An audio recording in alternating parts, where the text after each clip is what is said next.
The Revenge Game. Chapter 1. Study a map carefully and you will begin to see in its apparently random pattern a certain logic imposed by the topography. Towns and villages are placed for the convenience of man. Small roads join small places, twisting to follow the easiest routes or the boundaries of big estates. Main roads and railways strike determinately across country, and streams and rivers follow the lowest ground. But, for a canal, it is as if the laws of physics have been upset. A waterway, between locks, must be level and locks were and are expensive, so a canal follows the most economic contours between places where a lock or a series of locks may most easily be made. As a result, a canal may for a few miles pretend to be a river and follow the bottom of a valley, or it may soar on a giant aqueduct over river and road and railway. Often, it will crawl across the face of a hillside. This explains how Wallace James, from the tiller of his barge, was able to look over the roofs of Newton Lauder. Wallace was fed up. The late summer sun shone prettily on the countryside, but it beat back off the water and made him sweat so that the midges came bothering him. He thought of taking off his waterproof jacket, but it would probably only rain. The trouble was that Wallace was bored. A shy man, he had taken to the life of a bargee for the sake of the peace and seclusion. He enjoyed the solitude, but not the monotony. Nothing ever happened, and nothing was ever going to happen. 50 yards ahead, Caesar, the last working barge horse in Scotland had he but known it, plodded steadily forward, keeping his eternal strain on the rope. Beyond was the lock. Well, at least the near gate was open for once. There was a soprano scream. Wallace looked round. Without noticing him, he had just passed a small boy. The boy had been fishing, but now his line was round Merganser's bow. There was a short tug-of-war. Wallace watched with impotent interest as the line stretched to ever more astonishing lengths and then broke. He was sorry for the boy. He considered throwing him a coin towards a new line but thought better of it. Caesar seemed to be looking at him rather oddly, and he wondered why. Then he wondered why Caesar was standing stock-still on the towpath instead of plodding ahead. And then he saw the lock gate and the paddle winch pass beside him. He was in the lock, and Caesar always stopped for locks. The point was past, he realized, when a bump could have been averted. Merganser, under her own momentum, advanced slowly, ponderously, unstoppably on the further lock gates, and he braced himself. There would be some damage to his stem, he supposed, and the few spectators would despise him. Not that he gave a damn what they thought. He could not see the remaining gap, but it must be almost gone. Surely now. The bump came and the incredible happened. The gates were large, sturdy, built to withstand the hydraulic pressure of 12 feet of water. They were angled so that the pressure could do no more than lock them ever more firmly together, supported at their massive hinges by solid masonry and below by a masonry sill. They were as solid as a dam. Never could they give way. Yet the gate which was struck vanished instantly, folded flat down, while the other pivoted diagonally and left the way open. On a surge of released water, Merganser was hurled forward. She glanced off the remains of the gate, splintered her gun along the lock wall and was out, planing on the crest of a 10-foot wave. Behind her, one of the upper lock gates slammed shut, as it was designed to do in such an emergency, but the other stayed open. For some seconds Merganser was high above the level of the lower towpath. Hundreds of tons of water poured over into the street, and Wallace saw people running and an empty car bowled over. The barge could easily have followed the water into the town, but by some miracle she held straight. Then the water, hardly slowing its mad rush, began its change from a sheer 10-foot step to a gradually flattening slope as the water from the upper level hurried to fill the lower. Soon a mile or more of the lower reach was brimming over, the water pouring muddy into fields and back gardens. Later, the weakest point would give and the canal bank be breached. Fortunately for all, this point was beyond the further limit of the town. Back at the ruined lock, Caesar was puzzled yet unconcerned. His collar had never before been pulled over his head with such force, but he knew that when it was removed it was time to graze. No doubt his nosebag would be along in due course. Meantime he would make do. He put his head down and grazed. Chapter 2. Keith Calder was vaguely aware of noises in the street, but he was intent on finishing a delicate repair to a 17th-century Italian wheel lock, and he was thinking, peevishly, that he would have liked to have got out that evening. But the grouse would be a late start that year, and duck and partridge were not yet in season. Even the eternal wood pigeon had deserted the area. It was going to be another damned, dull day on which nothing of interest would happen. A fanfare on his own car horn fetched him to the shop door. The town square of Newton Lauder was now a lake of muddy water, sparkling under the sun and reflecting, rather prettily, the stone buildings.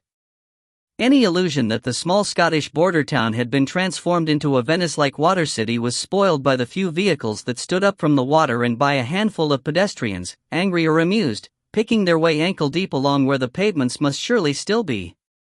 Keith's estate car was parked at the invisible curb and Molly, his wife, was making faces through the near-side window. Keith turned back into the shop. He was smiling. Any change was a change for the better. He took a pair of waders out of stock, pulled them on and went out.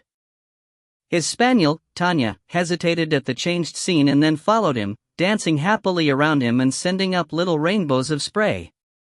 Molly opened the car door. "Carry me in?" she asked. "I could bring you out a pair of wellies." "You carry me, or I'll walk in as I am. And I'm wearing, don't jump up, wearing my new shoes, the ones you made such a fuss about the price of." Keith pulled her up into his arms. "You're not losing any weight," he said. "I'm not putting any on either.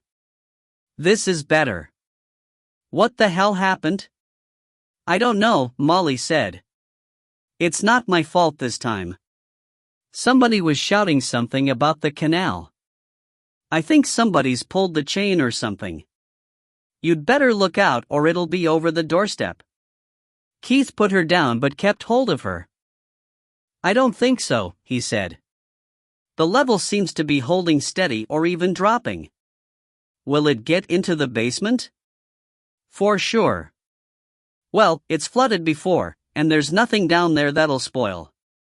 The fire brigade can pump it out when they can get around to it. Can you hold the fort for a bit while I take a look around?" "Of course. Anyway, I'm not expecting a rush of customers until the flood goes down." "In that case," Keith said thoughtfully, rubbing himself gently against her, "let's go upstairs for a few minutes." Molly pulled his head down and kissed him gently on the tip of his nose, at the same time drawing back slightly. "Thank you for your kind and flattering invitation," she said, "and don't stop asking me, but I'm not closing the shop, and love on a bare mattress isn't quite the same thing. Think about something else until tonight, and then you can have your evil way with me." "Which evil way?" Keith asked. She grinned at him. "Any evil way you like," she said. "I'll hold you to that," he said, releasing her. "Keep Tanya with you." Molly looked after him, a touch of anxiety in her face. When Keith was amorous, he was better at home. As a husband, he had almost put behind him his predatory bachelor days, and his lapses from strict fidelity were, as far as she knew, too few and too slight for her to worry about, except occasionally in the dark hours, but she had made it a principle that his passion should never go unrequited. Still, she thought, wading up to his waist in cold water should deter him from mischief for a bit. Watching him slosh across the square, she held the shop door open for a second too long. Tanya slipped through and went in pursuit of her master. Star. Keith crossed the square and turned down beside the police station. As the road fell, Keith became glad of his chest-high waders. The water was over his waist and well over the doorsteps of the cottages and small villas. The adults were too preoccupied with rescuing their floors, their treasures, their favorite plants and each other to exchange more than an irascible word with Keith, but such children as had escaped from or avoided capture by their parents were having a lovely time bathing, clothed or not, and wanted to tell him all about it. Keith's slow progress enabled Tanya to catch him up. The spaniel, like the children, was enjoying herself. She swam round Keith in happy circles, mostly submerged but managing to wag her tail above the water from time to time. Heel, Keith said, laughing. Or perhaps I should say hip? Tanya ignored such frivolity and forged ahead. Where the water was deepest, they met Molly's brother Ronnie in the old rowing boat that usually lived, upturned, in his garden. "Thought I'd see if any damned fool was in trouble," Ronnie said, disparaging his own public-spiritedness. He rested on his oars. Tanya was tiring. Keith took the spaniel by the scruff of her neck and supported her, and she panted in idiotic pleasure. "Going home now?" Keith asked. I done my Grace Darling bit, and if I don't get this thing home soon I'll have to hump it. I'll give you a hand if you need it. Is your cottage flooded? Flowodin, Ronnie confirmed. But nae sense greeting, there no more to be done till the water's away. He shrugged his big shoulders philosophically. We can put you up until you're dried out, Keith offered. Ronnie, what happened? What I'm telled, the lock gates failed. Keith lifted Tanya and dropped her in the bottom of the boat. He looked around, but nobody was within earshot. If the canal's spilling, it'll all be going into yon low barley field of Sinclair's, won't it? Ronnie looked at him in understanding. His beady eyes twinkled under his craggy brow. Aye. Likely. As long as the spill's this side of Sinclair's steading. Has he cut that barley yet? He hadn't yesterday. He'll not get it cut at all now. All the duck in the world will be flighting in there soon, Keith said absently. Sometimes a late harvest's a blessing. Not to the farmer, Ronnie said. And the duck season opens tomorrow. Of course, the water'll all drain away through the wee culvert under the road and down the ditch. Unless the culvert was choked. There was a dead ewe near there last night, Keith mentioned, as if changing the subject. If he's not found and buried it yet. MHM. Time I was moving. I was thinking of taking a look down that way. Coming? One's enough. I think I'll go up and take a look at the canal. Ronnie nodded, as if he quite understood. Better ask Sir Peter along, he suggested. It was Keith's turn to nod. Most of the ducks that would be attracted to the flooded barley would have come from Sir Peter's land. Sir Peter had been looking forward to shooting his own flighting pawns. Common courtesy suggested that he should be asked along. Ronnie started to pull away. Tanya made a tremendous leap after Keith and left the boat rocking. To the left of the road Ronnie's cottage was immersed to the windowsills, and of his well-kept garden only the top of the hedge and a few small rose trees were showing. The products of Ronnie's compost heap were drifting in and out of the front door, but mostly, Keith noted, out, and the watermark was already 6 inches above the water.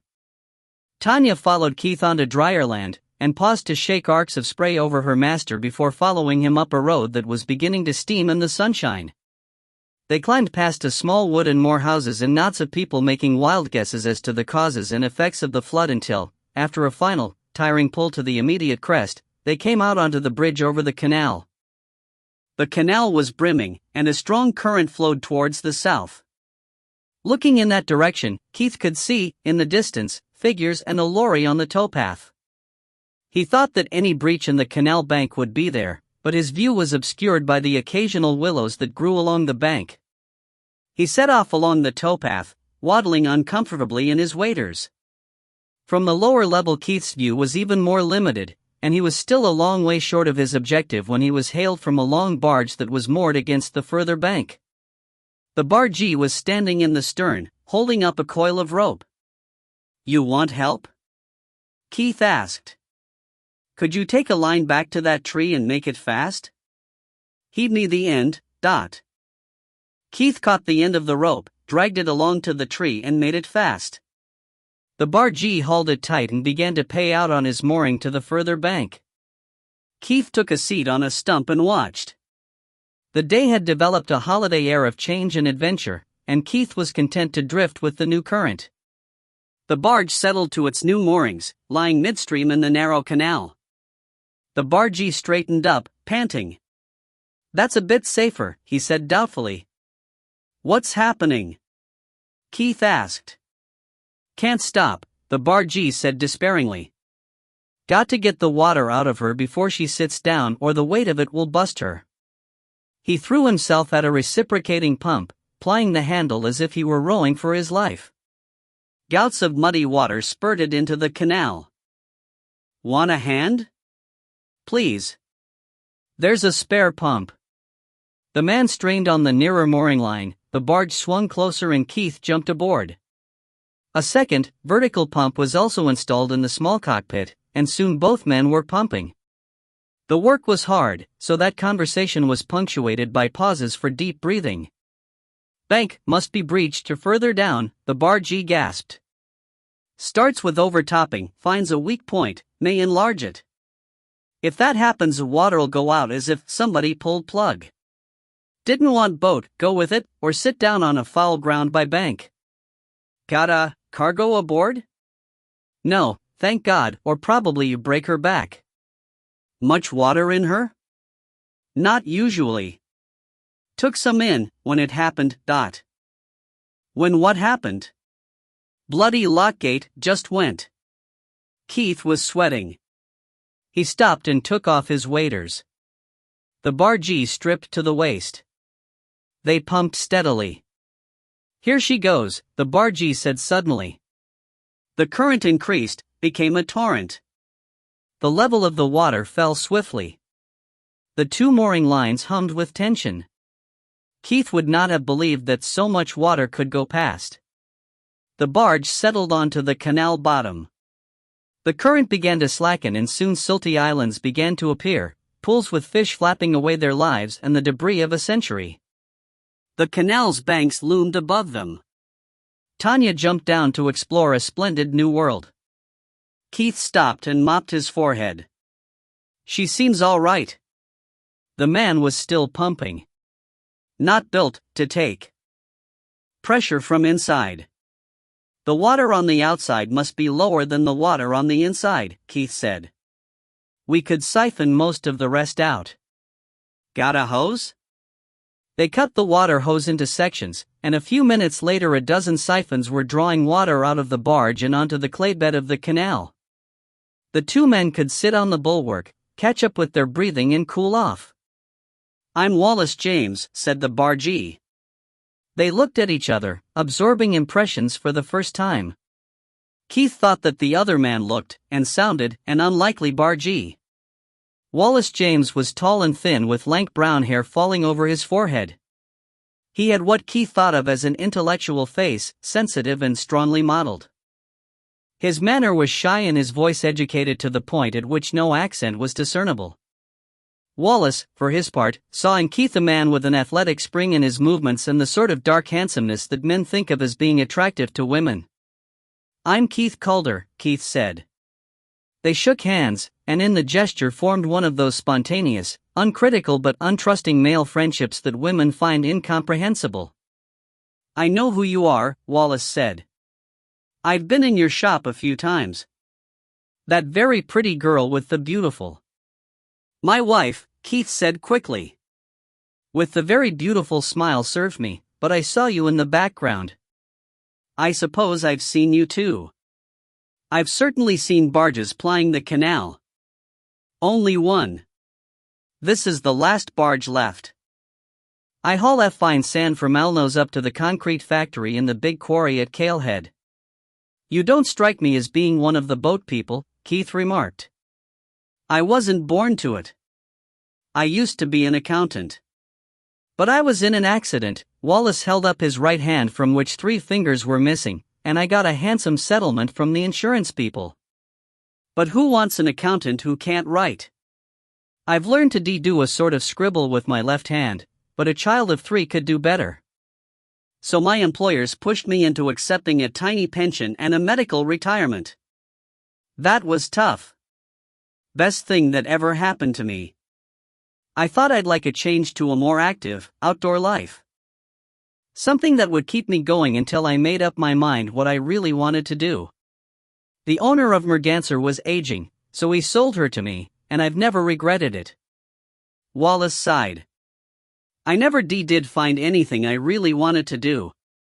Keith noticed that, as the adrenaline left the other man's bloodstream, a slight natural stammer began to show. Wallace pulled at his sodden clothes. "I'd better see if I can find something dry," he said. But when we were pooped, most of the water took a shortcut through the cabin hatchway. "I'll leave you to get on with it," Keith suggested without moving. "No, don't go," Wallace said quickly. "You need a hand with something else?" "It's not that." Wallace looked harassed. "I think the breach in the canal banks away beyond the town, but a hell of a lot of water went over below the lock. When people have got over the immediate shock and urgency, they're going to come looking for a reason." "And that's you?" "Not really. But I did touch the lock gates, just before they went. No more than a nudge. But I thought that if there was somebody local with me," his voice trailed away. He knew that he was bad with people. He was sure that Keith would think him a worm. "All right," Keith said. "I can hang on for a bit, until some other chaperone comes along." "Thanks." Nobody was killed, were they?" "Not that I've heard of." Wallace disappeared down the hatchway, and Keith could hear him making noises of distress as he surveyed the damage. Keith looked around. A current was still running in the few inches of water that wandered along the bed of the canal. The rush of water had carried away most of the mud, exposing the puddle clay lining. Already small boys were playing, rooting for treasure on the canal bottom, and Tanya was hunting fish. Further away, out of Keith's sight, one small boy was descending under the canal bridge. Some white shapes protruding from a slurry of mud had caught his attention. The barge, Keith noticed, was an English narrow boat, painstakingly decorated in the traditional manner, all in primary colors, even to the water cans on deck. Geometric designs predominated, and flowers, and on the doors were identical paintings of a scene with a castle, a lake, and a boat. The brasswork was brightly polished, even the bands on the small chimney. The plated rope fenders at stem and stern had been scrubbed clean. "Is transport by water still economic?" Keith asked. Wallace's voice came muffled up the hatchway. "Not really. I'm becoming more competitive again as fuel prices go up. As long as I break even and keep my capital intact, I'm not complaining. I don't need much. I carry stuff for the farmers and they give me vegetables, or meat if they've slaughtered a beast. I pot the occasional bunny or a duck as I go along, and I get a trout or two out of the lock." Keith felt a twinge of nostalgia. He had been itinerant and single in his time. He wondered whether Wallace had a wife at each end of the canal. "Can you shoot all right with that hand?" he asked. "Left-handed, but I'll surprise you one of these days," Wallace said. "Of course, the firm pays me a better rate than they'd have to give a road haulier, but I think they like to be able to use me in their publicity. You know the sort of thing. Only horse-drawn barge still plying the waterways of Britain." "Horse?" Keith said. Wallace's head popped out of the hatch. His hair was tousled, and he was stripped at least to the waist. His torso was bronzed but gaunt. "Christ! I suppose Caesar's still standing back at the lock. What a bloody mess." He disappeared again. Keith took pity on him. "You're going to be here quite a while, aren't you?" Up from the cabin came a sigh. "Months. Even if they repaired the canal bank and the lock tomorrow, which they won't, it'd take weeks for the sea canal to fill again." "Then let's get you sorted," Keith said. "If your cabin's been swamped, you can't live in it just yet. You need time and space to dry your things out. The flat over my shop's empty, which I don't like because there's nobody there to hear a break-in. Like to use it for a while? No charge." "Blessings on you, my noble benefactor," Wallace said awkwardly. He came up on deck. Keith guessed that, lacking dry working clothes, Wallace had put on his holiday shore-going attire of well-pressed fawn slacks and a thin, polo-neck sweater of some autumn color. With his hair now brushed, he looked more believable as an accountant than as a bargee. It would give me a chance to paint out the cabin, Wallace said. And maybe, while she's dry, I can get some work done on her bottom and save hauling her out. Glad to help, Keith said. I'd better get somebody to pasture Caesar. And here comes somebody who can help, Keith said. Janet Weatherby was coming along the towpath, young, blonde and succulent. Her father lost some cattle to brucellosis, so he's got some spare pasture. The young boy by the bridge had found something more interesting than a collection of old bones. The state of his clothes was to reduce his mother to a state of impotent hysteria, but he did not care. Searching diligently through a mudbank that had survived in a back eddy from the bridge, he had spotted something. At first, he thought that it was no more than a stick or a piece of pipe protruding from the mud, but he pulled it out anyway. Chapter 3.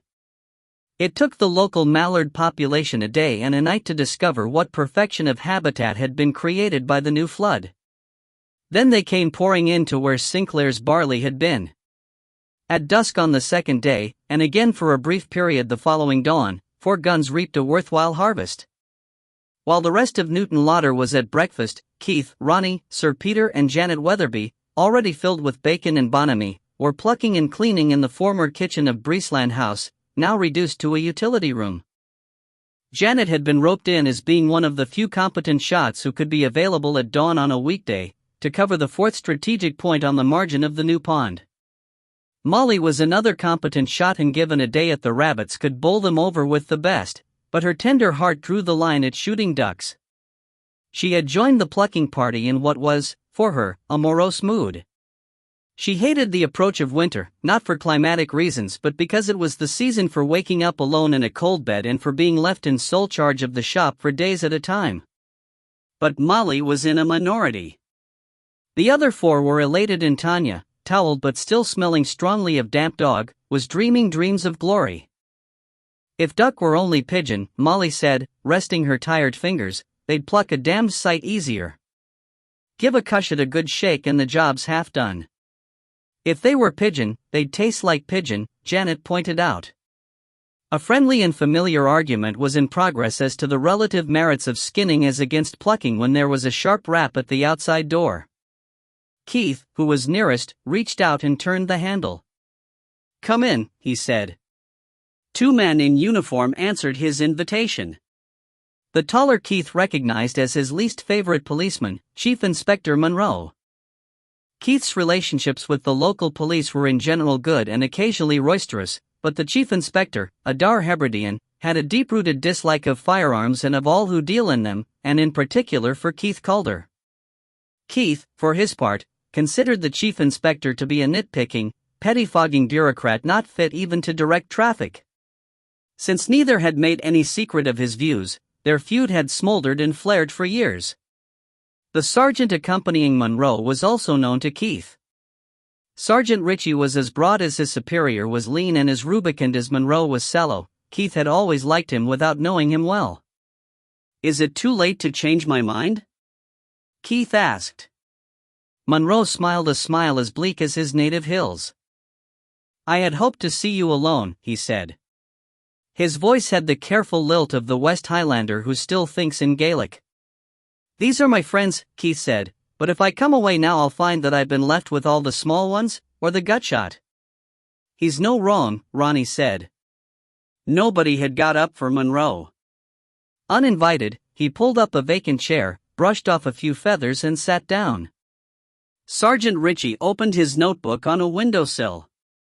"If you do not mind your friends being present," Monroe said, "it suits me very well. You know that the canal bank was holed the day before yesterday? Did you have it in mind to blame me for that?" Keith asked.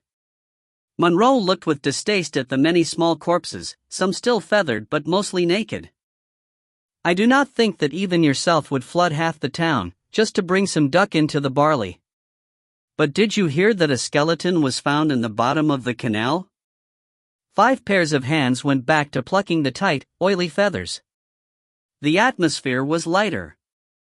The shooting party had been uncomfortably aware that, on top of such matters as dead sheep and culverts, their written permissions to shoot that particular piece of ground were respectively 11 years old, Sir Peter's, lost, Janet's, almost illegible due to the inebriated state of the landlord at the time of writing. Keith's, and in Ronnie's case, had been intended for somebody else and had been won in a game of brag.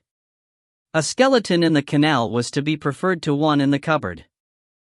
"I would be surprised if there were only the one skeleton," Sir Peter said. "The way people mess about on the canal and punts and things." "Aye. Not to mention cats and dogs," Ronnie said. "Sheep too, likely." "Just the one human skeleton," Munro said. His bright eyes flicked to and fro in his long, Celtic face. Sir Peter stopped plucking and cleared his throat. It sounded like the bark of a terrier at a foxhole, and it silenced them all.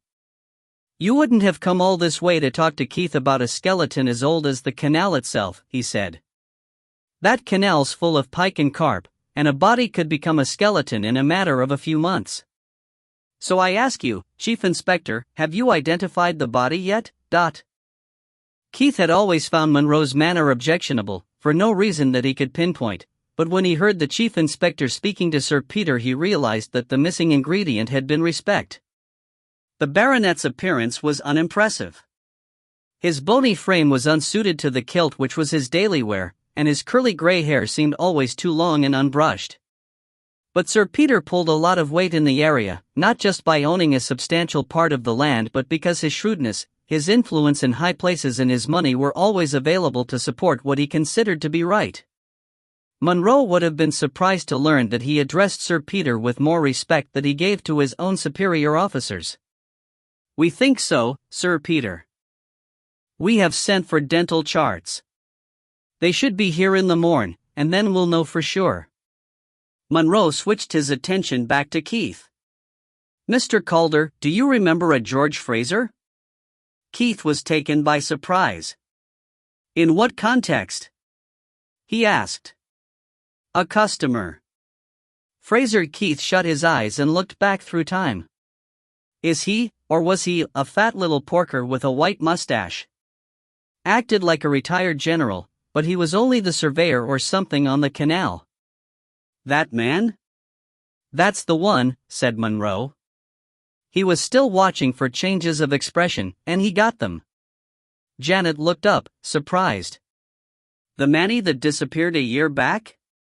Ronnie scowled at her. "He didn't disappear, just did a flit. Half the town knew he'd been talking about retiring and moving in with his fancy woman that has a boutique in Leith or Portobello or somewhere." Keith tried to snap his fingers, but the adhering feathers spoiled the effect. "I was trying to return his firearms certificate to him. Somebody said that his house was emptied and scrubbed out." Sir Peter raised his eyebrows. "Easy enough to clean out somebody else's house when the canal runs past the door," he said. Molly looked puzzled. "Nobody ever tells me anything," she said plaintively. "I remember his coming into the shop once or twice, but I never heard he'd disappeared." "He didn't," said Ronnie. "Well, maybe he did run off. But he didn't disappear." "I'm afraid that he did," said Munro. "He was never listed as a missing person, because it was generally understood that he had moved in with his lady friend. But when circumstances suggested a connection between Mr. Fraser and this skeleton, we asked Edinburgh police to check with the lady. It appears that she just stopped hearing from him, but since she had other fish to fry, quite a number of fish from the sound of it, the Chief Inspector added austerely, she was not greatly concerned. Reference was therefore made to his former employers, who stated that Mr. Fraser had asked to be given an early retirement. His pension has been paid regularly into his bank account." "Which, of course, you have examined," said Sir Peter. "Of course. The payments have been as regularly drawn out again." "Well, then, The checks had been posted monthly," Munro went on, ostensibly to Mr. Fraser. "But the bank was able to show our officer a very recent check, cashed in Edinburgh using Mr. Fraser's banker's card, together with such items as requests for new checkbooks going back several years. It was our man's opinion that, as from a year ago, the writing was not that of Mr. Fraser. To be blunt, a good forgery." Keith moved his chair round to the sinks. He began to gut and clean the ducks, passing the finished product to Janet, who singed, washed, and bagged them. "All very mysterious," he said, "but why come to me about it? Whoever's skeleton it isn't mine, or I'd be flubbing about on the floor instead of sitting up here trying to do something useful." Monroe smiled grimly. "You have not thought to ask how we came to connect the skeleton with Mr. Fraser?" "I thought," Keith said. "I just didn't bother. It's nothing to do with me." A young black, a boy, was seen playing in the canal bottom with a pistol. He showed us where he had found it, and nearby we came across the skeleton. "So you pressed the button on your computer," Keith said, "and found that it had been registered to Fraser?" Chief Inspector Monroe appeared to be amused.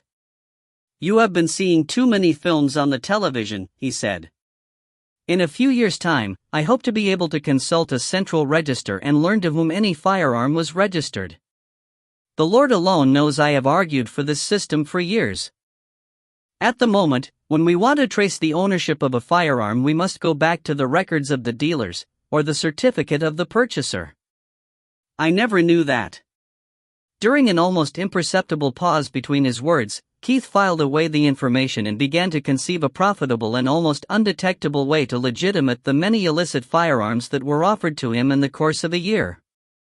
"Then the buff form that I have to send in to you every time that I sell a firearm is no more than a warning to us to visit the purchaser, check his certificate, see that he has the weapon, and ensure that his means of safekeeping are satisfactory." "If," said Keith, "all this ominous flapdoodle is your way of saying that you want to see my records, I'll tell you off the top of the head that I sold him a Hummerly Model 107 match pistol, .22 caliber, about a year ago. He traded in a Browning target pistol and paid cash for the rest." "I could have told you most of that," Monroe said complacently. "You seem to have forgotten that Fraser left his firearms certificate with you. When you were unable to contact him and return it, you deposited it with us. My sergeant who deals with firearms knew about the finding of the pistol, and that the skull of the skeleton had a hole that might have been made by a bullet. He thought of looking on the certificate which he was still holding, and bingo?" "Bingo, indeed," said Monroe. The numbers were still discernible. Keith put up a hand to scratch his head, saw that his hands were foul with blood, fat and small feathers, and changed his mind. "And that's what homed you in on George Fraser as being the late owner of your skeleton?"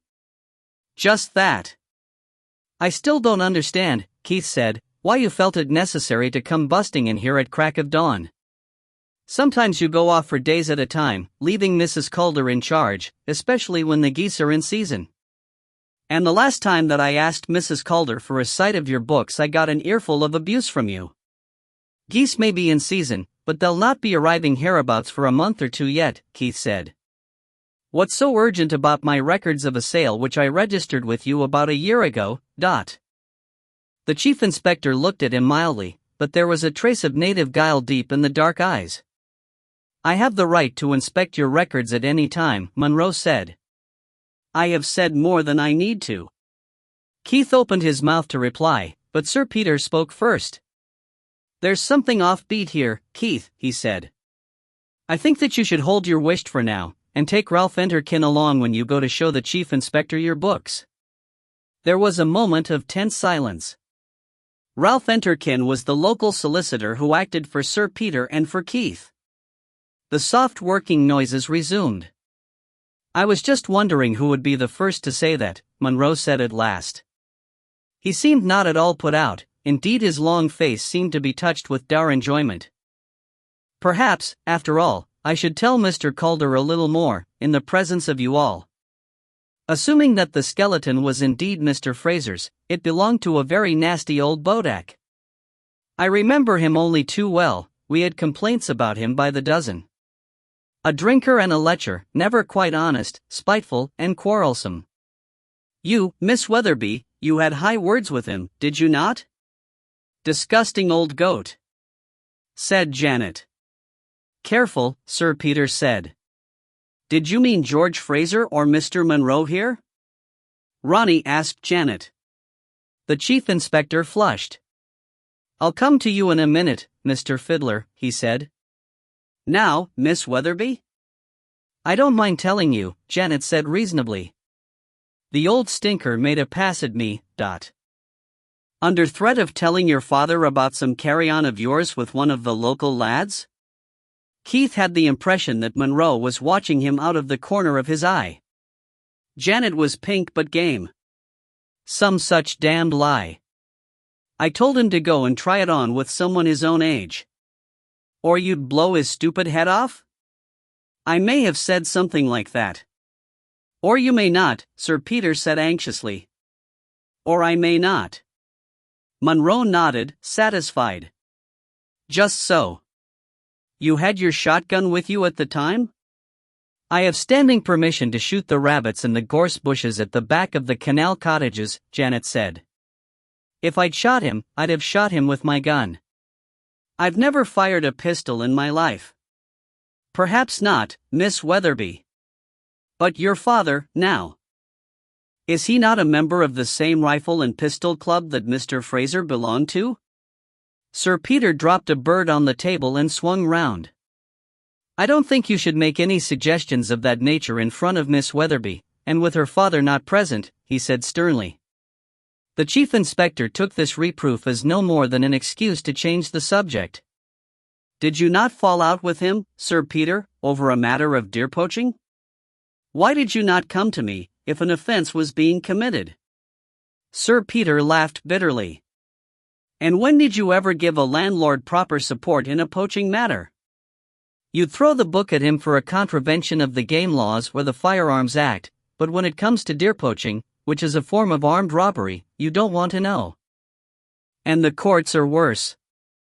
Monroe was still respectful, but there was no doubt that he was enjoying his advantage. So you tackled him yourself? I did. I wouldn't have taken action over the occasional taking of a roe deer in season. God knows they can be a menace to farmers around here. But Fraser was too greedy. As a matter of management, it's bad policy to have somebody helping himself at random. If he knocks off the master buck that's holding a big territory, you may have 3 or 4 younger ones moving into the same patch. I spoke to Fraser myself, but it didn't do a bit of good. So I sent Fiddler down to give him a talking to. Sometimes he has a more forceful manner than I do.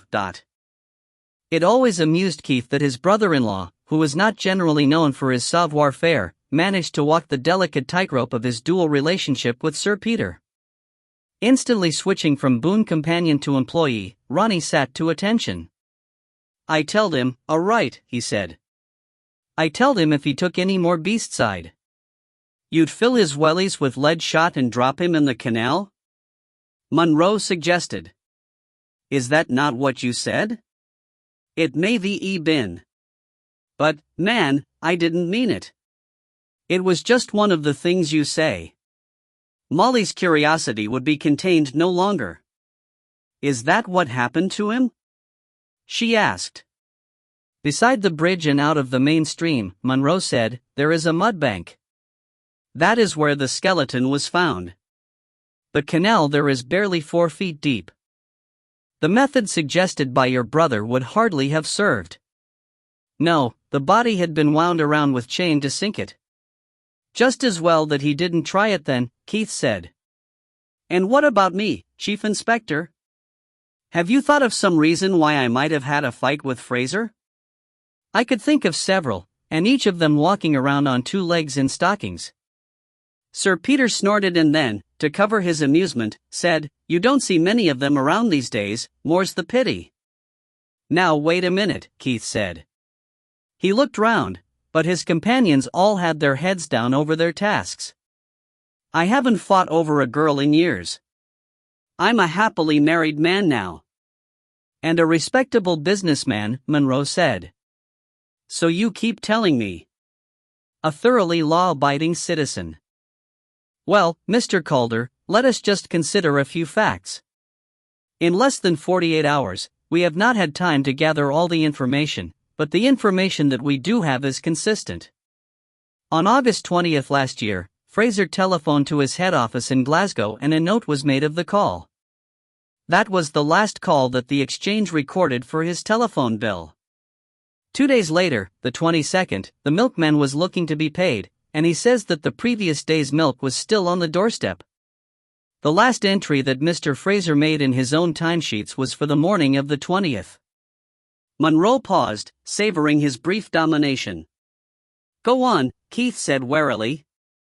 "I will," said Monroe.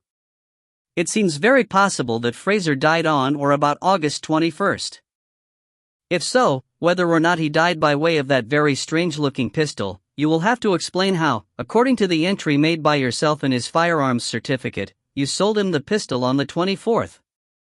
3 days, Mr. Calder, after he was last known to be alive." Keith felt his calm draining away. This could be very serious. Janet, Ronnie and Sir Peter seemed uncomprehending. It was Molly who laughed. "Are you suggesting that Keith quarreled with Mr. Fraser over some girl and shot him? And then put through the registration and dropped the pistol into the canal beside him?" she asked. Keith swallowed nervously. Molly did not seem to find the supposition as incredible as he would have liked. "That would seem unlikely," Monroe said. "At the least, we have not yet found any evidence of a quarrel. But Mr. Calder has many friends in this area, and some of them may have had cause to hate Mr. Fraser. It is not unlikely, for he seems to have made a hobby of being hated." Monroe looked round their faces. "Mr. and Mrs. Calder know what I am talking about, but the rest of you do not. So I will explain. No customer likes to buy any kind of a gun without trying it. When you buy a shotgun, it is quite legal for you to take it away and try it, provided that you return it or complete the purchase the same night. But a shotgun is not a firearm. It would be an offense for a dealer to let a rifle or a pistol away with a customer without completion of the formalities and of a purchase. An offense, but it has been known to happen. And it could just have happened that Mr. Calder let somebody have the pistol away on trial, what you'd call sale or return, and that person met Fraser and had a quarrel and killed him and dropped both him and the pistol into the canal. And it is also possible that Mr. Calder, in return for favors already received or still to come, then registered the sale of the pistol to Fraser. Neither the firearms certificate nor Form 11, the slip that the dealer returns to the police, requires the signature of the customer against the purchase. And what I want to know from Mr. Calder is, to whom did you lend that pistol?" There was a shocked babble of sound as the implication sank in. It was subdued by a gesture from Sir Peter. Keith felt the skin bristle up the back of his neck. He found that his fists had clenched until they hurt, and he forced them to relax. He kept his voice icily calm. "You're just guessing about the dates," he said. "The fact that a notorious drunk stops answering his phone, filling in timesheets and taking in the milk is no evidence that he's dead. You have the right to inspect my records, and you'll find them in order. Beyond that, I have nothing to say to you until we know whether the skeleton is Fraser's, and how he died and when." Only Molly had paid attention to the ringing of the bell on the extension telephone, and she had lifted the receiver more to silence the bell than to take the call, but now she broke in on them, and the urgency in her voice clapped a lid of silence over the others. "I think it was yon man you loaned the flat to. He just said, 'Shop on fire, come quick,' and hung up. You'd better go." "I'll stay and finish up here," she added, but the men were already scrambling for the door. Monroe, as he went with the others, snapped an order at his sergeant to stay at the house. "Phone me how bad it is," Molly called after them. The spaniel watched the men go in mild surprise. But they were not carrying guns, so the expedition could not possibly be of any real interest. She snuffled once or twice and then settled down to recover from the morning's exertions. Chapter 4. With the advantage of a police jaguar and a loud klaxon, Chief Inspector Monroe was first into the square at Newton Lauder. Keith, with Ronnie at his side and Janet making nervous noises in the back, hurled the big estate car down the road and ran him a close second. Sir Peter's old Daimler was a late third. 2 fire engines, a small crowd and a wisp of smoke were all the signs of a fire to be seen from the square, and Keith was momentarily relieved to see that the grills over the shop's windows were intact. But they followed the hoses through the hallway that contained the stairs to the flat, and found a sorry scene at the shop's back door. "I'll send the builder down," Sir Peter said sadly. "He'll have to wait for the insurance company." "My dear boy, you'll have to be made lock fast." "Coming, Janet?" The two slipped away. Keith thought that Sir Peter was relieved to have an excuse to escape without being unhelpful. The fire officer in charge was found inside, talking to Wallace James. He was apologetic, helpful, and loquacious. "There's not the least doubt what happened," he said. "The fire was set on purpose. Somebody reached through the bars and broke a pane in your back window. He poured or squirted petrol through it, and chucked in a match. By good chance the call came quick to us, and this young feller had made a start at fighting it, or you'd have lost the shop and the flat as well." "I was at the kitchen window upstairs," Wallace said. "I heard it ignite, boom. And a gout of black smoke came up past me. A man ran down the green and into the lane, but I only saw his back. I called emergency services, then I called you, and then I went down. I took those two big extinguishers out of your hall." "I'm always buying fire extinguishers," Keith said. "I lost my business once before." "Well, you'd have lost it again. I lugged them out and squirted foam in through the broken pane until the brigade arrived." "Good for you," said the fire officer. "The workshop's sair scathed, but there's not much more than smoke damage through the rest." "What about your records?" Monroe asked anxiously. "We'd better look," Keith said. The smoke was clearing, but the smell of petrol and of burned wood and rubber and plastic was almost insufferable. Keith's orderly business was transformed by the slime of foam, the smoke and heat and the efforts of the fire brigade, into a scene that he would rather have walked away from and forgotten. His workbench, beside the window, had borne the brunt of the fire, and Keith could have wept to see it. During the 3 years since the fire in his van had wiped him out, he had patiently collected together tools, instruments, and machinery, making do with the mediocre until he could afford the best. A bottle of solvent had added its fuel to the flames, and a box of primers had exploded beside the walnut stock of a top-quality shotgun. The flames had licked up the shelves of stock, and the plastic decoys on a high shelf had melted down over the goods below. Keith turned his head away and moved on, quickly. The strong room door, flush in the wall, because the strong room itself was below the stairs to the flat, seemed undamaged, and the partition had saved the front shop from the worst of the fire. But here, too, sparks and heat and smoke had taken their toll. Keith dragged to a despondent halt, miserably aware of the scrutiny of curious eyes outside the window. "Your register," Monroe reminded him. Keith went behind the counter and pulled out a shallow drawer. "Still readable," he said. "Here's the register. And this," he produced a smaller volume, "is used for recording any guns that go out on approval. But I wouldn't let a customer have a firearm on sale or return. A shotgun, yes, but I'm too conscious of you breathing down my neck to stretch the law like that. And if you did, you wouldn't write it down." "Just so. But what about Mrs. Calder?" Keith shrugged. "She might. I'd make the customer try it in the basement. It's flooded at the moment, like most of the basements in the town, but usually it's available as a miniature range. But Molly doesn't like loud bangs on the premises, and she's quite convinced that it only takes somebody to sneeze at the wrong moment and a bullet'll come up through the floor." Monroe slapped the larger book shut. "Neither of these goes back a full year," he said. "Where are the previous ones?" "You'd have to ask Molly. She does all the paperwork, passes the financial stuff to the accountant, and stows the rest away by some system of her own." "Here?" "No, of course not. We haven't got the space. It's all kept at home." Monroe frowned. "And would that be generally known?" "Probably. Customers often want to know things, like how much they paid for something, or what was the number of a gun that got stolen, or who bought the other half of a pair of guns, and they always have to wait." Keith met Monroe's eye. "Are you thinking?" The chief inspector turned away. "I'm thinking we'd best be getting back there," he said. Wallace, James and Ronnie were poking through the debris in the ruins of Keith's workshop. "Can you hold the fort here?" Keith asked as he passed.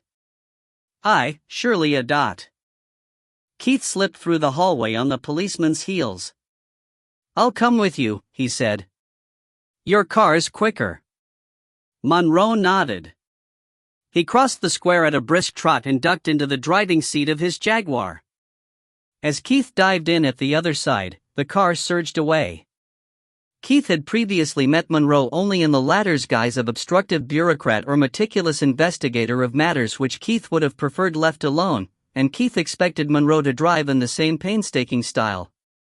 But Monroe took the Jaguar out of the square in a screaming curve, with only the donkey's bray of his klaxon to give any assurance of a clear road.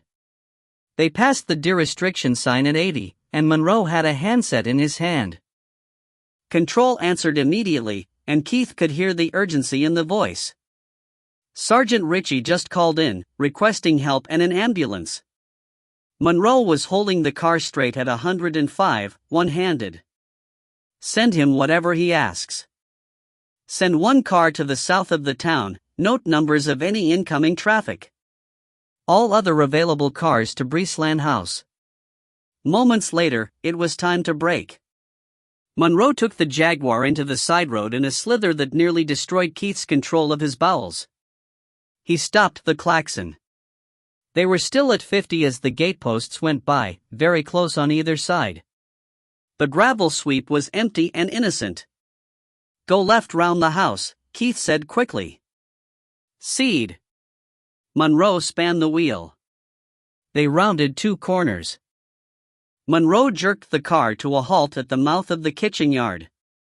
Sergeant Ritchie was down on his knees, cradling a small figure in his arms. As Keith ran up, he pulled his coat over her head. "Don't look," he shouted. "Go back. You mustn't look." Chapter 5. From the bay window of the hotel lounge, Keith could see the front of the shop. Only the constable pacing to and fro in front of it and the fact that the shop was shuttered during a working day suggested anything out of the ordinary, but to Keith it looked remote as another age. "Have you had anything to eat?" Sir Peter asked. Keith shook his head. "I couldn't." "You're not doing Molly any good, crocking yourself up." Silence fell again. Keith wondered how the folk in the square could bear to look so normal. The hotel manager put his head in at the door. "Telephone, Mr. Calder," he said.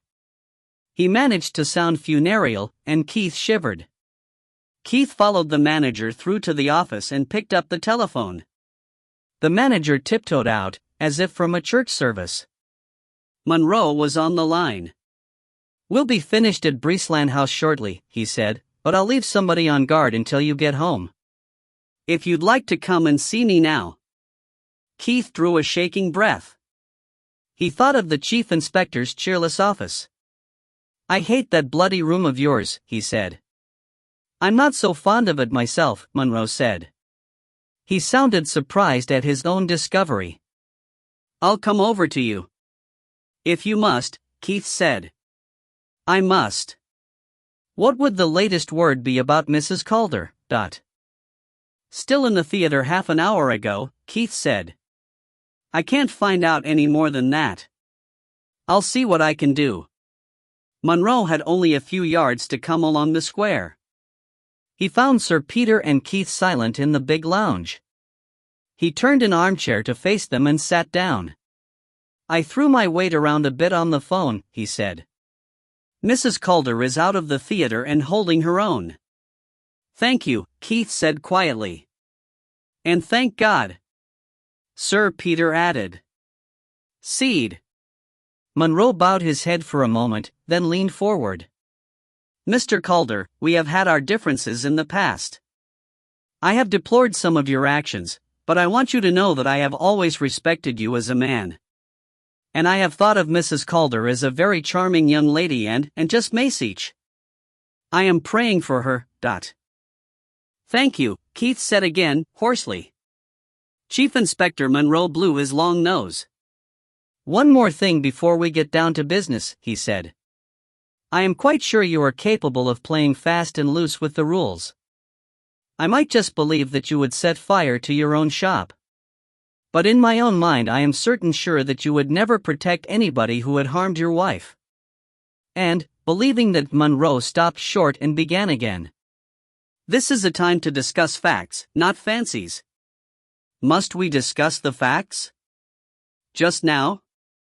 It is urgent, Monroe said almost pleadingly. Come now, Mr. Calder. You have other things on your mind, but you are not usually slow to draw an inference. There's no sense, Keith said. Most of your facts are still unconfirmed. Maybe. But just assume that they will be confirmed the morn, and see what emerges. There was a dead body, now a skeleton. It had been weighted down in the canal. In the skull is a hole that might well have been made by a bullet. Nearby was found a pistol which had passed through your hands. It was registered to a man who purchased it from you and disappeared, all at about the same time. Sir Peter stirred and leaned forward.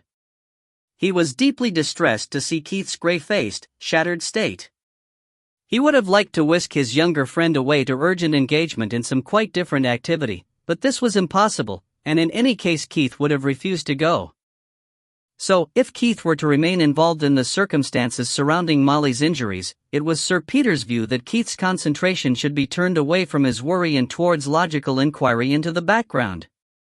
Of course, he said, what you're outlining suggests a not impossible method of suicide.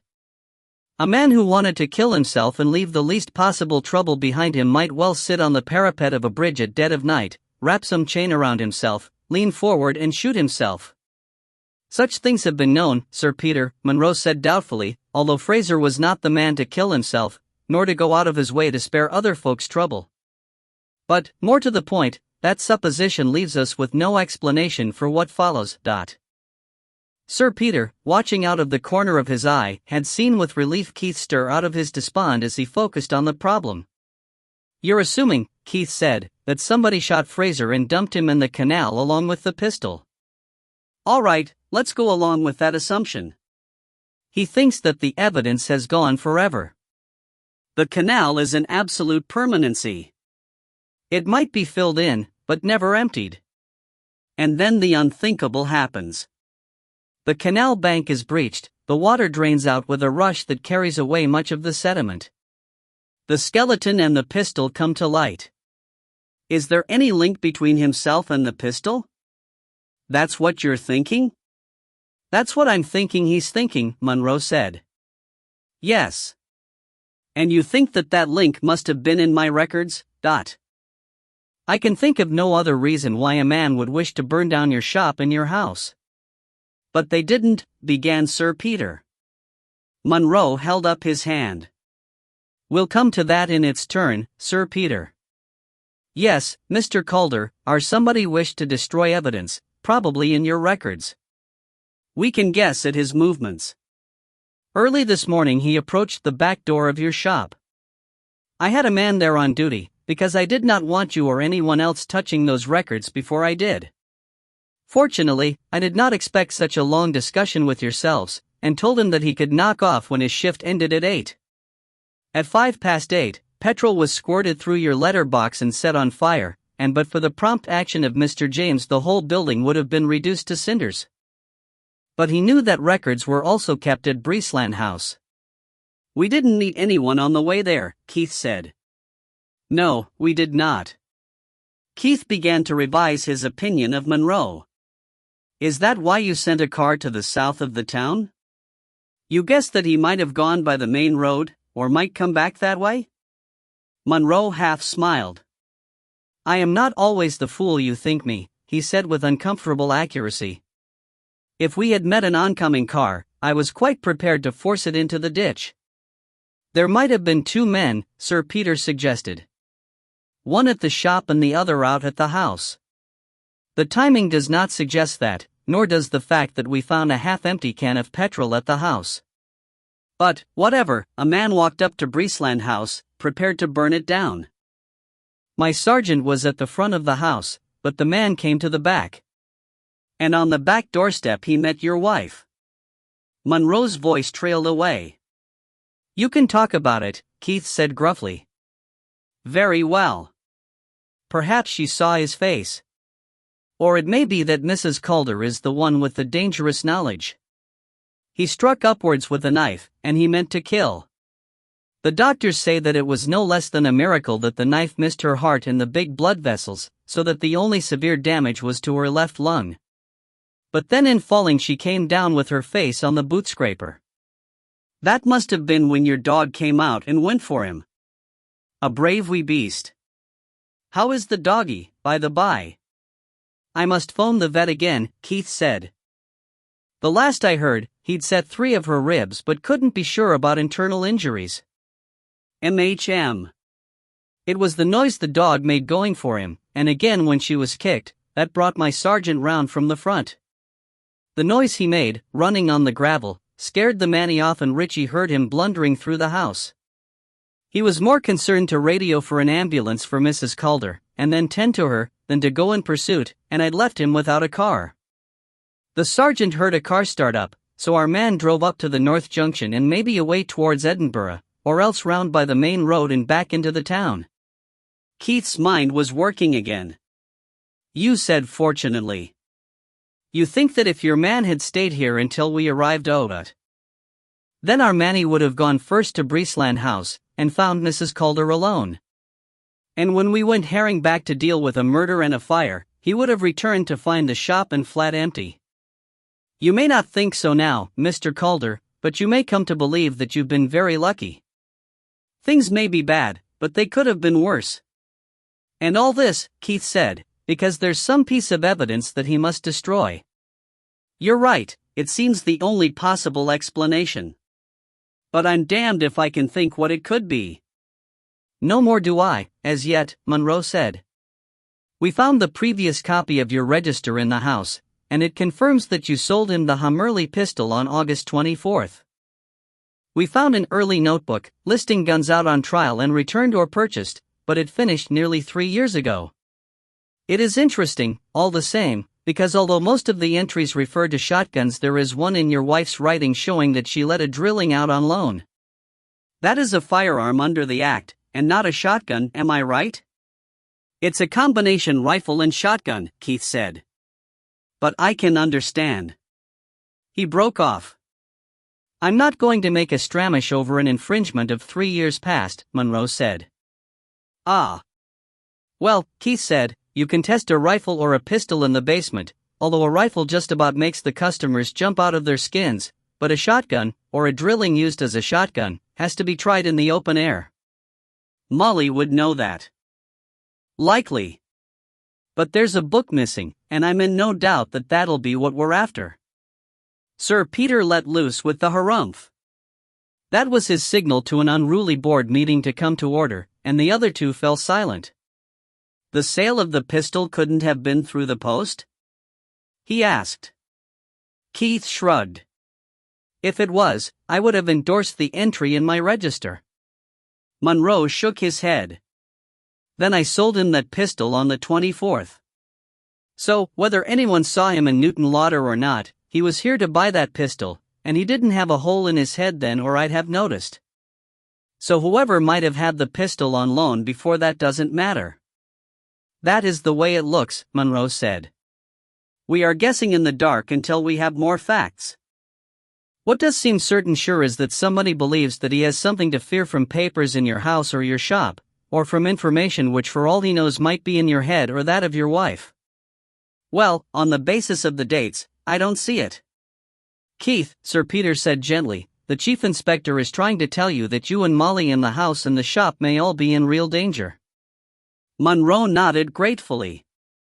The English language might be useful at times for its wealth of epithets, but it could not compare with the Gaelic for subtle persuasion. That is it exactly, he said. Oh. The idea that somebody might be stalking him, Keith found difficult to absorb. I see what you mean, he said at last. We cannot keep guard forever on 2 buildings and 2 people, Monroe said. We have tried to minimize the danger to the buildings by removing every scrap of paper from each of them and making that fact widely known. Even so, we will keep an eye on them while we can and then visit them from time to time. What about Molly? Keith asked. There will be an officer with her constantly until she wakes up and makes a statement. After that, the danger may be over. More to the immediate point, Sir Peter said, what about Keith? I can look after myself. You may have to, Monroe said grimly. Even if I could spare the men, there would be little point setting a man with a truncheon to guard you against a man who may have a rifle, and you the man who sold most of the firearms around here and taught the folk to use them. I only give shotgun lessons, Keith said. And it may be that he will come after you with a shotgun. But no doubt you will be telling me that bare hands can be just as lethal, or a poker. I know you'd like to see all guns taken away from private ownership, Keith said. Do we have to go over it all again? Monroe smiled a twisted smile. Mr. Calder, he said, I would not for a minute trust you with a woman or a pheasant or a number of other things, but I believe I can trust you with a gun. So, Monroe delved in a pocket of his uniform. I have obtained for you a permit to carry a firearm. You have a nice Webley and Scott 38 in your stock, and I suggest that you carry it. And try not to be alone. You might want a witness. This was Monroe as a new guise. Keith studied the sheet of paper before slipping it into his pocket. He knew how much the exceptional action must have gone against Monroe's principles. I'm very much obliged to you, he said. Monroe waved his hand as if brushing away a fly. Before you thank me, he said, listen to me carefully. Twice in the past, to my knowledge, you have killed a man. Once was self-defense and once it was on my direct orders, and I do not hold either of them against you. If the muck comes to make an attempt on your life, I shall not hold it against you if you kill again. But, Mr. Calder, you must have no thoughts of revenge. Revenge is my business. And if you kill, or if you even shoot, when you need not have done so, then it will go hard with you. Point taken, Keith said. You're more of a help than I ever expected. My time for being helpful may be running out. We should have the pathologist's report tonight or tomorrow morning. If he puts the hole in the skull down to a bullet, we have a murder and the case will likely be out of my hands. Monroe stood up, a worried beanpole of a man, struggling eternally to do his job between the confines that surrounded it, and in a language that never came easily off his tongue. Remember, take care. If you learn of anything, or think of anything new, bring it to me. And when Mrs. Calder wakes up, give her my best wishes. Monroe nodded, wheeled about and strode out of the room. I still think that man's a dimwit, Sir Peter said, but we'd best take his warning to heart. I can manage without your brother-in-law for a week or two. He'll need time to get his cottage dried out, but keep him with you as much as you can. I'll be needing help at the shop. Of course. And bring him over here for a bite to eat, about 8ish? Right, Keith said. Thanks. And can I borrow a couple of your Labradors? Of course. Which ones? Whichever bark loudest. Star. Keith had to pause on the shop's back doorstep for a minute, nerving himself to face the shambles within. The fine weather was an insult. The rowans in the garden blazed with berries in the late sun. Indoors, he found a more orderly scene than he could have dared to hope for. Wallace, James and Ronnie were working busily in the back shop, separating tools and stock into orderly piles and clearing up, as best they could, as they went along. The place was still a wreck, but it was not the travesty that it had been. How is she? Was Ronnie's greeting. Holding her own. The doctors. I meant the wee Doug, said Ronnie. I ken about Molly, I phoned from upstairs a minute back, the phone down here's off. The vet says he'll know about Tanya tomorrow. Keith looked around him. You too. I don't know what I'd have done. Ronnie shuffled his feet. Och, well. Janet was here for an hour, too. Mostly we've just been sorting things for him through there. Ronnie nodded towards the front shop. Who's there? Manny from the insurance. So he said. In the front shop, Keith found a bald man with glasses and a clipboard fingering through his stock. "You're quick off the mark," Keith said. The man smirked. "We were through about the flood," he said. "Just to make sure that our policyholders had claim forms and weren't hosing down any bits of furniture they wanted to replace. So when the news broke about your fire, Mr. Gulliver sent me down to tackle this straight away." His tone suggested that the words "just in case you were applying a blowlamp to any stock you wanted to replace" had been bitten off. "Andrew Gulliver?" Keith said with relief. "Is he here?"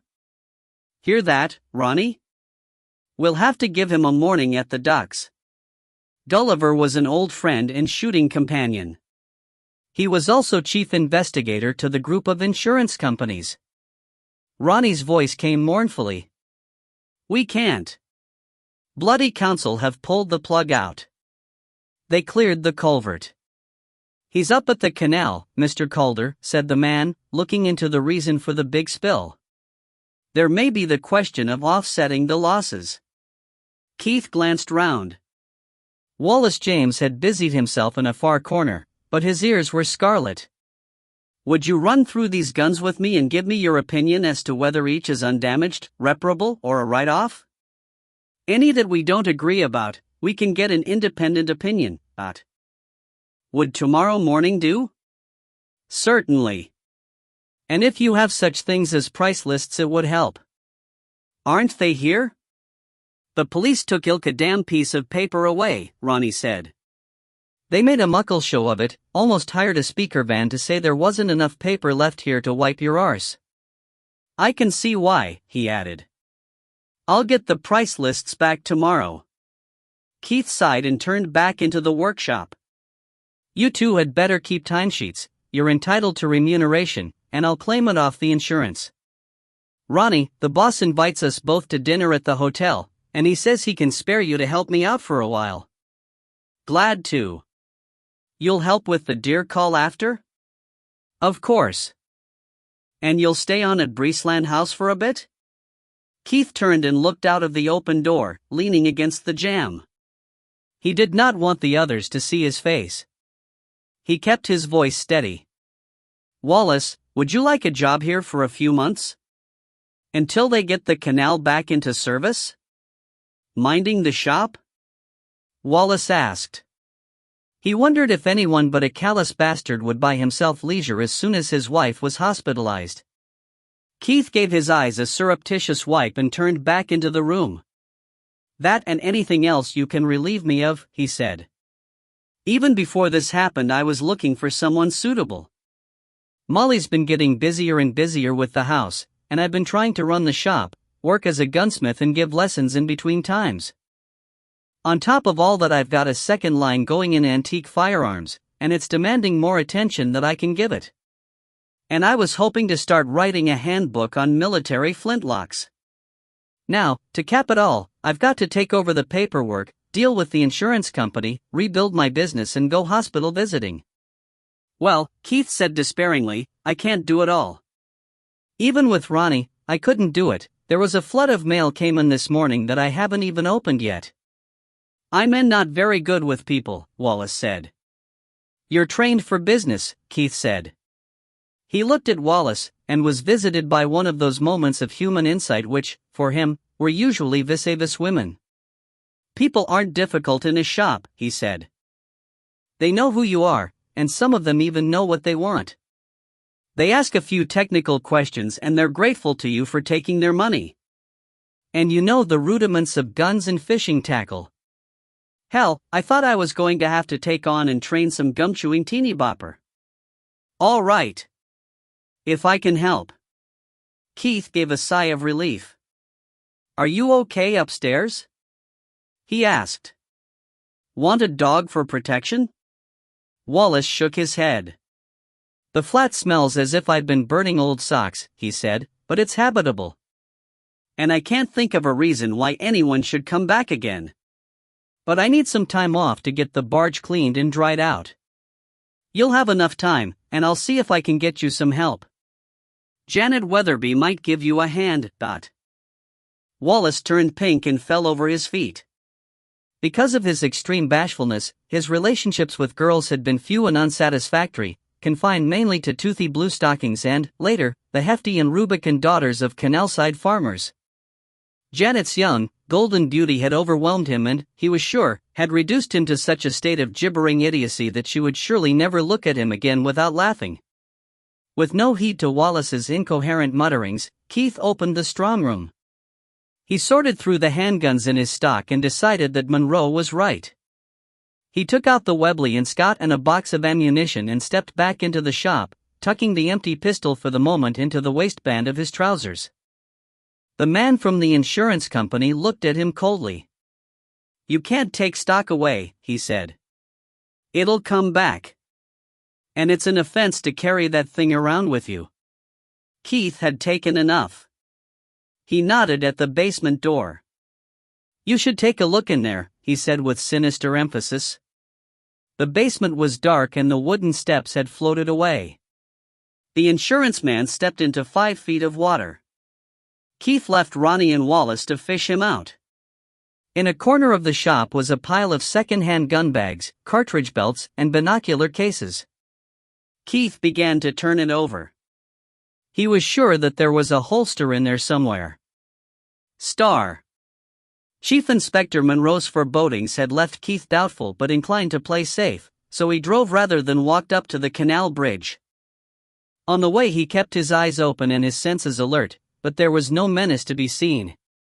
A group of firemen were tending a pump that was emptying the town hall basement. Windows everywhere were open to the drying breeze, and furniture was standing in the sun. 6 patient policemen and waiters were picking their way slowly along the bed of the canal. Andrew Gulliver, gray-haired and immaculate as ever, was coming along the towpath. Keith got out of the car and walked to meet him, very conscious of the 2 pounds of revolver over his heart. When he saw Keith, Gulliver came forward with his hand out. "Keith, I'm sorry," he said. "I won't ask after Molly, because I've just phoned the hospital for myself." Anxiety flared up in Keith. "There's been no change in the last hour, has there?" "Nothing. If there's anything I can do." "You could replace that icicle down at my shop with a human being," Keith suggested. Gulliver raised his eyebrows. "Cantley's manner may be irritating, but he's efficient. If he looks down his nose at me once more, I'll take him to the cleaners." Gulliver looked amused. "You're welcome to try," he said, "but Cantley's no easy mark." "Ask him how he got his feet wet," Keith suggested. "But I'll be deeply grateful if he can let me clear up and get back into business. Your cover includes willful damage, and the police report is quite specific on the point. So try not to worry, and we'll be as quick as we can. Will it help if we release the undamaged stock almost immediately and give you clearance for a fire sale of the rest? What about the shop itself?" Keith asked. "Produce 3 quotations, for work agreed with Cantley." "Thanks. And in 100 years I'll get the check?" "That's out with my control," Gulliver said. Keith grunted. "The bank manager'll be asking me out to lunch again. He always does that for his 3 biggest overdrafts. I can stand the lunch, but the man bores me rigid. One other thing. The chap who saved the shop from burning down, he was operating the barge. He's scared shitless that you'll be making a claim against him. He touched the lock gate just before it went, but he swears it was only a nudge. Can I set his mind at rest?" Gulliver laughed for the first time, but it was a grim laugh. "Set it at rest," he said. "The main reason I came through was to see whether we had grounds for an action against the Canal Authority." "In strict confidence?" "Of course. The hinge poles were rotten through and through." Star.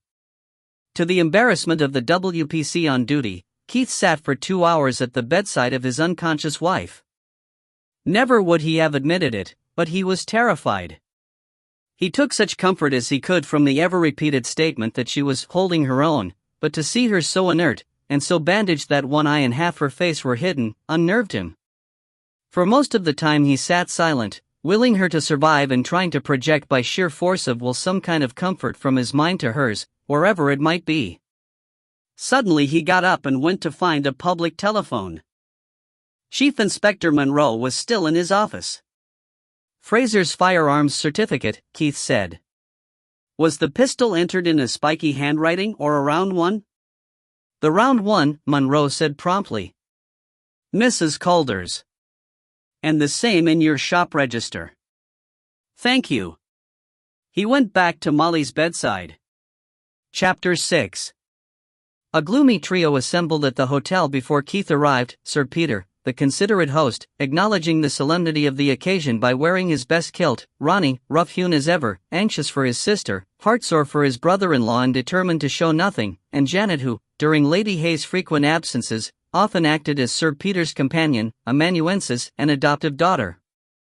Janet had gone especially to church to pray for Molly's recovery, and yet a part of her mind was imagining Molly dead and Keith turning to her for comfort. These three, with Keith and Molly, formed a coterie that might hardly meet for months, yet there was a bond of common thought between them. In twos or threes or all five together they worked and played and sported as a team, and when trouble threatened any one of them there was no need to ask the others for help. Keith's tardiness gave Sir Peter time to marshal the others in a corner of the lounge for a brief conference. "We've got to keep his mind off Molly, or he'll have a breakdown." "He's taking it badly?" asked Janet. "Very. I never saw him look so destroyed. Or anyone else." "Perhaps I could distract him?"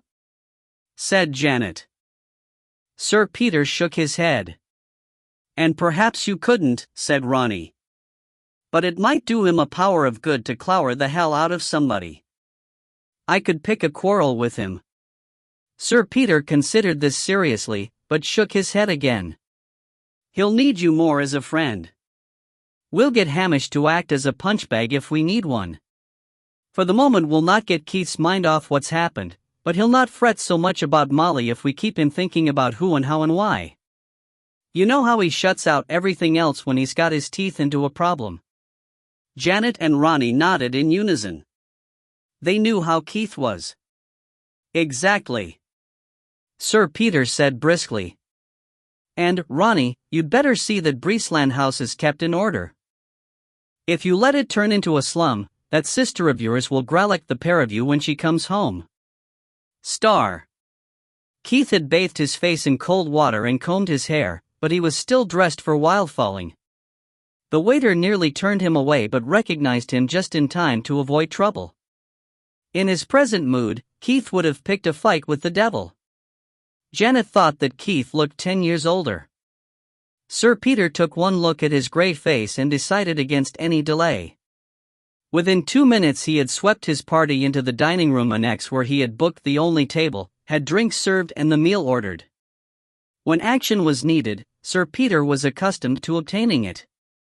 Keith wondered why nobody asked about Molly. "She's got more tubes in her than a set of the pipes," he said desolately, "and she doesn't move at all, not an inch." Sir Peter broke the silence. "Did they say anything?" he asked. Keith looked through the ceiling and into space. "They must be hopeful," he said. "At least, they didn't smile brightly and say that of course she was going to be all right. They spoke about the danger of this and the possibility of that, which is what they say when they think you've got a chance of making it." He noticed with surprise that there was a very large whiskey in his hand, so he drank it. Sir Peter glared compellingly at Janet and Ronnie. Janet picked up the signal. "I've been out of touch all day," she said. "Has anything more turned up about who did such a thing, or why it? It took Keith a few seconds to pull his mind back from its restless wanderings. "Not a lot more than we knew this morning. The Fuzz have my register for a year ago, and it shows the pistol being sold to Fraser on the 24th. In Molly's writing. The notebook we kept for people taking guns away on Apro's missing. Monroe thinks that may be what he wanted destroyed. Maybe it's missing because he got lucky and found it in Breesland House before he bumped into Molly, but with Sergeant Ritchie at the front door and Molly at the back it seems unlikely. Or he may have been after something quite different. As I told Monroe, if he was shot with the Hummerly pistol that was found near him, then my records couldn't matter a damn because he'd bought it himself. But can you not mind any deals in pistols about that time? Ronnie asked. There can't be so many small arms in a place this size. Keith shrugged. I sell about one a month, sometimes more.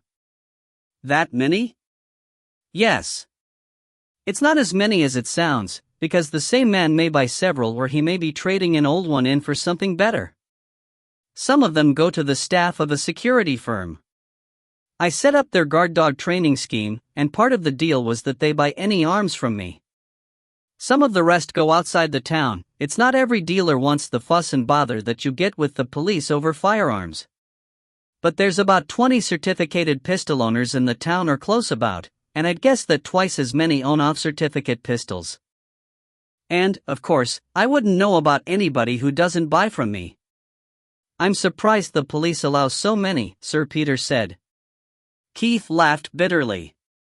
Back on familiar ground, he shook off his listlessness. They don't like it, but they can't help themselves. If you're of good repute and have a reason for owning a firearm, and that includes collecting, the law gives them no discretion at all. They must give you a certificate. They can dilly and dally and hum and haw and muck you about, and they can pretend that they have more powers than they've really got, but in the end, if you push it, they've got to give it to you. Sir Peter was still puzzled. I thought security men were supposed to be unarmed. They are. But this firm does a lot of bodyguard work. If, say, Middle Eastern royalty is coming over for the grouse or to visit around the big houses, the police would rather have him guarded by stolid, local ex-cops than by a bunch of trigger-happy Arabs. Janet ducked under the waiter's arm. But do you remember? I wouldn't have let any away on trial, Keith said. I make customers try them out in the basement. Molly would be the one to ask. I remember Fraser collecting the Hummerly, because I'd already resold the Browning that he was trading in, and it was a relief to me when he completed the deal. I wouldn't know what day it was except from the shop's records. But who are all these cowboys? Ronnie asked. Target shooters? Some. The Rifle and Pistol Club has a lot of members out here. And some have pistols for using. A couple of security guards live here for handiness, but they may be guarding bullion or bigwigs anywhere in this quarter of Scotland. The butler in one of the big houses has one, because of some valuable paintings. I can't say much more, because most of my sales are confidential, but Mr. Stevens, the manager of this hotel, makes no secret of the fact that he keeps a Colt automatic under his pillow. He bought it a year ago, after he got mugged, but he never had it on loan. Mugged? Said Sir Peter. In Newton Lauder? I think you were away then. Anyway, it was kept guy quiet. What happened? Janet asked. It's a good story, Ronnie began. Sir Peter gave him a warning frown. Let Keith tell it, Keith put down his knife and fork and refilled his glass from the whiskey bottle that stood between himself and Ronnie. About late last September or early October, we dug Crookshank. Sir Peter snorted. That little beggar. The same. He found himself a new racket. Late at night, usually Fridays, he dressed up as a little old lady and robbed men coming home from the pubs. Janet forced a laugh. I wouldn't put it past him, she said. But why the little old lady bit? For the first time, Keith produced the shadow of a smile. Afterwards, he told me why. He could wear a hat with a veil. And it was against a man's instincts to fight with him, dressed like that. And, for the sake of a tenner or two, nobody was going to tell the police, or his own wife, that he'd been mugged by a little old lady. His pals would laugh at him, and his wife wouldn't believe it. Sir Peter smiled, while his shrewd eyes noted that Keith had relaxed as he spoke. The raconteur was taking over from the concerned husband. Dougie was always enterprising. What went wrong? It worked a few times, Keith said. Dougie wasn't very forthcoming as to how many. He must have thought that he was on to a good thing for life. But then he went and held up Mr. Stevens, who meekly handed over the hotel takings which he'd been fetching along to the night safe at the bank. "He'd think it was Christmas," Janet said. "Not really." When Dougie found that he'd got his hands on about £1,000, he was horrified. Nobody was going to stand that sort of a loss without going to the police, who'd have put it down to him in about 1 minute flat. So he tried to give the money back. But by then Stevens had got up his courage and his suspicions, especially about the gun, and he tackled Dougie and fetched him into the police station. They got me out of bed to unload and examine the weapon, and I identified it as a cap pistol. Mr. Stevens didn't think it was funny, but Sergeant Ritchie was just about rolling on the floor. He thought it was the funniest thing that ever happened. They didn't know what to charge Dougie with at first, seeing that he'd given the money back without being asked, but eventually they compromised. Dougie pleaded guilty to carrying an imitation firearm with intent to commit a felony, or something. I was called to testify that it was an imitation, which is how I came to know about it. He was let off with a fine in lieu of jail. He grumbled about it to me afterwards. "It was bloody rang," he said, "that the fine cost him more than he'd made off the muggings. I think he's gone back to pinching lead-off roofs now." I told him that if he ever found his way up onto Breesland house roof he'd do the return journey head first and non-stop. Keith fell silent and seemed about to descend again into despondency. "Getting back to skeletons and things," Janet said quickly, "who could have wanted old Fraser dead?" "We don't know that he is dead," Keith said. "It may not be his skeleton. And we don't know that whoever it was shot. A hole can happen in a skull in lots of ways. It could have happened last week, with somebody chucking something off the bridge. Time enough to wonder about it when the pathologist's done his stuff." His shoulders drooped. "Assume that it's Fraser," Sir Peter said. "Assume that he was shot and that the bullet's still in the skull, and not too badly damaged. Would the barrel of the pistol be too far gone by now for them to prove that the bullet came out of it? We don't know that the pistol's been underwater for the whole year. It could have been thrown into the canal a few days ago." "Assume that it's been in the canal for a year," Sir Peter persisted. "After being fired? Assume that too. I'd be guessing. So guess . Keith sighed, but he concentrated. "Fresh water for a year," he said. "Could be. The modern stiffnate primer's strongly anticorrosive, and the ratio of primer to powder is highest in small-bore cartridges like the 22. If they find the bullet. That Hammerly's chambered for the long rifle cartridge. The bullet could have gone right through the skull. If there ever was a bullet," Keith added. "Whether he was shot or not," Sir Peter said, "he was dumped in the canal with chain weighting him down, so there's no doubt that he was murdered." "That's not what you said this morning," Keith pointed out. "This morning I was trying to rock Monroe's boat for him, because I wasn't sure you hadn't been up to something again." "Of course he was murdered," Janet said impatiently. "But getting back to my question, who'd do it? Present company accepted, of course. I only knew him as an occasional customer," Keith said, "and a damned fine shot." "Ronnie?" Ronnie shrugged his wide shoulders. "I never knew him, not to call knowing him. I've seen him in the pub, the Bridge Inn. So VEU, when you've been with me. You're oftener in the Bridge than I am." "Only because you're more often in here, you and," Ronnie broke off. He had nearly said Molly's name. He hurried on. "The Bridge is nearer for me. He was a real loner, was Fraser, but whiles I'd see him with the others from Canal Cottages. He was inspector on the canal, but far as I could see he did damn all inspecting. I rarely saw the pub without he was in the bar unless he was away at the shooting contests. When the pub was shut he was either scuttering in his garden or walking away through the fields and into the woods, up to no good at all. Between times, he was a devil with the women. Beats me how he found time for it all, even without working at his job. Which," Keith said, "explains how the canal got to be so run down. Andrew says the lot gates were rotten, and nobody seemed to notice. Sir Peter grunted. It's an isolated piece of canal, he said. It doesn't link up with the Union, and now that the Forth and Clyde canals closed the traffics all up north, through the Caledonian and the Crenan. So I think the authority preferred to forget about this canal. They used it as a dumping ground for forgotten staff, or men hanging on for retirement. He topped up his glass and Janet's from the wine bottle that stood between them. Whatever way, Ronnie said, the rail work was always done by Mike Snellgrove. They call him Smiler. Him that was made up to inspector when it was clear George Fraser wasn't coming back. I know him, Sir Peter said. He does smile, too, until you're sick of the sight of it. But he's obliging. I see a bit of him, because we share some casual laborers, and also he's got the best equipped workshop for miles around.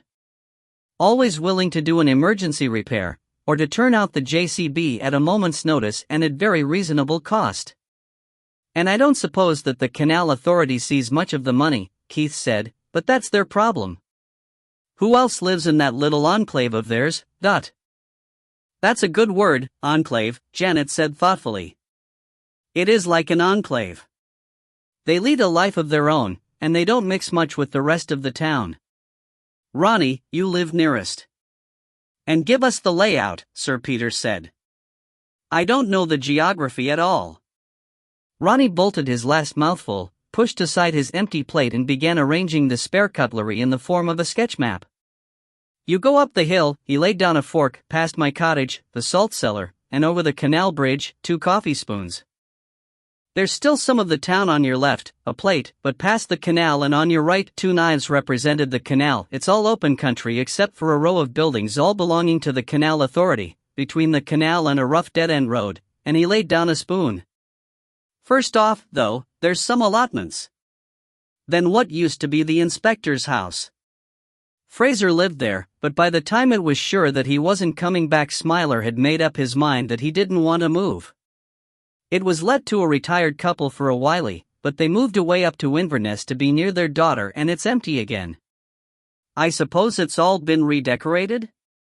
Keith asked. Oh, aye. The old couple was tarting away at it, Ronnie said, with all the contempt of one who believed that paint and wallpaper that were good enough for his father were more than good enough for himself. Then there's the workshop building, with its own slipway, where the machinery and boats are kept and worked on. Ronnie placed a matchbox between the canal and the dead-end road. Beyond the shed there's a group of cottages. In the old days, there was 10 butt-and-bends for the canal workers, but the Canal Authority knocked them together in pairs, so now there's 5 houses, 4 of them arranged around a green that fronts onto the canal. The firsts gable onto the canal, and Smiler lives there with his wife and a couple of kids. She's a tough old boot and the kids are going the same way. Then there's the 2 cottages across the back of the green. In the first one you come to, there's those 2 brosy lads that do forestry for you, Sir Peter. Tweedledum and Tweedledee, they're called in the town. Sir Peter smiled. Is that what they call them? I didn't know, but it fits. Of course, I don't employ them more than about half-time. I believe they work for the Canal Authority in between. They're good enough workers, but a wee bit thick? I'm afraid so. That's what IDVE thought, Ronnie said. They're bachelors, but often enough there's a bit of female company moved in there, or in the next one. That's where those 3 lads live that nobody can fool. Long hair, black leather, and motorbikes. They've been in trouble, all 3 of them, for rammying. No serious fighting with bloodshed, but bad enough to stand in the way of a shotgun certificate. Yet I've seen them shooting at the clay pigeons, so they must borrow off the others. You don't need a certificate to use somebody else's gun at the clays, Keith said. Is that the way of it? Anyway, the tall fair-haired bugger became foreman when Smiler moved up, but God knows what the others do for a living, if anything. Next to that, there's the other cottage that's gable on. Jock McSween lives there with a whole gaggle of kids. He's a widower. You may mind, he was a sergeant with the police until a while back, but he was never well liked. A coarse bugger, rough with prisoners and foul-mouthed, Ronnie said innocently. He left some months back and became a guard with one of the security companies. Then there's the last cottage at the back, away from the green. There's 2 Wi-Fi's live there, Mrs. Donald and Mrs. Franks they call themselves. Nobody's ever seen a husband, though they've 3 kids between them. They seem to live mostly by doing the cooking and cleaning for the men, except Smiler, who's got a wife of his own, and maybe doing them other little favors. Janet cleared her throat. Like keeping them warm at night? Maybe. It's rumored that they're no better than they should be. Maybe not quite so good. Janet's eyes gleamed. You mean there are 2 of those? Men knocking at the door at night and leaving a $5 on the mantelpiece? Ha! Said Ronnie. You're a way out of date, lassie. A $5 buys nothing today. So you do know. Ronnie smirked. I'm not saying whether I do or I don't. But I could be interested. What do you usually charge? Yuck, said Janet. To you, twice the price. Hoy, said Sir Peter. That's more than enough on that subject, children. Keith, you might consider engaging one of the ladies to come and char for you at Breesland House. Half a day cleaning and leave a meal in the oven for you. That sort of thing. It'd save us some time, Keith admitted. And maybe we could get some more information out of her. And be kept warm at night, Janet said. Have you seen those 2? Ronnie asked in disgust. A $5 would be too much for the pair of them. Hell, I'd more expect them to pay me, . Janet had a riposte ready, but Sir Peter cut her off. When I said that was more than enough, he said coldly, it was not my oblique way of inviting you to continue. That subject is now closed. Keith, what I had in mind was to give these people easy access to the place, so that they can find out for themselves that there's nothing there. It might save the house from burning down. Keith thought for a moment and then nodded. That's a good thought, he said. You're more subtle than I knew, Peter. Ronnie can go up and use his charm in the morning. But are you sure that the trouble all stems from canal cottages? Sir Peter raised his curly eyebrows. Not necessarily. With a woman like that on the place, it would be easier for anyone at all to slip her a $5 and gain access than to risk arson. But that whole colony, what did you call it, an enclave? Has an oddness about it.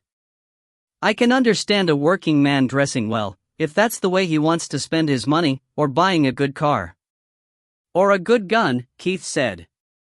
I've sold at least one best English gun up that way. Second hand, but still in 4 figures. There you are, then. But when a man has all those things and more beside, and no visible source of extra money, and doesn't even look for overtime, there's something wrong somewhere.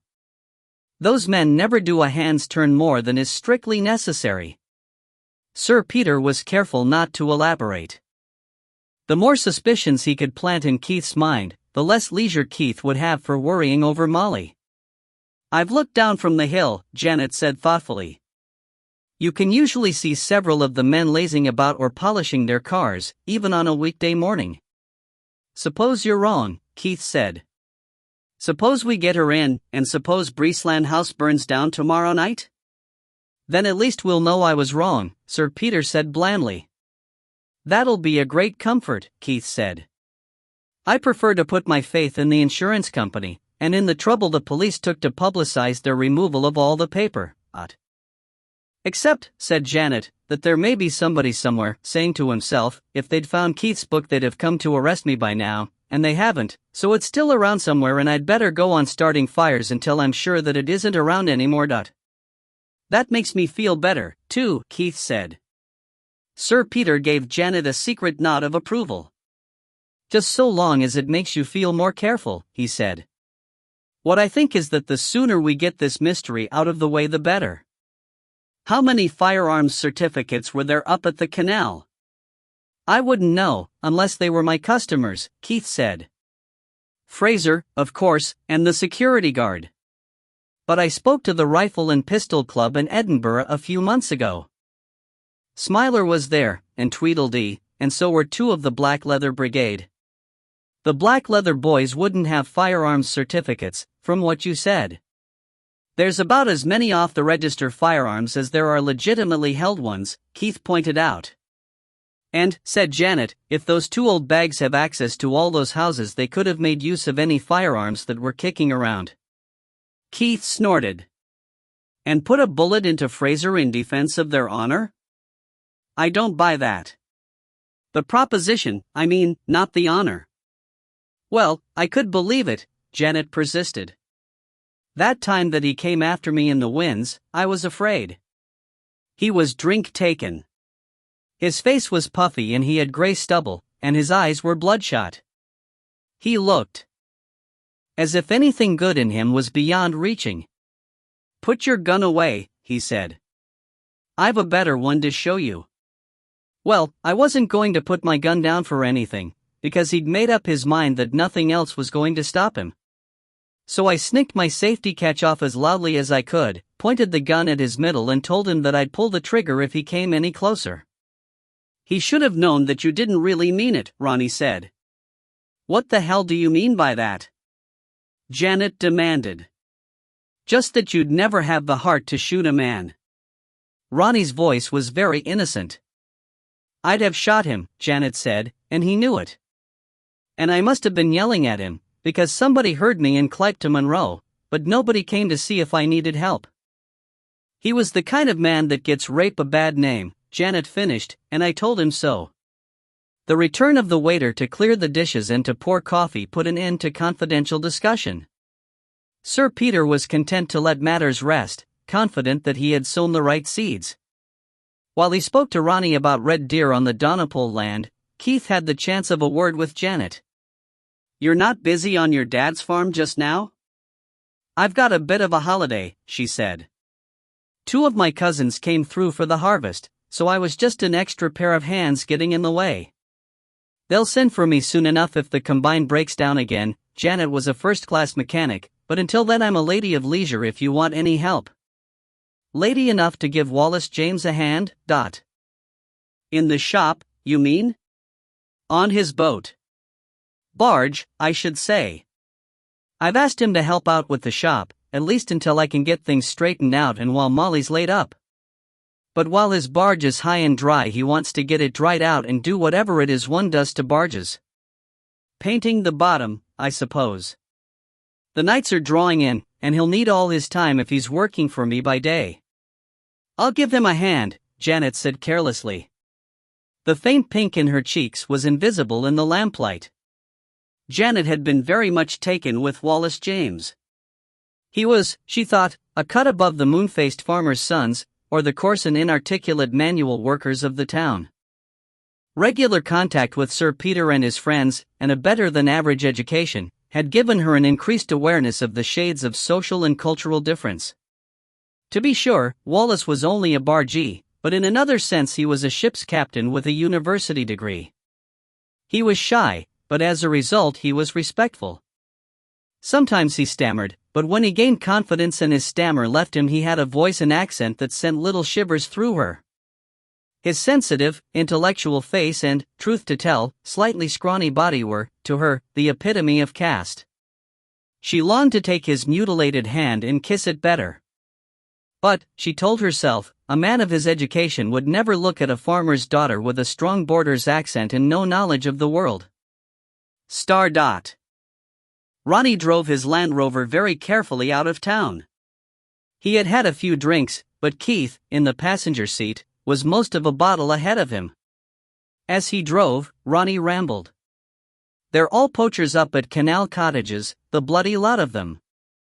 I don't believe the butcher's made a bobby out of them in years, except on what he's bought from them. But you can't catch the buggers. If they're going out, they have those bairns posted at all the junctions at dawn to see which way Hamish and me are going. I've told Sir Peter. He's all for a quiet life. But it's not just one now and again, it's all the damn time, and it's all revenue lost to the estate. And they don't stop at a deer. The farmers been losing sheep. The police take an interest in that all right, but you know what they are about poaching, they don't see it. And I can't be awake and everywhere all the time. True, Keith said. He was twisted round in his seat, trying to calm Sir Peter's two Labradors who were rampaging in the back of the vehicle, excited by the new events. Course, Fraser was the worst of the lot. When he wasn't in the pub, he was prowling the forestry with a pistol under his coat, on the lookout for a deer. I tackled him whenever I saw him.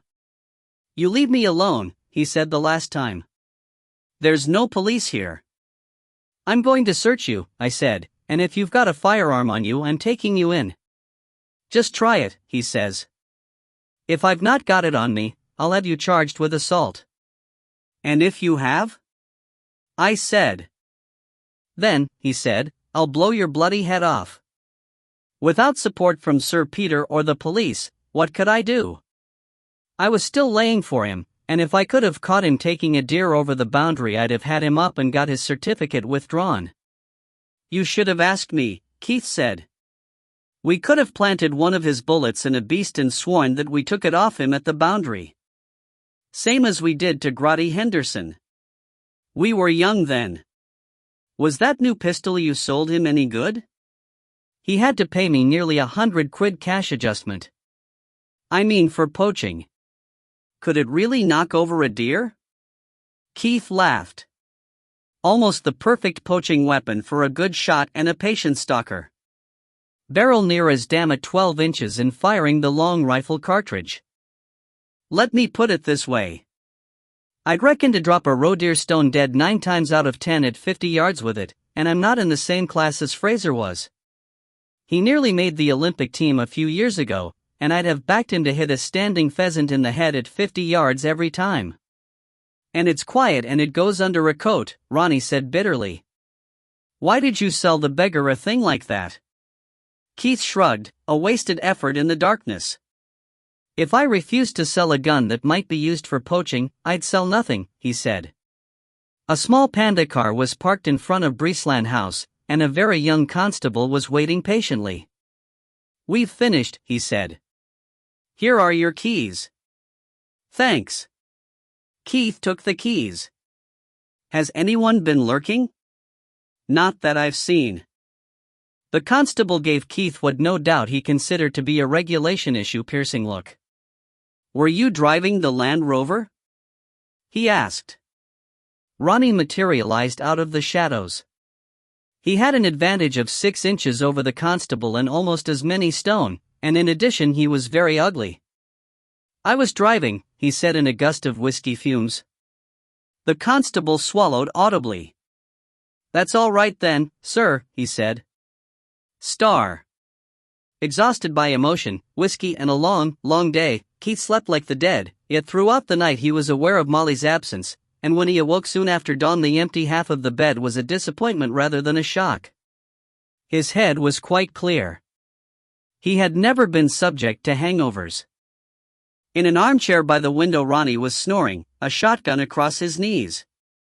When Keith started moving around, Ronnie snuffled and snorted and opened one eye. "I put all our ducks in your freezer," he said, and the eye closed again.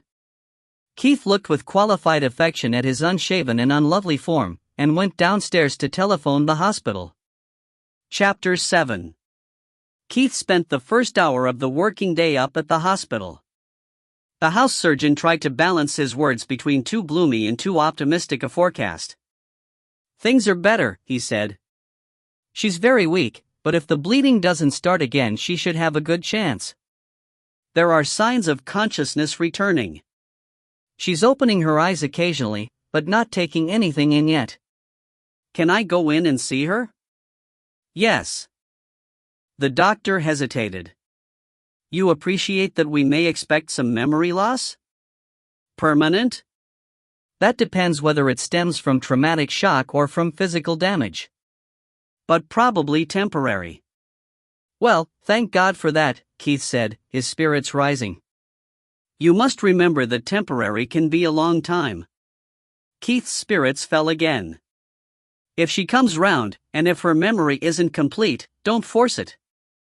I've warned the police not to press her for a statement until she's ready to remember. A stout constable was sitting uncomfortably just inside the door of Molly's room. He gave Keith one incurious look and went back to his fishing magazine. "Shouldn't you ask me who I am?" Keith said. The constable grinned. "I might have had to if I hadn't been buying tackle off you for years. You sold me a new trout rod last week." "I didn't recognize you without your Glengarry," Keith said apologetically. "You're the only outsider allowed in without a personal say-so from the chief inspector, and any medical staff I don't know have to be vouched for." Keith sat down at Molly's bedside and took her hand. "The vet says Tanya's going to make it," he said softly. "So now what about a little effort from you?" Molly opened her one unbandaged eye. It was darker than Keith remembered, and more luminous. It studied the ceiling. Her face looked older and thinner, and Keith thought that she might turn from a pretty girl into a lovely woman. He hoped that she would live for them both to enjoy it. Star dot. Keith met Ronnie on the pavement outside the shop, and they climbed the stairs together. The flat, where Keith and Molly had once lived, now resembled a junk shop in a poor way of business, with some of the original furniture, some abandoned by the intervening tenant, and much of the contents of Merganser's cabin salvaged and drying. Wallace and Janet were sharing a pot of coffee, and were joined in conversation which, for Janet, was rather subdued, but for Wallace was remarkably animated. "I suppose you want coffee," Janet said. "You're going to make somebody a rotten hostess," Keith retorted. "We'll take a quick cup, then we'll get down to it." They found seats somewhere among the disorder. Keith reported briefly on Molly's progress, and there was agreement that any kind of improvement was a sign of recovery to come. But this was said too loudly and too often. "Did you get us a daily?" Keith asked Ronnie. "I got the fat one with the red hair." "Well, they both got red hair, but this one's is real. I think. Anyway, it's the one with skin like a rice pudding." Jessie Donald. "She's out there now.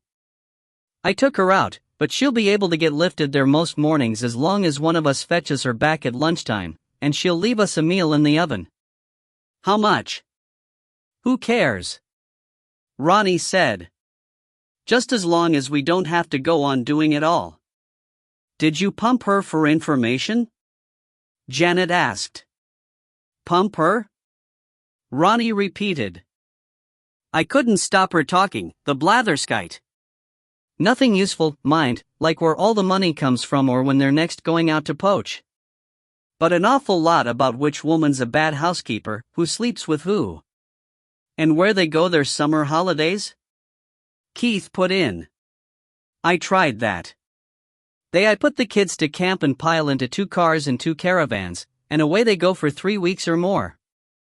But when I asked her where she went, she shut her big gub.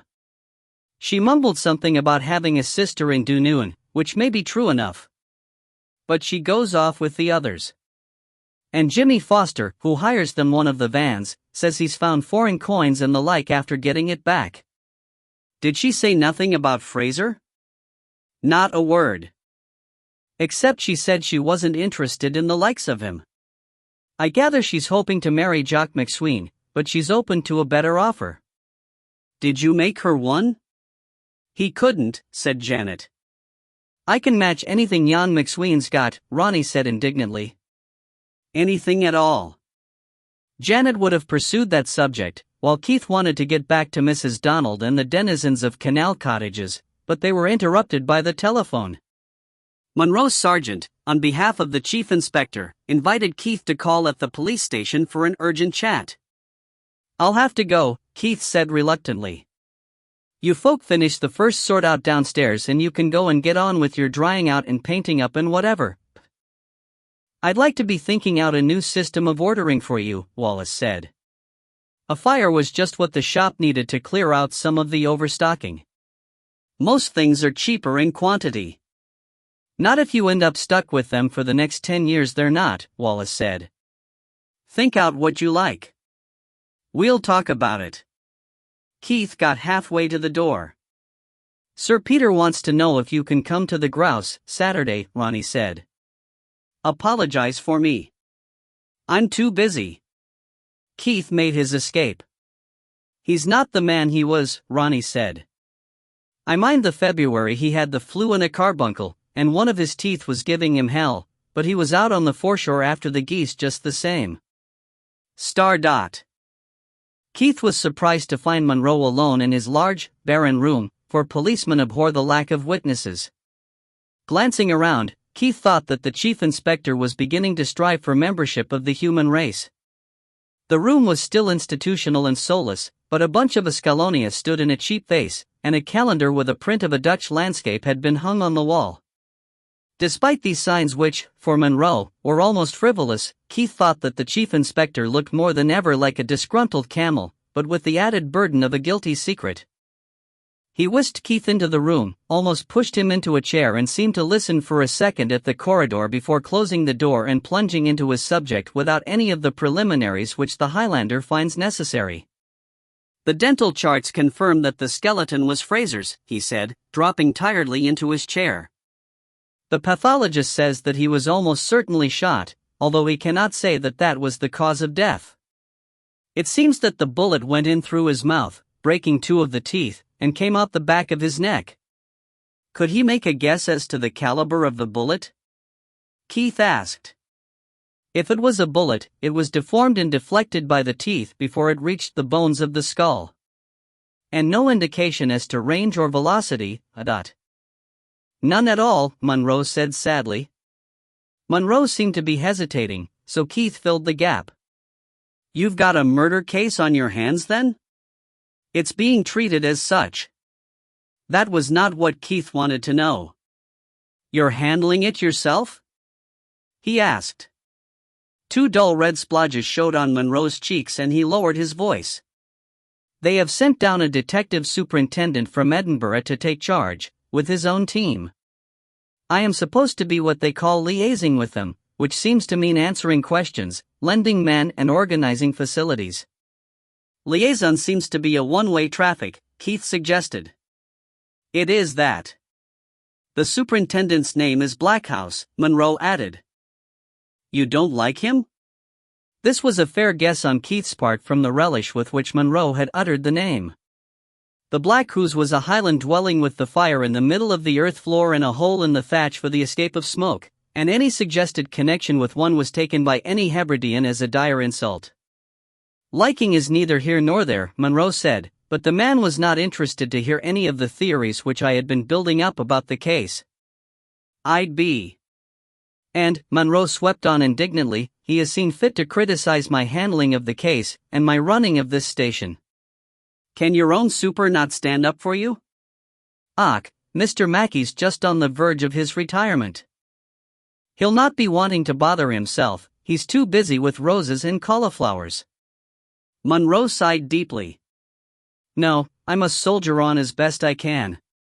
Meantime, this Superintendent Blackhouse has taken over all the evidence. When do I get my catalogs and price lists back? Keith asked. And all the investigation. He has even made excuses to keep me out of his murder room. But he has made himself very disliked, or I'd not know as much as I do, even. I should not be telling you this, Monroe added. It's just between ourselves.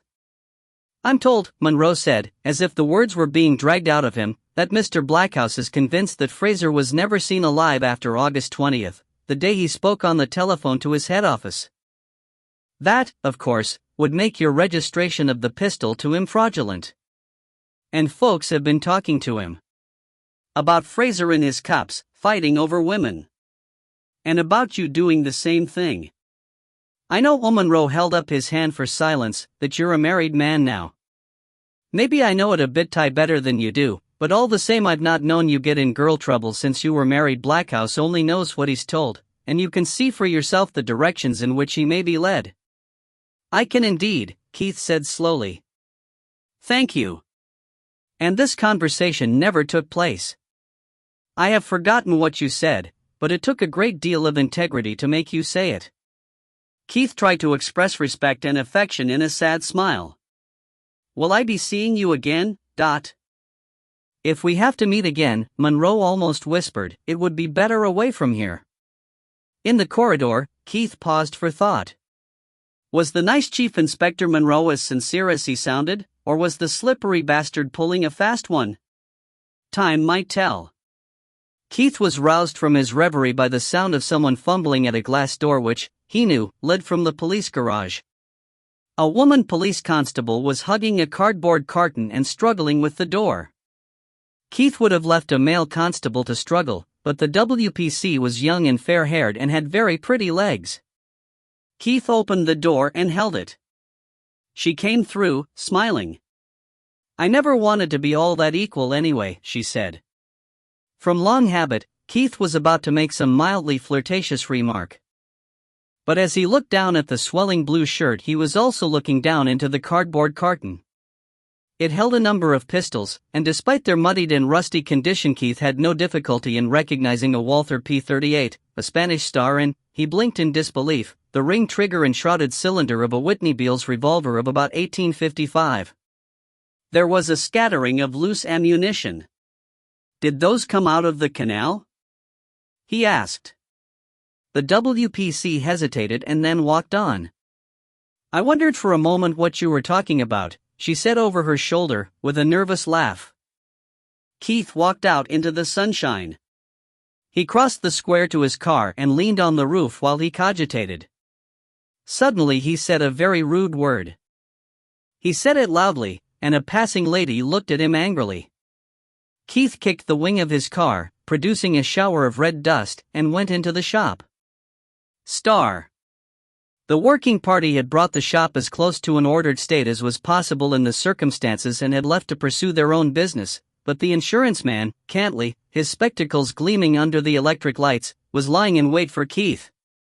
They spent a long, reluctant hour together, making rival lists which failed to correspond.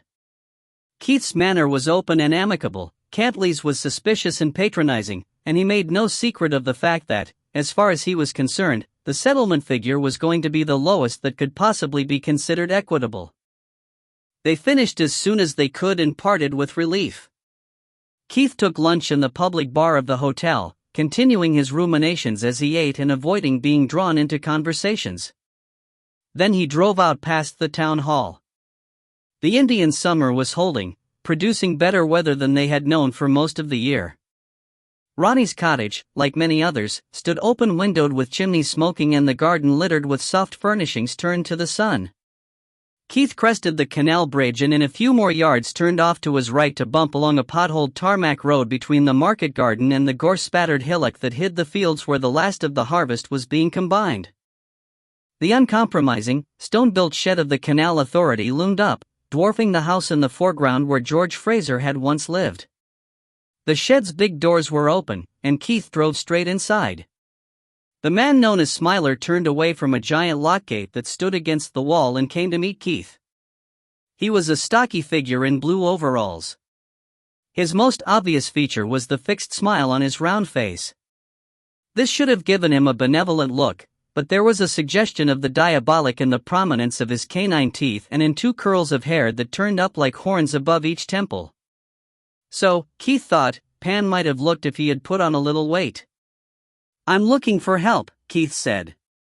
My MOT runs out in a couple of days and one of my wings is hanging off. The garage is out of gas, and my workshop's been burned out. Can you do a welding job for me? Smiler beamed at him. I expect so. It's a fiddly job, though. It'll cost you. Keith raised an eyebrow. I've lost my shop, he said. I can't do without the car as well. Smiler's grin diminished by half a whisker. I was sorry to hear it. How's your wife doing? Keith hesitated.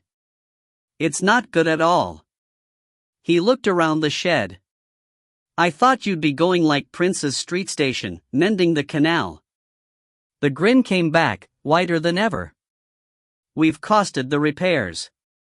Now we've to wait for the High Hydians to give the go-ahead. I was just marking off timber to adapt this gate. Well, let's have a peek at your trouble. A man welding is blind, deaf, and immobilized. As soon as Smiler had wheeled out his welding trolley and set to work, Keith began to study his surroundings, drifting, apparently aimlessly, down the shed. This contained an astonishing accumulation of materials and machinery, but despite obvious pressure for space, a clear alleyway had been kept along one wall. Keith followed it along past the dredger cum reed cutter high on its blocks to the other big doors at the canal end of the shed. Keith maneuvered round a heavy, inverted dinghy. Here, at the open doors, the towpath was broken by a slipway and by a deep slot which, Keith guessed, would enable whole lock gates to be floated in and under the overhead gantry. Standing at the door, Keith could see the roofs of houses beyond the further towpath. 200 yards away along the empty canal he could see Merganser. Janet was moving around the deck in a bikini. Keith wondered how Wallace was surviving, exposed suddenly to so much innocent young girlhood. At the end of the alleyway, Keith found that a large sheet of steel plate had been set up, leaning out from the wall over a bed of sand behind a framework designed to hold targets. One or more of the locals had set up a very useful little shooting gallery. Keith felt the weight of the Webley and Scott under his armpit. He was tempted to try a few shots, but refrained. The shop's basement would be more suitable, if the fire brigade ever pumped it out. He ran his fingers through the sand.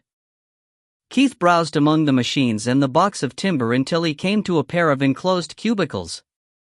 The first was a fitter's workshop, interesting to Keith but not significant. The second, Keith saw, was an office. He glanced at Smiler, who was still engrossed in his welding, and slipped inside. Quickly, Keith began thumbing through a shelf of spiked accounts. Some minutes later, the intermittent hissing of the welding torch snapped off. Keith nearly missed the signal in his absorption, but he had time to close a file of day work sheets and to step back from the desk before Smiler appeared in the doorway behind him. The grin was still in place, but Smiler's eyes were cold. "You've no business to be in here. I was enjoying your calendar." Keith nodded to a large color picture of a young lady who, for her own reasons, had begun to undress in open countryside and had then abandoned the effort while somewhere between clothed decency and wanton beauty. I heard you was one for the women." Smiler jerked his head and backed out of the office. "Your job's done. That'll be 25 quid. Keith whistled. "That's a bit steep, isn't it, in your employer's time and using his plant?" "That's the price," Smiler said calmly. Keith pulled out his wallet. "I'll come to you again, next time I'm bloody desperate," he said. 10 quid, take it or leave it." Smiler picked up a heavy hammer. 25, he said, "or I'll put it back the way it was." Below the canal bridge, Keith turned off into a side street and then into a terrace of small houses. At the end, incongruously tucked in between a church and its manse, was a small junkyard, concealed and protected by a wooden fence and some rusty barbed wire. Keith drove through the open gates. The proprietor's small figure was moving to and fro between the piles of scrap and a cauldron that stood over a flaring gas ring. Dougie Crookshank was reclaiming scrap lead. Keith had at one time been accustomed to pouring his own shot, and he knew something of the chemistry of scrap lead.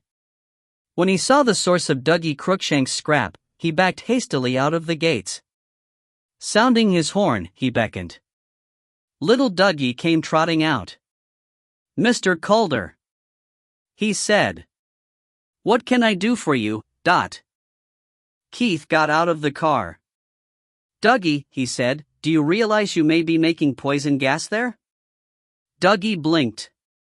His tight little eyes never gave anything away. "Never did me any scathe," he said.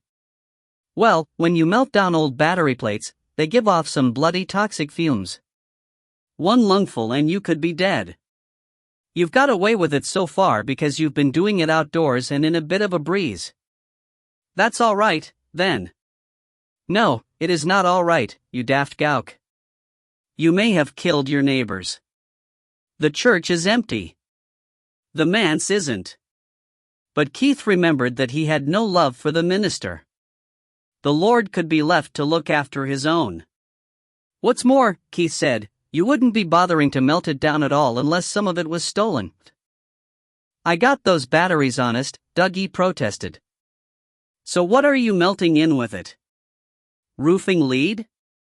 If you've been up on either of my roofs, Keith said grimly, I'm going to sit you down in that pot until the lead comes out of your ears. Nothing like that, Mr. Calder. I've not been near you, or anyone that you know. It might have been the heat of the cauldron, but the little man was sweating. You'd better bloody well not. When did you clean out the spent bullets from the sand in the canal shed? Dougie looked puzzled. Smiler told me I could. I do not, Keith said. Give a pig's fart what Smiler told you you could do. When did you get them? Yesterday. Have you melted them down yet? Why do you? But Dougie saw the signs of Keith losing his temper. Some, he said quickly. Less than half. Keith let out a sigh of relief. I suppose it's safe in there by now. Let's go and take a look at what's left.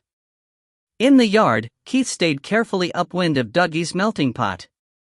The smaller man produced a heavy bag and Keith looked inside. There were fragmented bullets, and whole bullets virtually undamaged. One in particular caught Keith's attention. Here's an oddity, he said. Smaller than 9mm. Could be a 31. Have you seen anyone using an old Patterson Colt up there?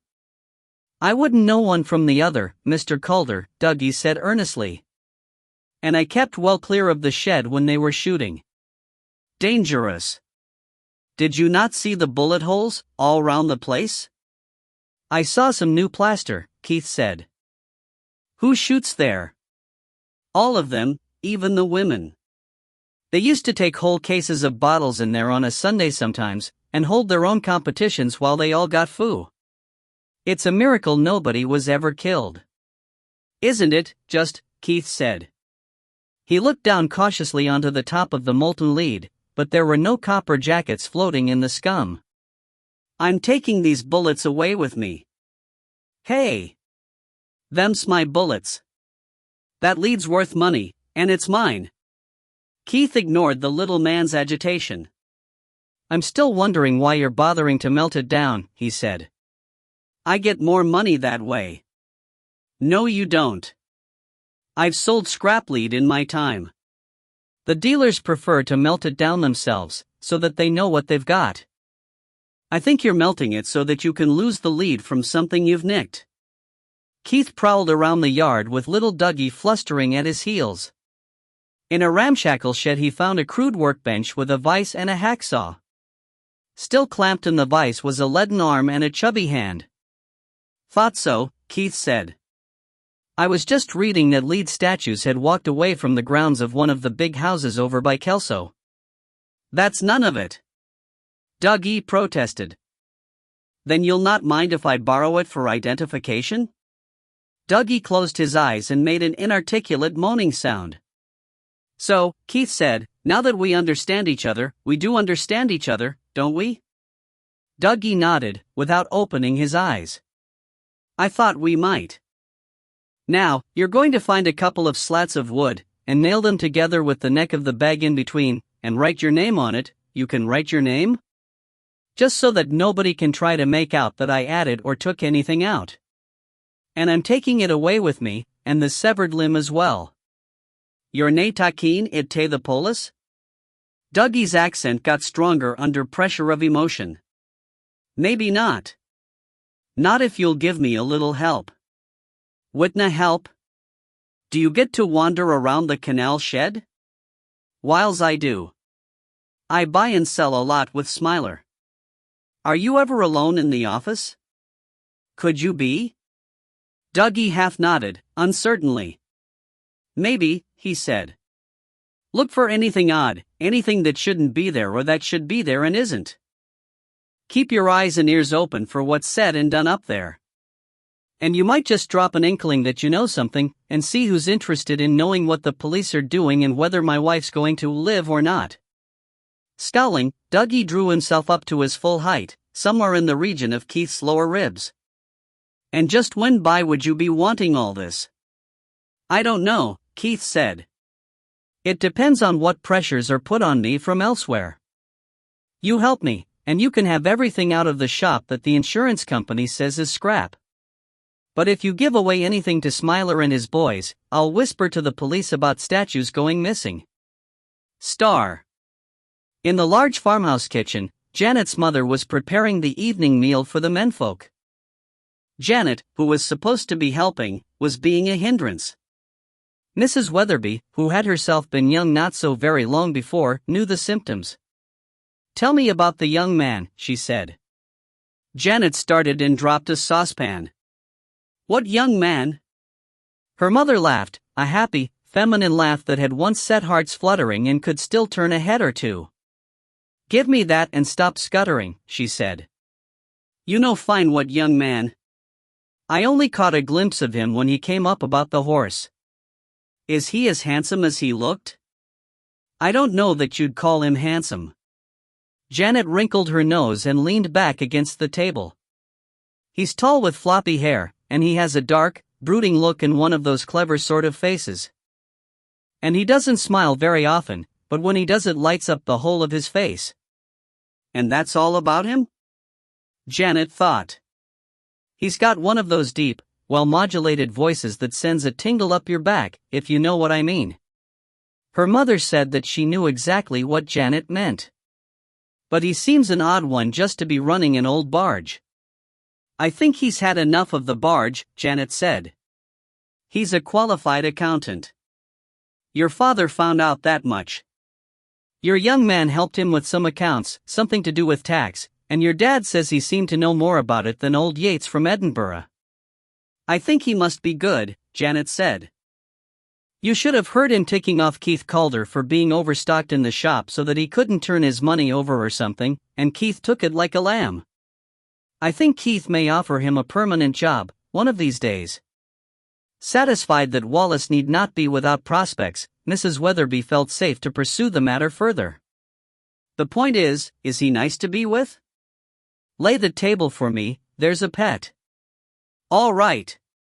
"Well," Janet said, without moving, "he's very thoughtful and considerate. He makes little jokes in a shy sort of way and looks relieved when you laugh. And he's never boring, because he knows a lot and he can make it sound interesting." Mrs. Weatherby adjusted the gas under the vegetables. "You're falling for him, aren't you?" she asked, without looking round. Janet slumped into one of the hard, Windsor chairs. "Can you fall for someone who's never even kissed you?" Her mother looked into the past. "Yes," she said. "Of course you can." "Then I probably am." "How does he feel about it?"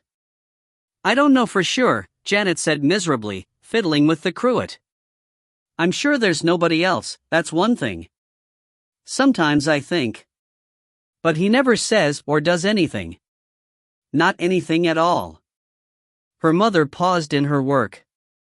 "Put that down before you break it," she said. "You're sure he's not one of those funny ones?" Janet sniffed and then laughed. "Quite sure. Sometimes, when he looks at me, his eyes have a heat in them. Like a coal that's almost out but it comes alive if you blow on it." Her mother sighed. She knew that look. "I'd better start saving for the wedding then." Janet's head drooped again. "I don't know," she said.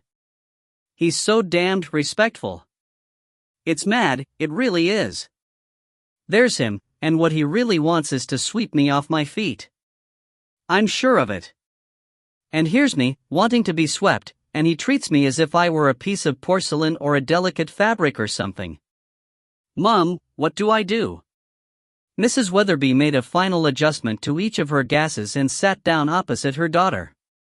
"I hope you're not asking me to tell you how to seduce the poor man?" "No," Janet said.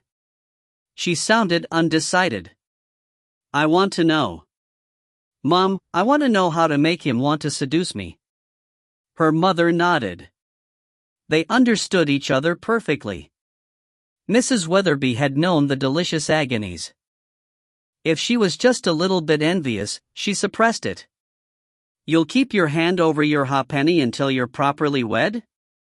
"Of course," Janet said. At the time, she meant it. In her day, Mrs. Weatherby had been the recognized beauty and heartbreaker for 20 miles around. She thought back. "You've shown him a wee bit of leg?" "Mum, he's seen me in a bikini." "It's hardly a stolen glimpse, is it? A man'd rather see a forbidden inch up your skirt than the whole of you in the weeest bikini ever made." Janet snorted with laughter. "You're out of date, Mom. There aren't any forbidden inches anymore." "Then there should be, or where's the fun?" "Anyway, that may be true of your George Frasers and your Keith Calders, but not of your new boyfriend." Janet hesitated. She wanted to talk about Wallace and, unlikely as it seemed, her mother might yet produce some useful advice. But a sense of obligation to Keith and, truth to tell, her curiosity impelled her to follow up the passing reference. "Mom, did you know George Fraser?" Mrs. Weatherby blinked and came down out of the clouds. The late Mr. Fraser seemed a poor topic of conversation compared to her daughter's love life. "Long ago," she said. "When we were young. Every lassie for miles around knew Dod Fraser." "The Keith Calder of his day?" Janet suggested. "Aye, you could say that. His dad I kept a pair of tweezers on the mantel, for when he came home with shot in his backside. Like Keith, he understood a girl." "You're a young man, now. You're sure that he's realized that you're a girl, and not just another pal?" "He knows it all right," Janet said peevishly. "He just doesn't do anything about it. Just treats you as if you were something fragile and precious?" "Aye. They're the difficult ones." Mrs. Weatherby cogitated. "Maybe you've been just a bit too perfect, going around looking like something out of a fashion magazine, which'd be enough to scare any man off. Try being a little more ordinary, get a wee smudge of dirt on your face once in a while. That shouldn't be difficult on a boat." "I know what you mean," Janet said, "but I don't think you're getting the picture. Sometimes he seems scared to look at me at all. Poor lamb, he's terribly shy under a crust of self-reliance that holds up as long as he's on ground that he's sure of.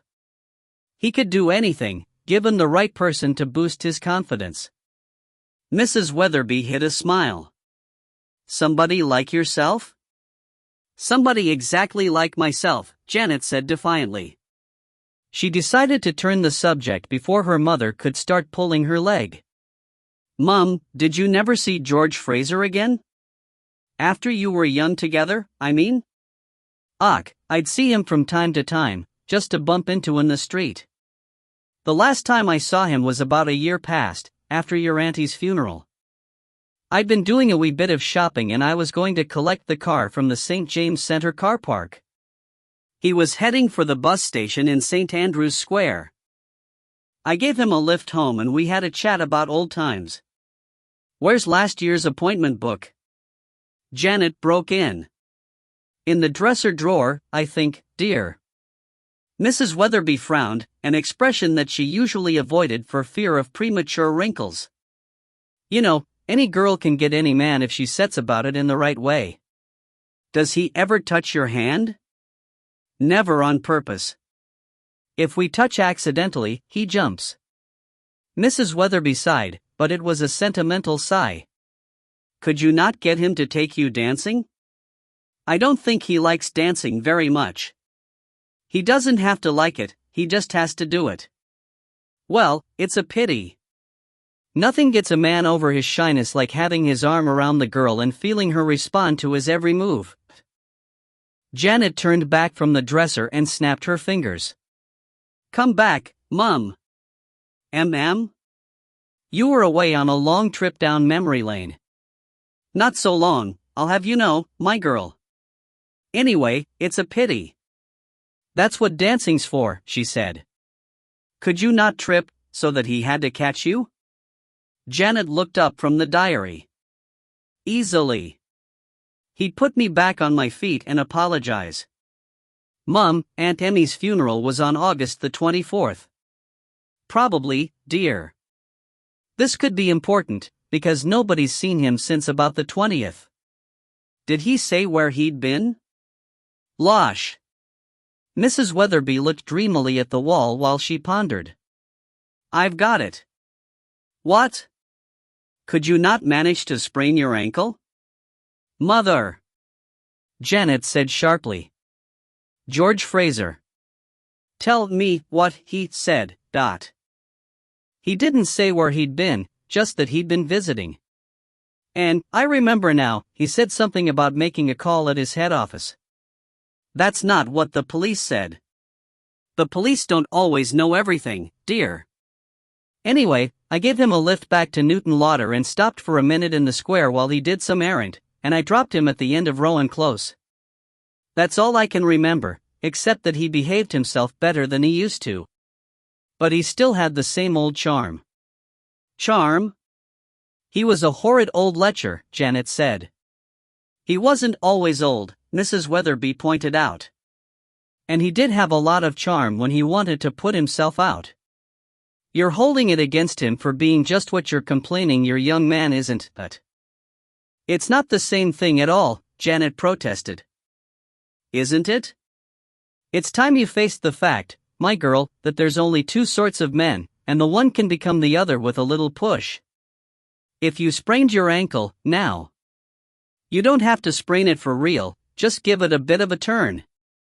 You can't walk on it, poor little thing that you are, so he has to carry you. And while he's carrying you, he feels you soft and warm and real and alive in his arms, Mrs. Weatherby said. Maybe you put your arms around his neck, and your hair blows in his face, and your perfume. Mum, Janet said, half laughing, you're drifting away again. You'd have to choose the right place, Mrs. Weatherby said briskly. Just the right distance from people. Not so far that he'd collapse under the strain, and not so near that he'd fetch help. Janet was looking happier. If she was still only partly convinced that Mother knew best, at least she was beginning to believe that there might somewhere be a solution to her problem. Mum, she said, you're still a very dangerous lady. I hope so, said Mrs. Weatherby. Star. The empty shop got on Keith's nerves. It half reminded him of how it had been when he and Molly had taken it over, but wherever he looked the fire damage spoiled the sense of familiarity. He had an appointment with the surveyor who had been sent by Sir Peter to organize the repairs. But Keith, after an hour spent watching Molly open her eyes and then close them again without any sign of recognition, a dispiriting session with his bank manager and a brief visit to the cellar, now pumped out but quite unusable, was in no mood for patient discussion. He gave the surveyor what amounted to carte blanche and got rid of him. Keith went up to the flat, where he found Wallace James. Wallace, driven from his salvage operations on Merganser by the failing light, was busily organizing his possessions in the hope of winning himself sitting, sleeping, cooking and storage space all in the one small room. Keith dumped some waiters and a number of rubber decoy birds beside the door. He would have to make time to sort through the stock for items which he could take into his personal possession and write off as tax losses at stock-taking prior to reopening. But Wallace wanted to talk. That skeleton, he said. The one in the sea canal with the chain around it. What sort of chain was it? Just chain as far as I know, Keith said. Calibrated? To Keith, the word had an engineering meaning inapplicable to chain. You mean, marked off? For going over a gypsy. I'm not with you, Keith said faintly. Can we sit down? Of course. Where? The chairs were heaped with clutter. Wallace took the camp bed and Keith perched on the draining board. Now, Keith said patiently, remember that you're talking to an idiot. Wallace took a deep breath. A gypsy is the thing on a winch that the chain runs over. For the chain to run over it without jamming it has to be calibrated, that's to say, each link has to be just the same size, no variation allowed. About a year ago I had 5 fathoms of calibrated, galvanized, 3/8-inch chain nicked off the barge. And I want to know what to do about it. Do you know when this was? Only that it was about this time last year, maybe a bit earlier. I've sent the receipt to the tax office, but the chandler in Leith would have a record. I often moor up at Newton Lauder overnight in part of a day, to change my library books and do a bit of shopping. So I collected the chain from the bus office and humped it all the way up that blasted hill, unwrapped it and flaked it out on deck. Then I walked along to the pub. In the morning, when I went to shackle it on, it had walked. Where did you moor? Near the canal buildings? Just opposite. Do you think they'll think I did it? Keith drummed his heels on the cupboard doors while he thought. Wallace, presumably, had a firearms certificate. On the other hand, Monroe would know that Wallace could not possibly have attacked Molly. Did you ever meet Fraser? He asked. He used to complain if I moored near his house, Wallace said. He called it an invasion of his privacy. I told him to get nodded. Keith nodded. If he needed a red herring, Wallace might come in handy. How are you getting on with Janet? He asked. Wallace flushed scarlet. He would have liked to break into blank verse, but he found himself quite unable to utter a coherent word. Chapter 8. When Keith got back to Breesland House, there was a smell of food in the air. Ronnie's idea of a well-laid table was 2 forks, 2 knives, the salt packet and most of the contents of Keith's cellar. Keith washed his hands at the sink. She left us a meal, then? Aye. But it was a near thing, Ronnie said laughing. I came by here at midday, to feed the animals and see if I could scrounge some dinner, and those stupid tykes of Sir Peter's had her treed up on top of yon press. Ronnie jerked his head at the big broom cupboard in the corner of the kitchen. Stupid buggers. Keith dried his hands and sat down. Did they take any lumps out of her? No. They'd more sense. I jealous they was only asking out for a pee. But you ken what they're like. Up at the hall, the only way dogs can get any attention's by barking their heads off. She's not coming back, then? Oh, aye. I smoothed her down. What are we having? A dram, maybe, and an export for a chaser. And then with the meal I thought Ronnie looked meaningfully at a bottle of wine which Keith had been saving for a very special occasion. I meant food, Keith explained. Nothing much. Shepherd's pie. I think she used real shepherds. It smells better than mine but not as good as Molly's. Just as long as it's not cottage pie made with real cottages. Aye. Ronnie served the pie and brought the food over. He grinned. A comical picture she made up there. She was showing all she's got, but she was past caring about that. A shade over 100 quid's worth, I reckoned. 100 quid in French silk and lace, real silk, not nylon, under a dress that looked like somebody's cast-off. And 2 penn'orth of herself. The shepherd's pie was good. This is all right, Keith said. Since when have you been such an expert on lingerie? I've had my moments, Ronnie said blandly. It bears out what I was saying before, though. Only a real bag would wear silk and suspenders under her working clothes. Keith hid a smile. From his experience he could have contradicted Ronnie many times over, but the subject was better dropped. How did you calm her down? He asked. Ach, I patted her bum and told her she was a brave little woman. I was going to give her some money from you, but then I thought that you were having a gully expensive time of it. You're not wrong, Keith said.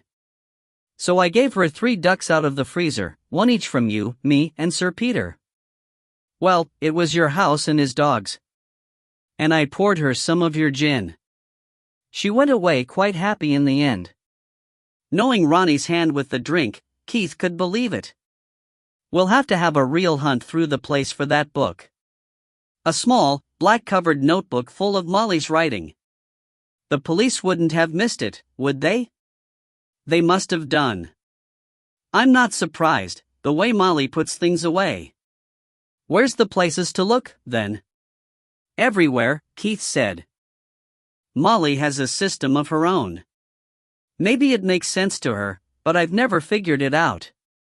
If I want to find something in this kitchen, first I decide which cupboard's furthest from where it's oftenest used. Then I work on the principle that the oftener it's going to be wanted, the more inaccessible it'll be, and 7 times out of 10 I find it. Ronnie nodded. She was the same. I'm always finding things in the damnedest places. So you take the downstairs, a visitor's I might spot something that I wouldn't. I'll go through the upstairs. As soon as they had fulfilled, as they saw them, their domestic duties by stacking the dirty dishes on the draining board, they separated. Keith went through the upper story almost inch by inch, the bedroom that he shared with Molly, 2 spare bedrooms, one of them holding Ronnie's gear, bathroom cabinets, airing cupboard.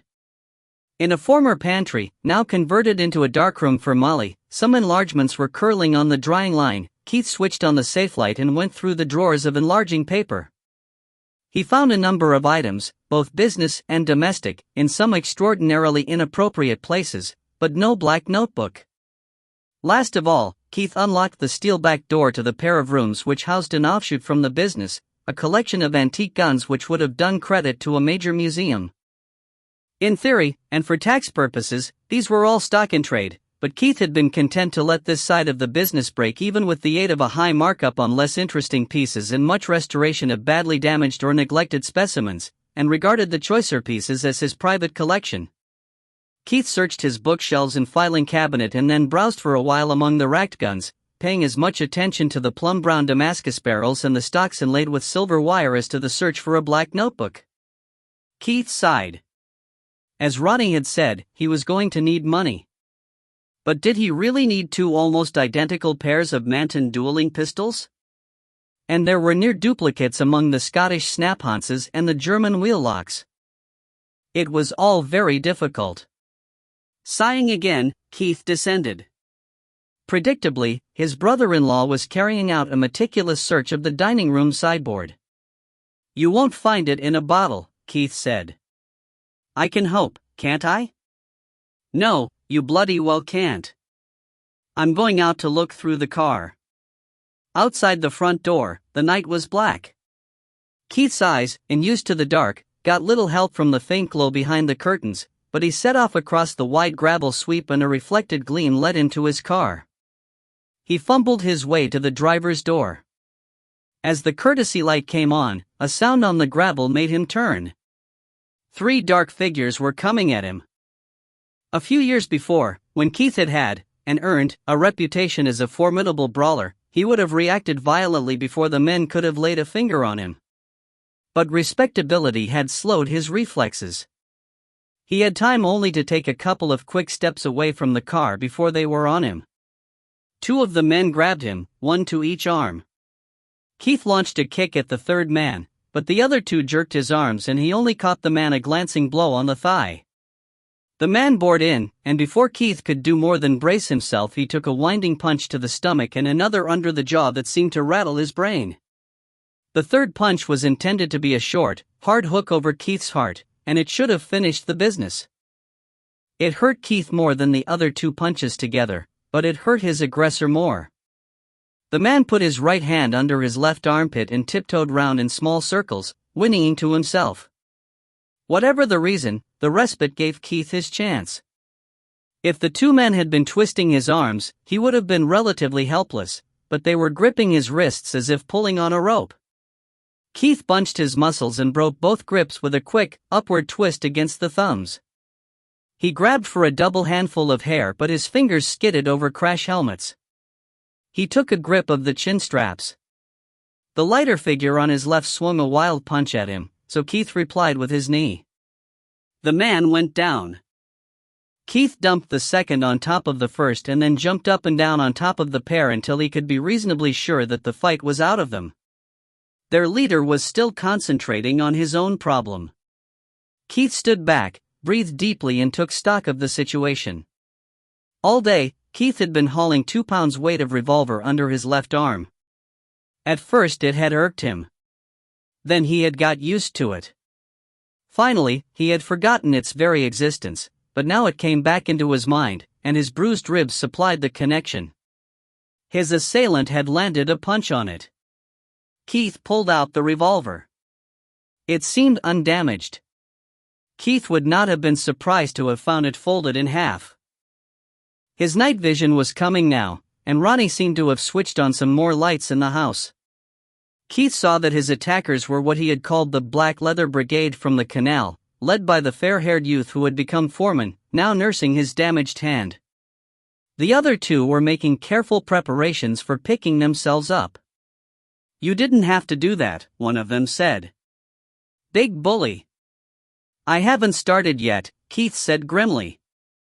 He waved the revolver, in case one of them had poor night vision. "I am just about to begin to start to commence, and when I get going, watch out. I'm going to start asking questions, and each time I don't get an answer by the time I've said eat a lottle black bottle, a Scots equivalent of eeny meeny miny mo, whoever's it gets a new hole in him. Understood?" There was a brief pause. "That was the first question," Keith added, lifting the revolver. "Understood," three voices said, very quickly. "Right. Which of you three sods set fire to my shop, and which was it kicked my dog? And stabbed my wife? You, Goldilocks? Hey, for Chris sake. None of us. You can't stick us with that." Goldilocks' voice, Keith noticed, was not the near Northumbrian accent of the borders but second-hand Glasgow via the industrial belt of the Forth Valley. "And look what you done to my hand." He held out a hand which was visibly swelling. Keith took the other's hand in his left and pretended to look at it. Then he squeezed as hard as he could and held his grip. Goldilocks went up on his toes again, and his breath came out in a hiss of agony. "You've got Webley stamped on one knuckle," Keith said, "and Scott on another. You want to try for the maker's number on the next one?" He rapped the hand with the muzzle of the revolver and let go. Goldilocks backed away. "That wasn't a question," Keith said. "The question is, if you didn't, who did?" Goldilocks had his own preoccupations, and might have welcomed being shot as a blessed release. It was left to one of the others, still sitting forlorn on the gravel, to answer. "We don't know," he said quickly. "Why would we do a thing like that? Why would you come here and belt me in the ribs?" "That was another question," Keith added. He began counting the youths with the muzzle of the revolver. The other boy, hitherto silent, had already worked out that the jingle was going to finish on himself. "Smiler said you'd been poking your nose in around the canal," he said shrilly. "We was going to tell you to keep off." "Or what?" The boy got to his feet and helped up his mate. Or we'll come back," he said ominously. "There." Keith fought back a grin. He was almost grateful to the three for introducing a comic element into the tragedy. Goldilocks might have been 23, but the speaker was of little more than school age. "You three may be big noises among schoolkids and old women," he said, "but don't let that kid you that you're tough. Learn a lesson before somebody gets hurt. If any one of you comes near me again, I'll pull him like a wishbone."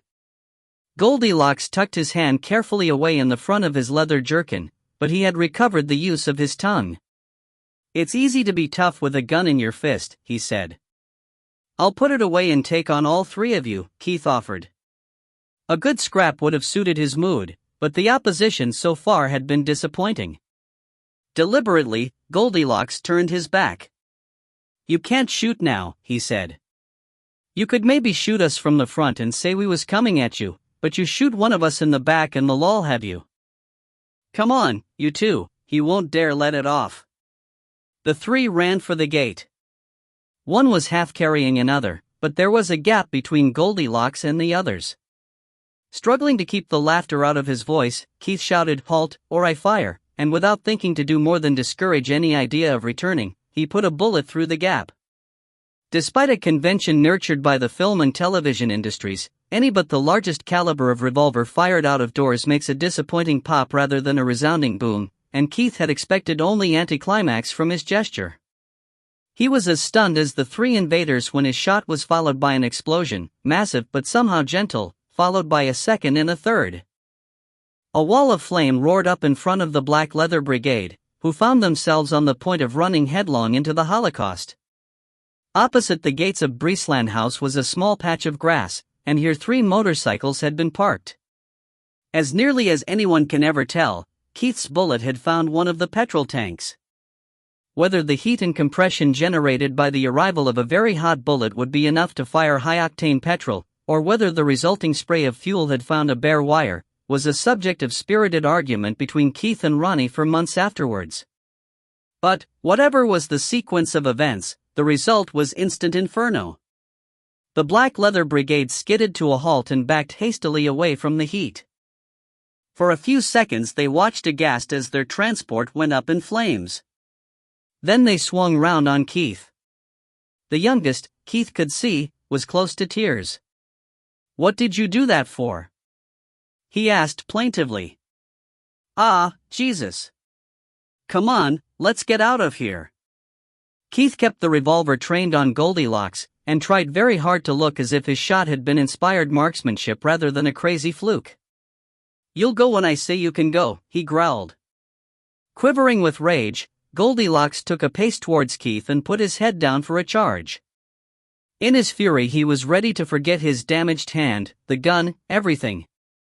Rather than fire again, Keith made up his mind to put the pistol away, give Goldilocks a kick in the crotch that would split him up the middle and then bang the other 2 stupid heads together. He was spared the necessity. Ronnie came out of the house to investigate. With him came Sir Peter's 2 black Labradors.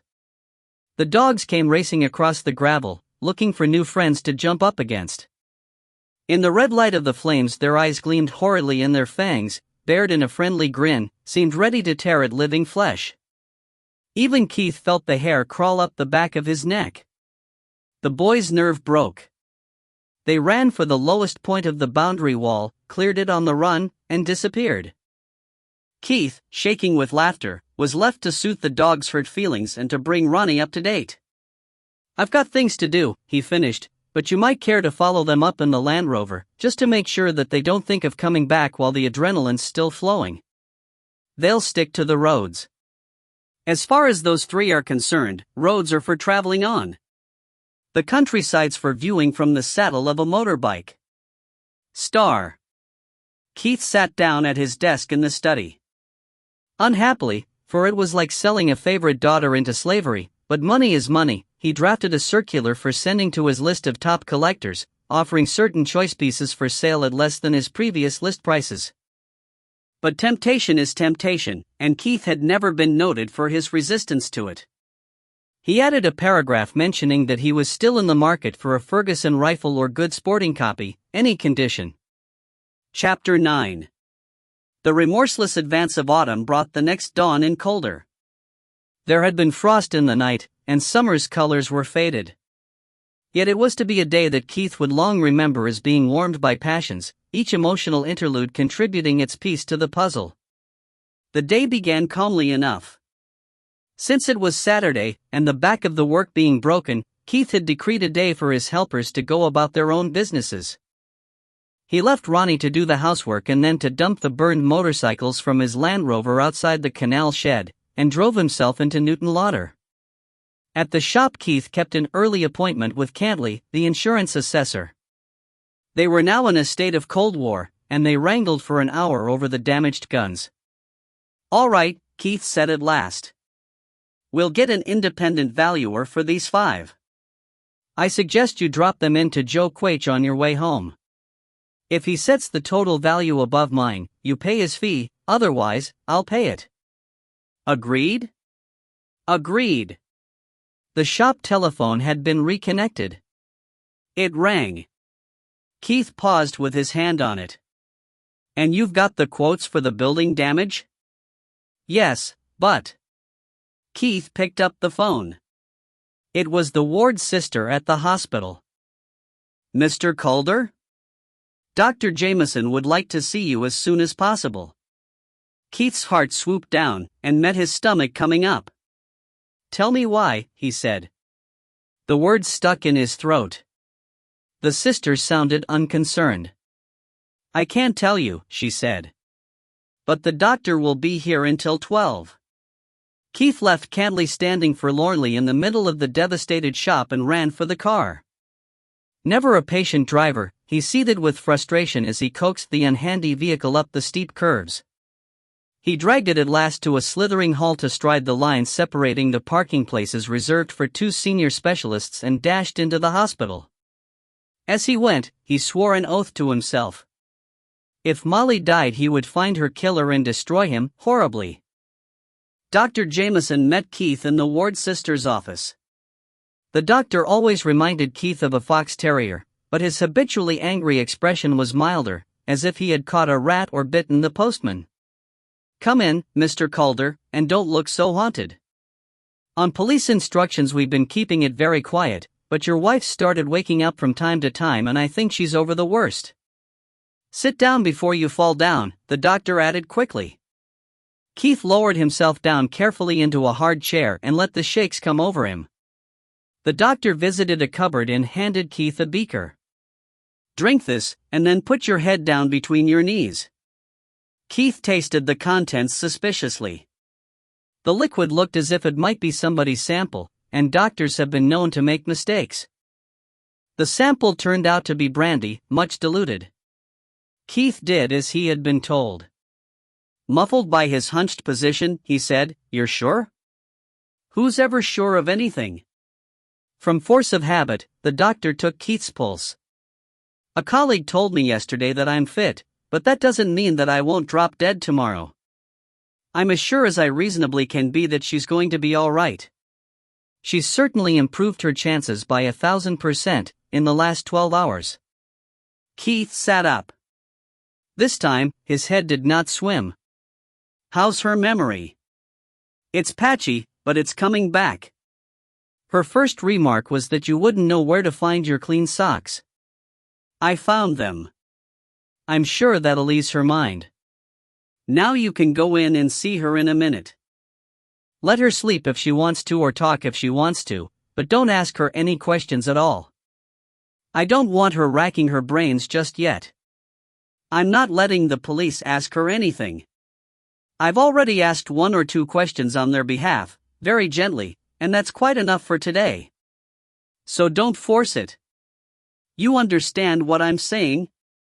"I've got you," Keith said. The fair-haired WPC who had been carrying the carton past Monroe's office was on guard in Molly's room. She was standing against the window. A ray of sun had broken through the cloud and was sparkling in her hair. The police uniform showed no silhouette of her figure against the bright background. Keith, whose bad habits were slow to die, glanced once and felt a tiny twinge of disappointment. Molly was sleeping peacefully. "How is she?" Keith asked softly. "Only the doctor could tell you that," the girl said impersonally. "To me, she seems better." "What's she said so far?" "She wanted to know about you, and about someone called Tanya." "That's the dog," Keith said. "Oh?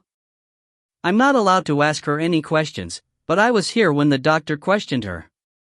She has very little recollection of the attack. She doesn't remember letting out any firearms on sale or return, and any dead records should be in the bottom right-hand drawer of your desk." "Which they weren't. Monroe got what there was." "I wouldn't know about that, sir." Keith grimaced. "Don't call me that. It makes me feel very old when girls call me sir." She looked him in the eye. Was there or was there not a smile in the blue depths of hers? "And what would you like me to call you, sir?" she asked. Keith hesitated. He very much wanted to know more about the pistols which had been recovered from the bed of the canal. While he searched his mind for a reply that balanced delicately between propriety and flirtation, he tried to send out little body language messages to her subconscious.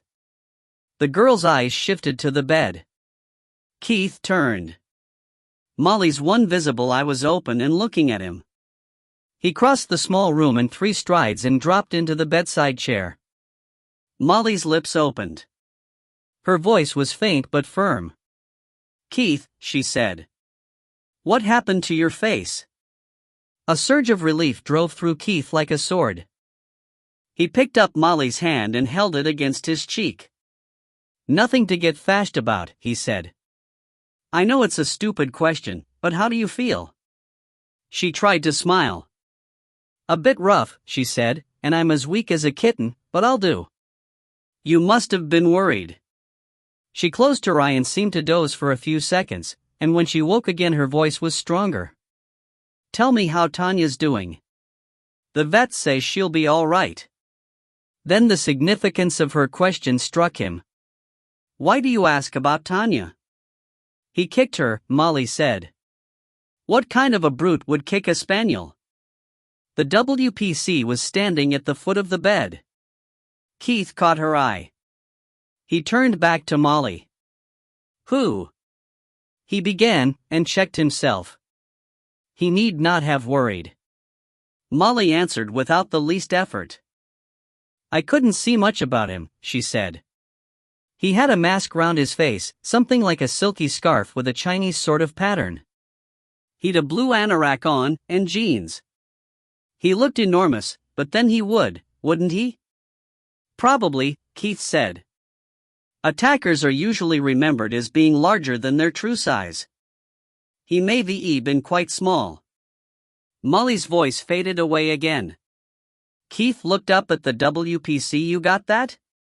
She nodded. There was a long silence. Then Molly's eye flicked open again. "Somebody was asking about the records," she said. "They should be in the study. If they aren't, I can't think." "Don't fret," Keith said. "They'll turn up. Probably when we're looking for something else." "That's right," Molly said. She slept again after that, and only awoke as Keith was preparing to go. "Are you and Ronnie managing all right?" she asked. "We're doing fine," Keith assured her. "Ronnie's staying with me, and we've got a woman comes in. She's not coming over the weekend, though. We were thinking of making a rabbit pie. But you usually give us the stock." "Your books say stock, but they don't tell you what it is," Keith said peevishly. "Stock?" Molly said. "Let me think." "Don't bother," Keith said hastily. "We'll manage." Molly's eye closed. "Cream of chicken soup," said the WPC. "What?" "Open a tin of cream of chicken soup. For stock. It's good in a rabbit pie." "Oh." Keith looked at Molly. Her eye was still closed. "I suppose you wouldn't care to." "No, I wouldn't. Are you behaving yourself?" Molly asked suddenly. Keith jumped. "Of course I'm behaving myself," he said. "Why wouldn't I?" "I don't know why you wouldn't," Molly said, "but you never do. Just promise me, Keith, no more affiliation orders." "That was years ago," Keith said hotly. "And I thought you were supposed to be having trouble with your memory." But Molly had drifted off to sleep. She was smiling faintly. Keith thought that it was probably because she had had the last word again. "There was never only the one," he said to the smirking WPC. Star. Keith emerged from the hospital with a confused feeling that Molly's improvement should have left him free to attack his problems with an unclouded mind, but that he felt like doing anything but think. He wished that he had accepted Sir Peter's invitation, or that he was the sort of person who could find relief at a football match. He detoured by the canal bridge, slowing to a crawl and turning his head to look at the canal buildings. Somewhere in the town, quite possibly in the cottages that hid behind the big shed, there lived a man who had tried to burn down his shop, who had even tried to murder Molly. But this was remote in his mind, dwarfed by his relief. A lorry was grinding up the hill behind him. Keith drove on, turned in the mouth of the canal road and stopped on the crest of the bridge again. He could see Wallace down on the canal bed, working on the barge's bottom. Keith drove on. At Ronnie's cottage he could see his brother-in-law in the garden, but he drove past quickly. He was in no mood for company yet. He parked in the square and, like a wounded animal bolting for home, let himself into the flat. It took a second or two before the congested state of the flat reminded Keith that he no longer lived in it. Wallace had been winning himself some living space, and Keith found an unoccupied sofa, flopped down and put his face in his hands. After a few minutes he got up and washed his face in cold water. When Janet arrived, he was making coffee. "Molly's coming round," he blurted out. Janet took in his appearance. He was puffy around the eyes, which were too bright. She kissed him on the cheek. "I'm so glad," she said. "Sit down. I'll pour the coffee." When she joined him on the sofa, Keith was himself again. "You want to talk about Molly?" she asked. Keith shook his head. "I think I've said it all." "I saw your car in the square," Janet said, "so I came up to tell you something. I don't know if it's important, but Mum gave George Fraser a lift back from Edinburgh last year. She was coming back from an aunt's funeral, which makes it the 24th of August. Does that help?" Keith leaned back against the cushions and smiled.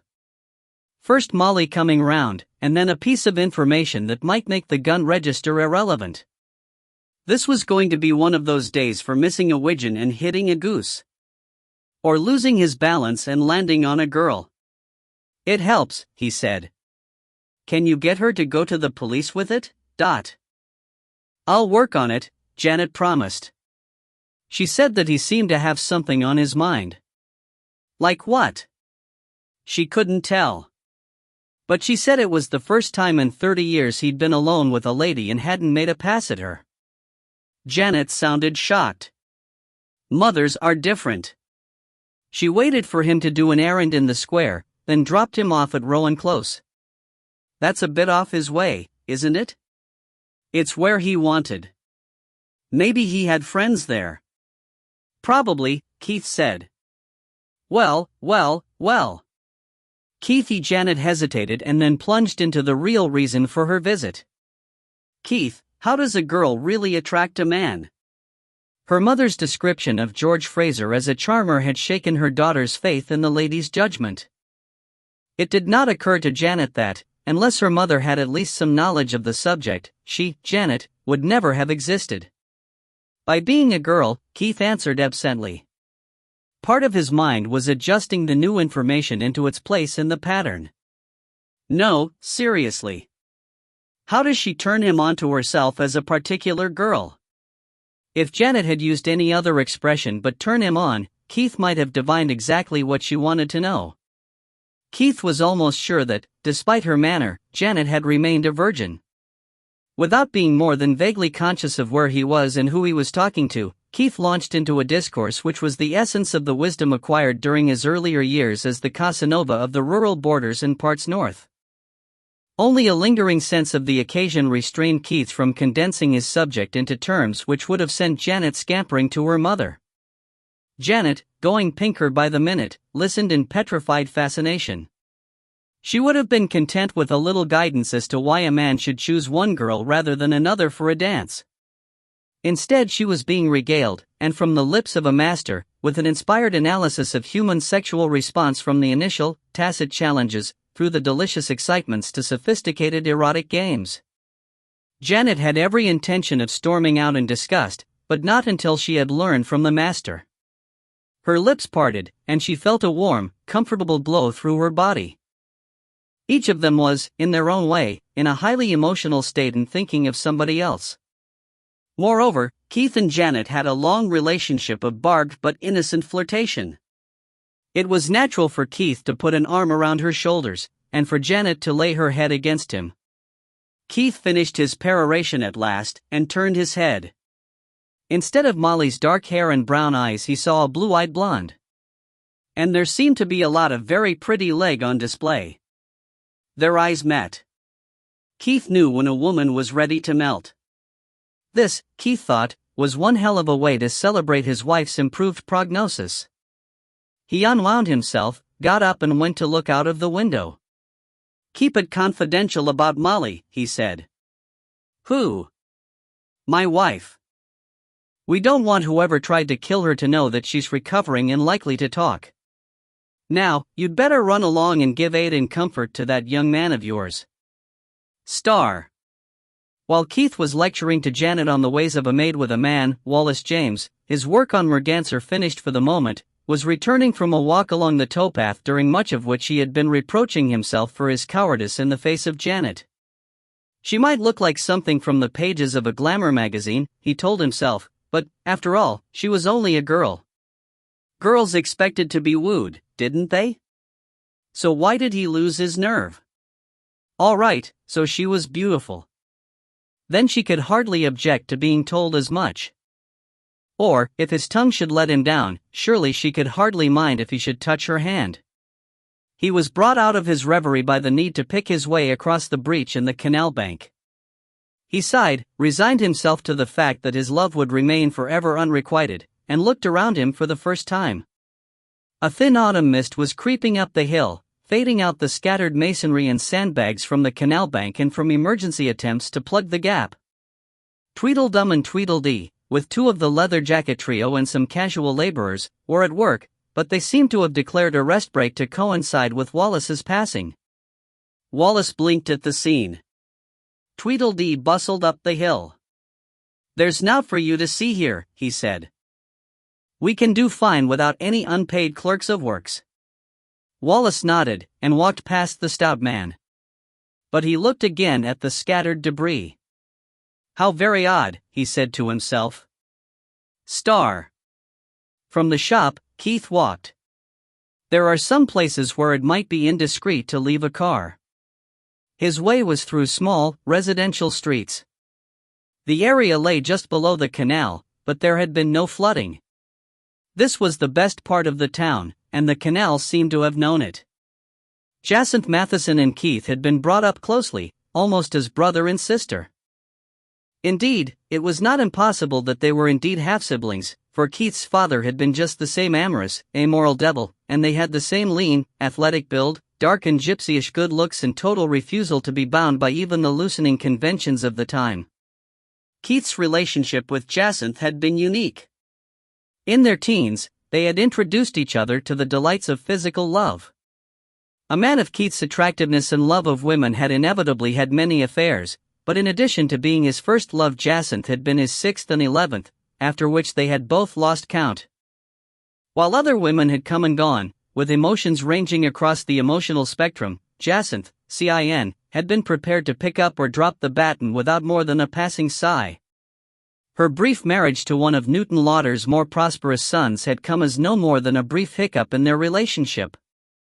Then she had run off with a notorious jet-setter and had disappeared from the ken of Newton Lauder for several years, during which, Keith gathered, she had been the mistress of a succession of the very rich on their yachts in the Mediterranean.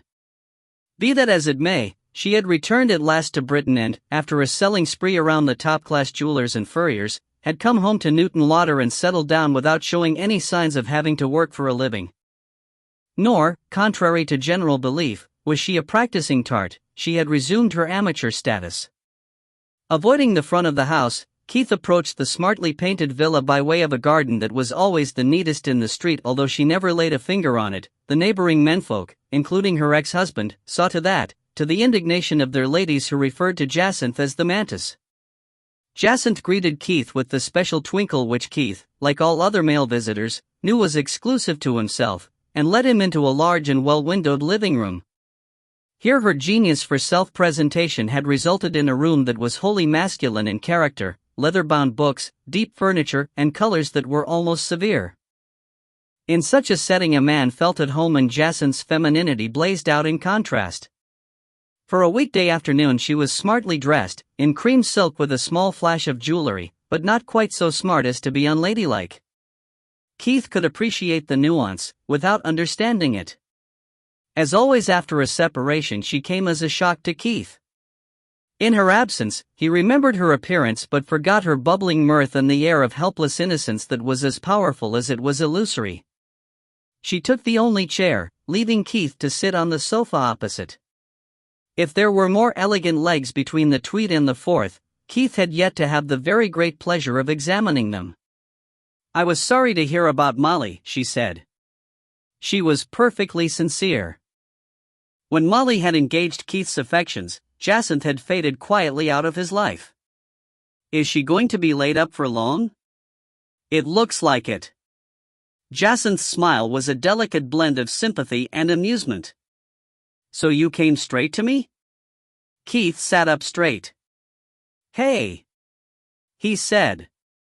Don't go getting ideas, young CIN. I came to you for help, not for Hockmagandy.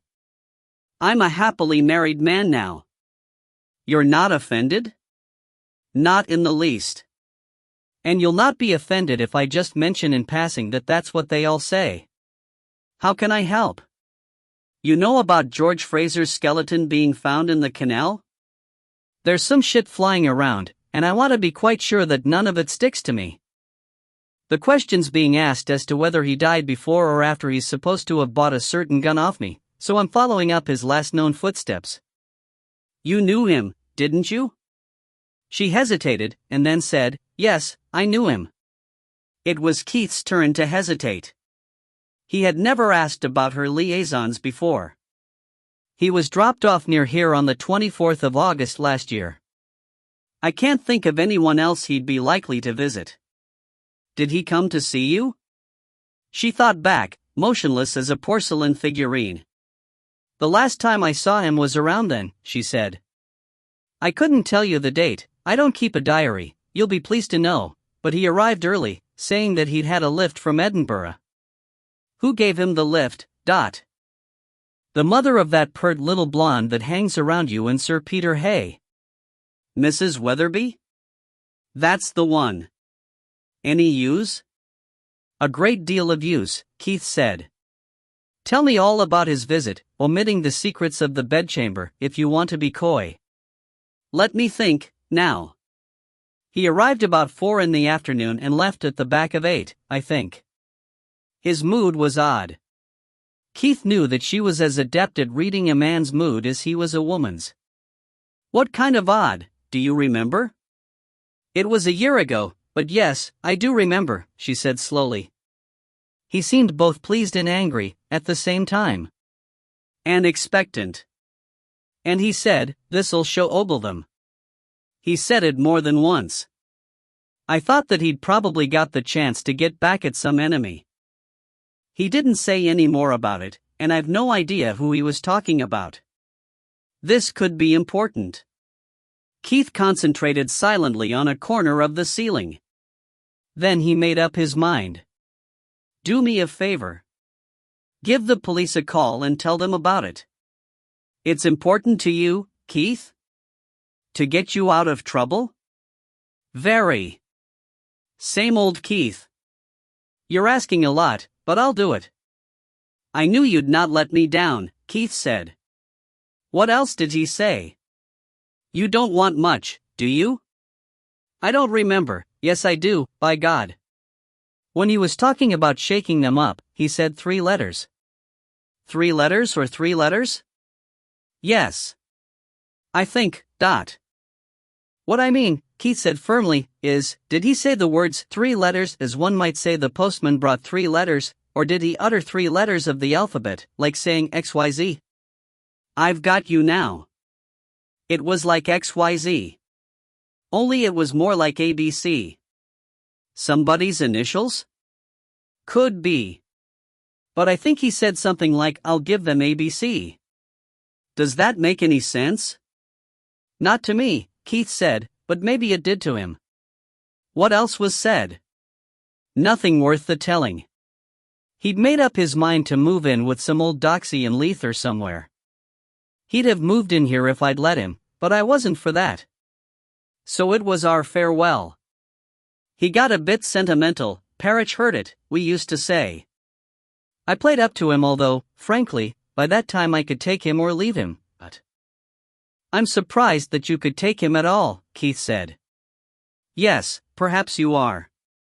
Jacinth had Keith's trick of staring silently at nothing while she thought. You'll take a dram? She asked suddenly. Keith suddenly realized that a dram was what he most needed in all the world, and he said so. Jacinth got to her feet before he could move and walked across the room with the elegant stride that he remembered. She came back with a stiff peg of whiskey for Keith, and something with gin and fruit for herself. Instead of resuming her chair, she sat down beside Keith on the sofa, as he had known that she would. "Not that it's any concern of yours," she said reflectively. "George Fraser could be a pig when he let himself go. There were times I'd not let him inside the door. But when he stayed sober and shaved himself, and when he took the trouble to turn on all his charm, I think he could have persuaded any woman to do anything, and he probably did. He was a selfish and unscrupulous bastard, and men hated him, but he had charisma. A bit like yourself, Keith." "Me? You?" "I'm not like that at all," Keith said indignantly. He tried to think of ways in which he differed from the late George Fraser. "I'm a happily married man," he said at last. "You're a happily married lecher," she retorted, "and it's time somebody told you so. You think you're the perfect husband, but you're looking for the best of both worlds. You don't really give a damn about other men, so that they're either your close friends or your enemies, you don't leave any margin in between. But with women, you turn on the smarm and they come and eat out of your hand, poor fools. Maybe you're not as ready with your wang as you were, or maybe you couldn't keep it up." She flicked her hair back and looked round, to be quite sure that he had absorbed the double entendre. "But I'm still hearing stories about you." "They're not true," Keith said. "I'm just still a fair target for scandal. If half of them are true, and if Molly doesn't steady you down, by the time you're George Fraser's age they'll be calling you all that they called him." "That's a hell of a thing to say." Keith leaned back and closed his eyes. "I'm not sure I want to live that long." "The future isn't all black," she said, and he could hear the tremor in her voice that meant she was bent on mischief. "A man of that age still has something to offer a girl. I wouldn't have thought Fraser could afford much in the way of gifts." There was a silence. Keith opened his eyes quickly. Jacinth had been known to retort with a sharp rap with the nearest heavy object when offended, but she had only assumed a martyred expression. "I suppose I asked for that," she said sadly, "and that wasn't what I meant." "Even there, you'd be wrong. He could be very generous. But there's more than that." "Experience?" "You're not short of that," she said.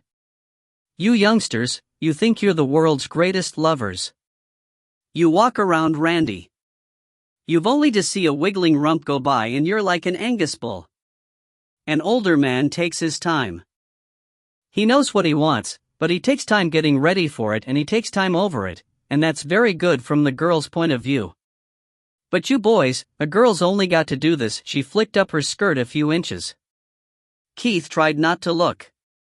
A well-filled stocking top had always been high on his list of arousers. And before you can blink, he's got his hand on her leg. Keith arrested his hand, which had moved of its own accord. "And," Jacinth finished, "just as the girl's getting interested, you go off pop and it's all over." "You're wrong," Keith said. "Wrong. I don't go off pop. And," he added, "I don't give in to temptation anymore. I'm a pillar of virtue and a respectable businessman, and. Jacinth put her tongue in his ear. Keith had already resisted temptation once that day, and once in a day, he decided, was enough. He turned to Jacinth, but she held him off at arm's length. For all her fragile appearance, she was strong. "If you're so bloody good at resisting temptation," she said, "get up and go." "I'm good," Keith said thickly, "but I'm not as good as all that." She gave him her wickedest grin. "I'm not going to have you pretending to yourself that you're a poor little innocent and that the evil woman led you astray. You can go or stay, just as you please. But if you want me, you'll have to force me." Shortly thereafter, Keith proved that she was not wrong after all. While Keith was being seduced away from his good resolutions by a glimpse of pink suspender, Janet was frowning at a similar item in a shop window. Both Keith and her mother had made reference to the aphrodisiac effect of stocking tops. Mrs. Weatherby, with careful delicacy, had pointed out that while tights might be comfortable, they were sadly uninteresting when it came to stolen glimpses. Keith had expressed a similar view, but more earthily and with references to femininity symbols, man's fear of woman as his castrated mirror image, and sundry other concepts which her mind boggled at considering. Janet shrugged at her reflection in the dusty glass and turned away. Although she was still drifting through an afterglow produced by Keith's lecture, these calculated attitudes were, to her, a foreign language. Her youth and wholesomeness disdained such sophistication, but her own view of herself was that, as a seductress, she would be a derisory failure. She could not learn a whole new art in a day. Sadly, she decided to wait and see whether familiarity might not breed courage rather than contempt in Wallace. Wallace, meantime, quite unaware of the general concern that he be brought up to scratch, had returned to Merganser and spent a useful hour replacing the furnishings in the now dry cabin. He was waiting on deck when her slim figure appeared out of the thin mist. Merganser was linked to the towpath by a narrow gangplank. Wallace walked carefully up and strode to meet Janet. This time he would say it all. He stopped in front of her, his mouth ready with pretty words. Now was the time. Now. "See, come aboard," he said. Janet stepped onto the gangplank as she had done 100 times before. Perhaps she was hurrying to get out of a day that had turned uncomfortably cold for her thin frock. Or perhaps her knees were still weak with emotion. Whatever the reason, halfway down she paused and tottered, took another step, her arms windmilled and she fell headlong into the bed of the canal almost under the barge's bulwarks. Wallace darted aboard and knelt down. When he saw what was reaching for his extended hand, he nearly withdrew it. By ill chance, Janet had found a deep depression in the clay bed of the canal where an inch of water overlaid 6 inches of mud and slime. Worse, the canal was tainted with waste oil and with the bituminous paint that Wallace had used on Merganser's bottom. The result was a glutinous emulsion that embraced her, squeezing lover-like beneath her arms and between her thighs. In short, Janet was a mess. "Have you hurt yourself?" Wallace asked. "Only my pride." Wallace had thought that when their hands clasped at last it would be a moment of ecstasy, but as she gripped his wrists and he pulled her up he shuddered. She would never forgive him for this. "Just stand there a moment and drip while I roll the carpet back and put some water on," he said. He was talking to a half-drowned kitten, not to his golden goddess. He came back on deck in a few seconds and looked around. "You'd better leave that dress where you are," he said, "and come below." "But..." "Come along, now." What did anything matter now? Janet did as she was bid, and came down into the small cabin. The square of carpet had been rolled back, and the galley stool stood in the middle of the bare boards. "Come and sit down," Wallace said. "Wrap a towel around you if you're cold, and we'll do your hair." Janet slumped onto the stool. Instinctively, she glanced in the small wall mirror. Her white cotton bra and briefs were plastered close to her body and almost transparent with oily water. But her hair. "It's got great dollops of tarry stuff in it." "I'm afraid so." "Can you get it out?" "I can try." "We'll use some oil, and then shampoo the oil out." Janet just nodded.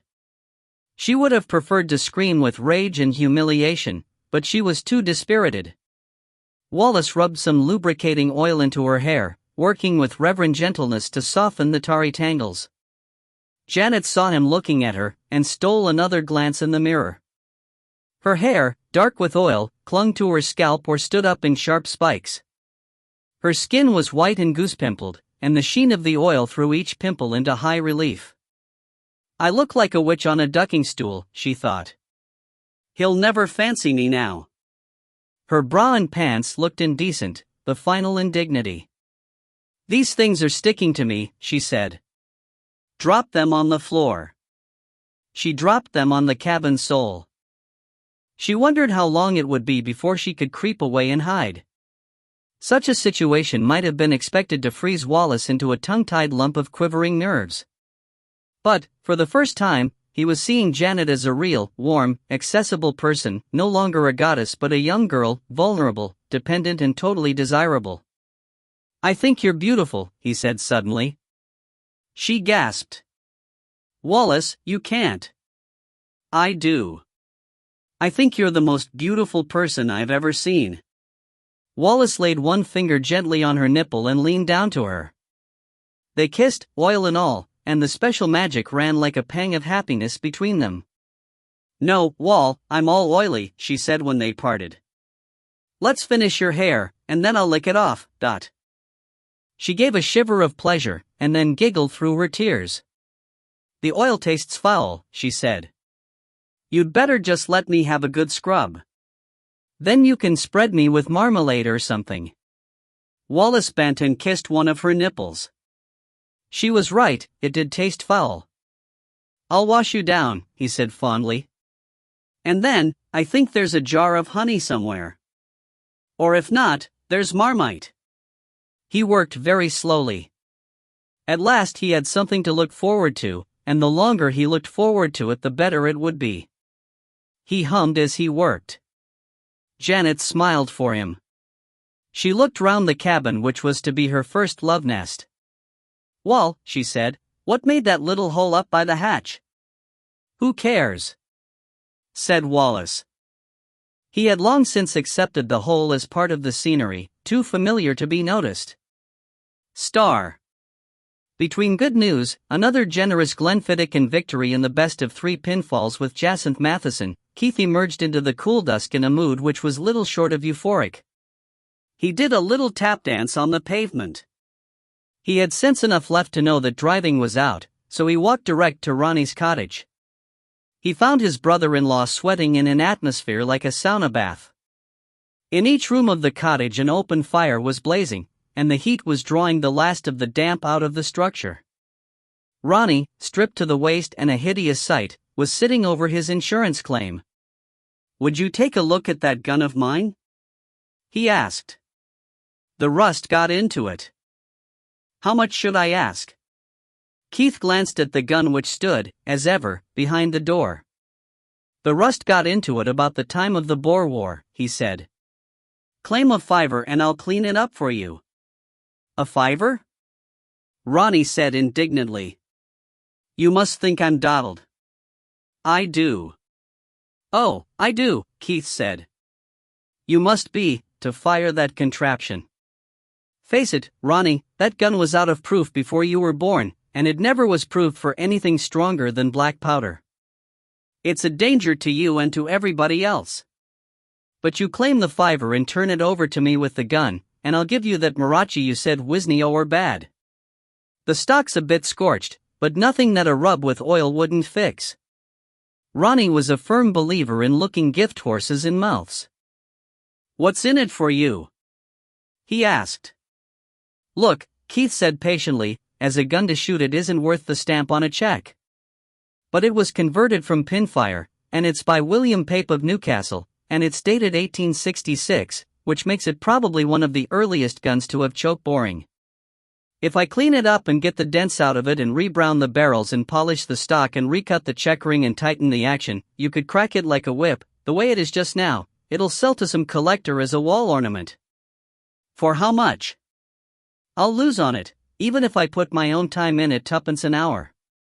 If you weren't Molly's brother I'd tell you what to do with it. But I'm in a good mood today. Why would you ever be in a good mood? Ronnie asked. Am I going to break a leg? Keith just stopped himself from saying that he hoped so. Molly knew me today, he said.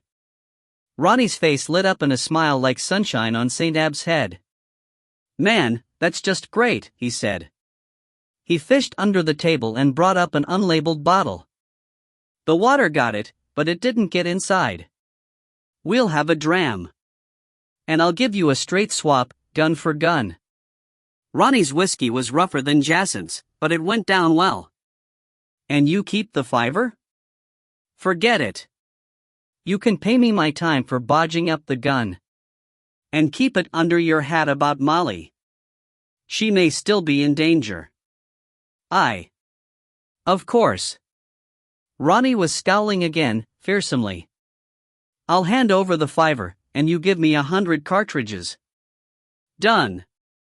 Keith could take the cartridges out of written-off stock.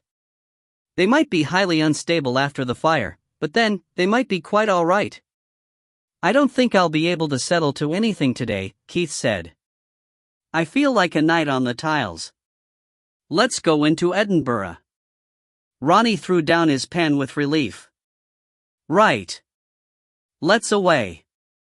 We need a sober driver. I'll go up to the hospital and visit Molly. You collect Janet and pick me up there. Janet's not above taking a wee drop herself. No, Keith said, she's not. But her license is expendable. We need ours. Yon Wally Draggle she's going around with'll want to come along. Let him. But make sure they both know not to let on that Molly's on the mendadot. And you're not walking up there alone, Ronnie said, suddenly remembering his responsibilities. Some of that road's gay lonely. I'll run you up there in the Land Rover, go and collect Janet and be back for you in 20 minutes. You'll not get Janet away in under an hour. She'll want to change her clothes. Keith had no idea how true were his words. And I want a while with Molly. Give me an hour at least. And phone to book a table somewhere. Half an hour, Ronnie said. The bright lights were beckoning. Star. The four dined in Edinburgh.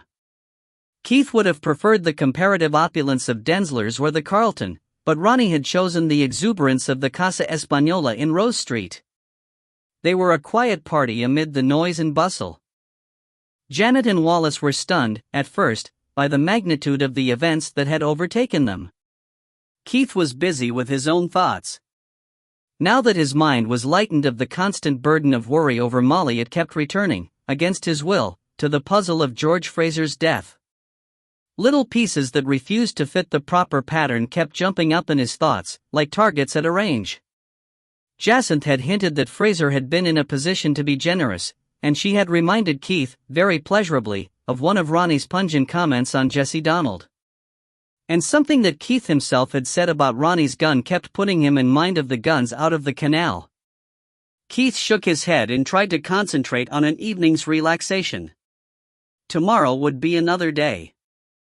Ronnie, finding that nobody wanted to argue, had lapsed, Keith supposed, into his own favorite fantasies of greed and lust, but Keith coaxed him back into his usual aggressive forthrightness.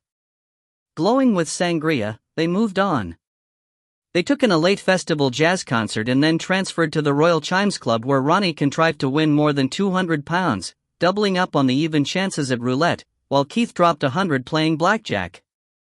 Trouble flared up when, after coffee and brandies in the upstairs bar, they emerged into Royal Terrace. Ronnie wanted to reimburse Keith's losses out of his own winnings. The gesture was so unnatural to Ronnie that Keith told him to stuff it, or to put his gains towards a new Land Rover. Ronnie wanted to know what was wrong with his Land Rover. Keith, succinctly, told him.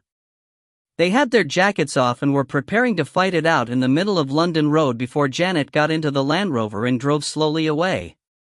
By the time they had caught up, persuaded Wallace to open the back door, and pile inside, the quarrel was forgotten. They were rattling out of Edinburgh by way of Clerk Street when Ronnie produced a bottle from some secret cache. He took a long pull and passed it to Keith. Funny seeing the canal gang in a place like that, he said. Keith came out of a light doze. Place like what? Yon club. All dressed up like dogs' dinners, too, dinner jackets and tiaras and God knows what all. Janet was hunched over the wheel. She refused her turn of the bottle. Shouldn't wear a tiara and a dinner jacket, she said. Not at the same time. I didn't see them, Keith said. Who was there? I saw Smiler and his wife, said Ronnie, and Jock McSween. There could have been others. Well, I hope they didn't see me, Keith said.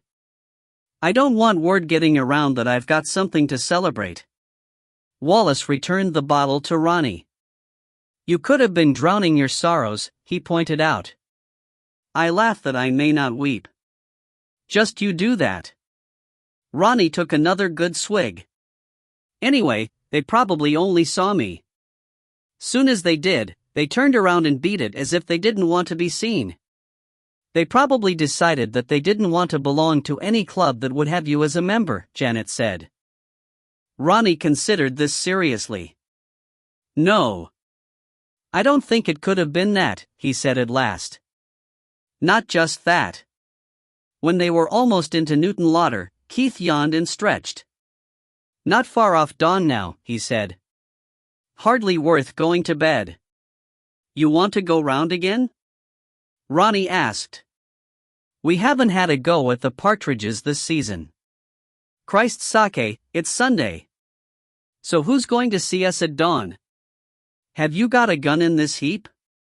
Only the wee double 410 you lent me for the rats. Perfect, Keith said. Just perfect. It's quiet, and it folds in half to go under a coat. Got any cartridges? 2-inch number 6s. If you can shoot partridges with that, you can pin midges to a dartboard. Janet could see other grounds for objection. Keith, she said, you're in your best suit. I've a coat over it. And that's the good coat Molly gave you.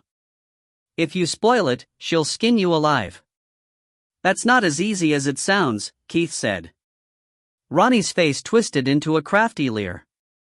Bet you 100 quid, he said, against that coat, you couldn't get a left and right at partridges with that gun if I drive them over you. You're on, Keith said shortly. Keith, Janet almost wailed, Molly'll crucify you. I've not lost it yet. Take us up over the canal bridge and wait for us. Chapter 10. A calm, leaden dawn was creeping in, the light growing as slowly as a tree, when Janet pulled the Land Rover onto a stubble field half a mile above the town. Ronnie climbed down stiffly. Keith followed him out, folded the small gun and slid it under his coat, and dropped a handful of cartridges into his pocket. Janet dug Wallace with her elbow.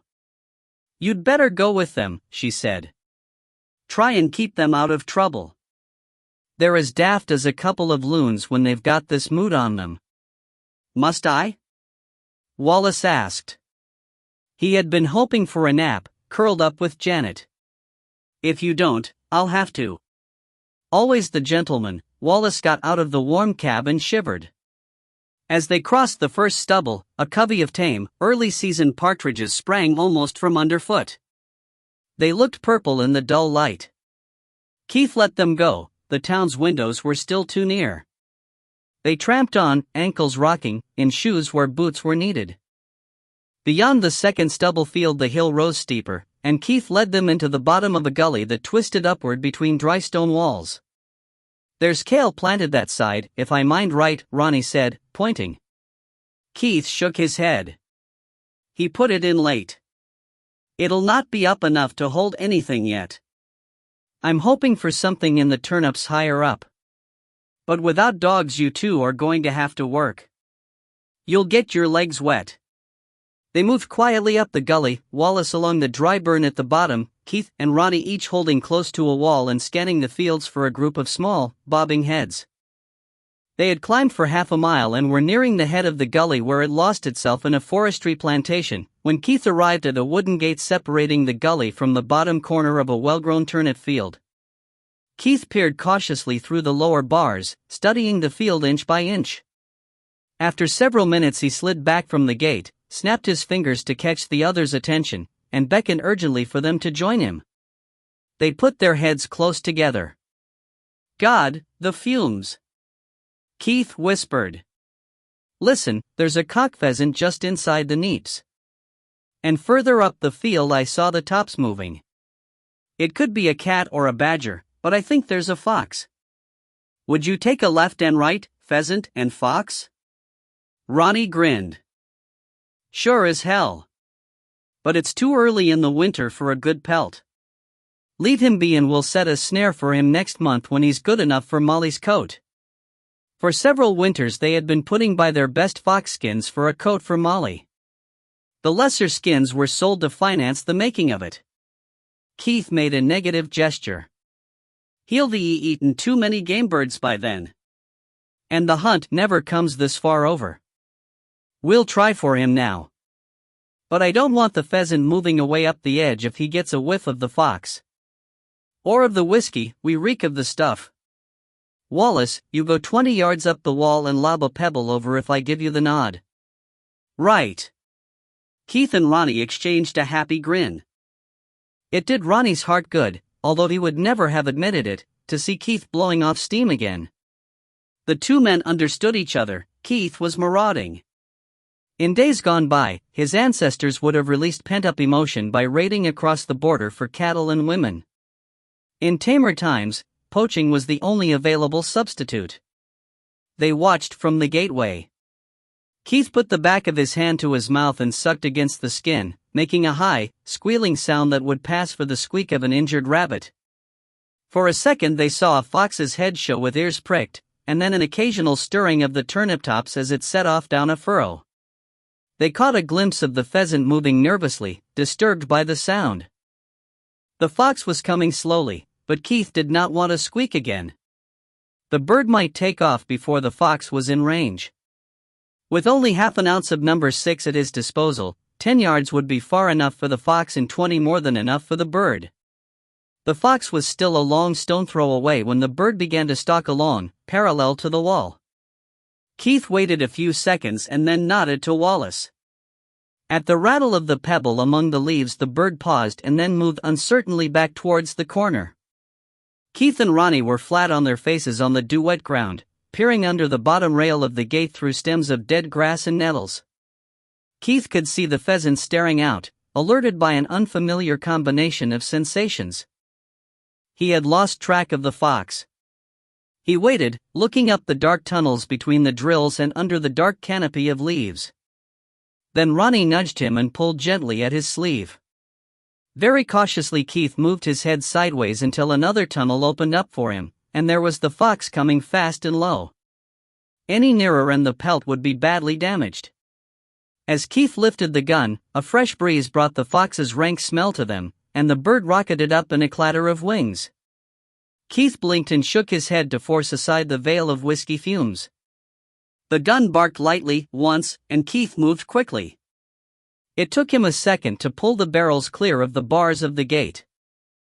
The bird had gone back over his head, going hard with long tail streaming behind, and when Keith caught up it was almost 30 yards off, a long shot for a very small gun. He fired. For a moment he was sure that he had missed. Then the bird locked its wings and glided down the gully. Its attitude suggested that it was winged. Without taking his eyes off the bird, Keith said, "Fetch it." "You talking to me?" "Sorry. Forgot we didn't have a dog with us. See if I got the fox, would you, while I go after the bird?" The cock was down, but he was a runner. He had burrowed deep into a fastness of fallen branches and bramble and grass. It took Keith 2 minutes, by a process of elimination, to find him, and 10 minutes to winkle him out. Still kneeling, he picked the struggling bird up by the head and with a quick flick of his wrist broke its neck. He sat back on his heels. He was sweating in his heavy coat and his eyes seemed filled with grit, but he felt purged. For a few seconds Keith closed his eyes and let himself doze, only to jerk awake when he began to fall. He put his hand down to catch his balance. He seemed to feel a thorn run into his flesh, but when he lifted his hand a brass cartridge case was clinging to it. He detached it, painfully, and looked at it. His eyebrows went up. Somebody was coming up the gully. Keith could hear the brush of footsteps and a rustle of clothing in the Sabbath quiet. Quickly, he pushed the telltale pheasant back into the undergrowth and arranged himself in an attitude of innocent repose. Looking down the gully, his view was cut off by a steepening of the slope, but he was surprised to see how close the back of the hospital was. Behind one of those windows, Molly lay. Whoever was approaching had left the gully. Keith heard the rattle of stones as he climbed the wall. Briefly, a man's figure showed on the skyline. Keith retrieved his pheasant. Star. Ronnie passed his bottle round again. He had made a start to skinning the fox. Its hind feet were tied to the gate, and when Keith arrived, Wallace, a look of revulsion on his face, was leaning back and pulling against the pelt while Ronnie shaved away at the adhering tissue. Keith brandished the pheasant. Ronnie stopped work to pass the bottle. A pheasant, he said, out of season and on a Sunday, and where we've no permission to be. You've just about done it all in the one day. Add a bit of rape and defraud an insurance company, and they'll have you in the Guinness Book of Records yet. Keith yawned and rubbed his eyes. Rape was yesterday, he said. The other'll be, sometime next week. That looks like a good pelt. MHM. He'll do for Molly's coat. Must have come down off the high ground to have his winter coat so early. Come along, Wally. Pull, man, pull. Keith drew the knife from the back of his belt and joined in the task of separating the skin from the tissue. Skinning a rabbit may be like pulling a jumper off a baby, he told Wallace, but foxes are different. Skinning a fox is like getting your wife out of a fur coat after she's tried it on in the shop. You'll find out. Same brute force and a hard heart called for. Only the perfume's different. Carefully past the jugular, Ronnie. It'll still be full of blood, and we don't want it on the fur. You hold the egg this way, Granny. Sorry, Keith said. You know, somebody's been doing some poaching up and down here. He showed them the cartridge case. Good place, Ronnie said. The Roeder use it as a shortcut between the crops and the forestry. Not my patch, though, so good luck to whoever it is. It may be a legacy of the late Mr. Fraser, Keith said. Just out of interest, as we go back down, take a look in every likely waiting place and pick up any cartridge cases. Despite the drink, they made a good job of the skinning. Keith rolled up the soft fur with care. You got poacher's pockets in that coat? He asked Ronnie. Aye. If we just kill the bottle, they'll be spare. Keith shuddered. The bottle was still a third full. Take the bottle one side and the pheasant the other, he said. I'll carry the gun and the fur. I think foxes are legal on a Sunday. What'll I do with this? Wallace asked, pointing to the naked corpse. Chuck it into the neeps, Ronnie said. The crows'll pick it clean. Bring it along, Keith said. We'll have no pollution here. And I've still got a use for it. Yuck, said Wallace. It looks like a reproachful whippet. They collected a dozen cartridge cases on the way down. Star dot. In the Land Rover, Janet was curled up fast asleep. Wallace was ready to collapse with exhaustion, but Keith led the way past the vehicle and over the stubbles towards the canal buildings. I just want to take a look, he said. Then we'll go home. You two don't have to come if you don't want to. We don't? No. Just give me that fox. Ronnie and Wallace exchanged a look and then fell into step with Keith. Whatever he was up to, he was better not left alone. They climbed the back of the knoll that hid the canal buildings and settled down in a sheltered hollow among scrubby gorse bushes. The town was beginning to waken, but immediately below them the inhabitants of canal cottages slumbered on. There's plenty rabbit holes up here, Ronnie said. Maybe we should bring a ferret up here sometime. Somebody else comes here, Keith said. You can see the holes where he's put in pegs for his purse nets. Would that be Hamish, do you think, or John Sparrow? How the hell would I know? Extraordinary, Wallace said, how much more you see from a height. From down at the canal, this hill's no more than a pimple, but looking down from up here, it's almost like looking down at a map. What are we waiting for? If I knew that we wouldn't have to wait, Keith said. But I'm needing my bed. I think I'll stir it up a bit. He slid down the back of the knoll, and soon they saw him walking on tiptoe up one of the garden paths. He disappeared. Wallace dozed off. Ronnie started on the last few inches in his bottle. Keith reappeared and seated himself comfortably, leaning against Ronnie's shoulder. Gently but firmly, he detached the bottle from Ronnie's grasp, drained it and pushed it down a rabbit hole. We've been up and about for 24 hours, Ronnie said plaintively, and boozing for 12 or more. It's time we was away to our beds. It is, Keith admitted. And I'm hungry. Is there a meal in the house? Ronnie shrugged. Jessie Donald left us what she called a game pie for yesterday. She made it out of the odds and ends in the bottom of your freezer. I think she used real snakes and ladders, but it'd heat up. Shall we go? Keith nodded, but neither of them moved. Below, a pair of curtains were opened and there was the banging of a door. Wallace opened his eyes. Well, what are we waiting for? He asked. There's something bloody odd going on around this canal, Keith said, and if we never watch we'll never learn. What did you do down there? Hung that fox on Smiler's door handle. That'll give him the shits, Wallace said. It's the most horrifying object that ever I saw. Serve him right. Smiler's cupidity still rankled with Keith. Ronnie was beginning to have difficulty following other people's conversations. You got blood on your coat, he said. Only a couple of drops. It won't show. Molly'll see it in a wink, Ronnie said. She'll nail you to the wall. What I'll do, I'll buy a new one. Tell her I had it cleaned. Ronnie grunted. This'll help towards it. He pushed a wad of notes at Keith. You won your bet, remember? Keith took the notes but glared at his brother-in-law. This is the same bloody money you've been trying to give me all along. You meant this. I couldn't know you were going to fluke those shots. I didn't. All right, you'd better have this coat. Ronnie snuffled with laughter. How the hell would I get into your coat? Give it to the lad. Would you like it, Wallace? Wallace nodded dumbly, stifling a yawn.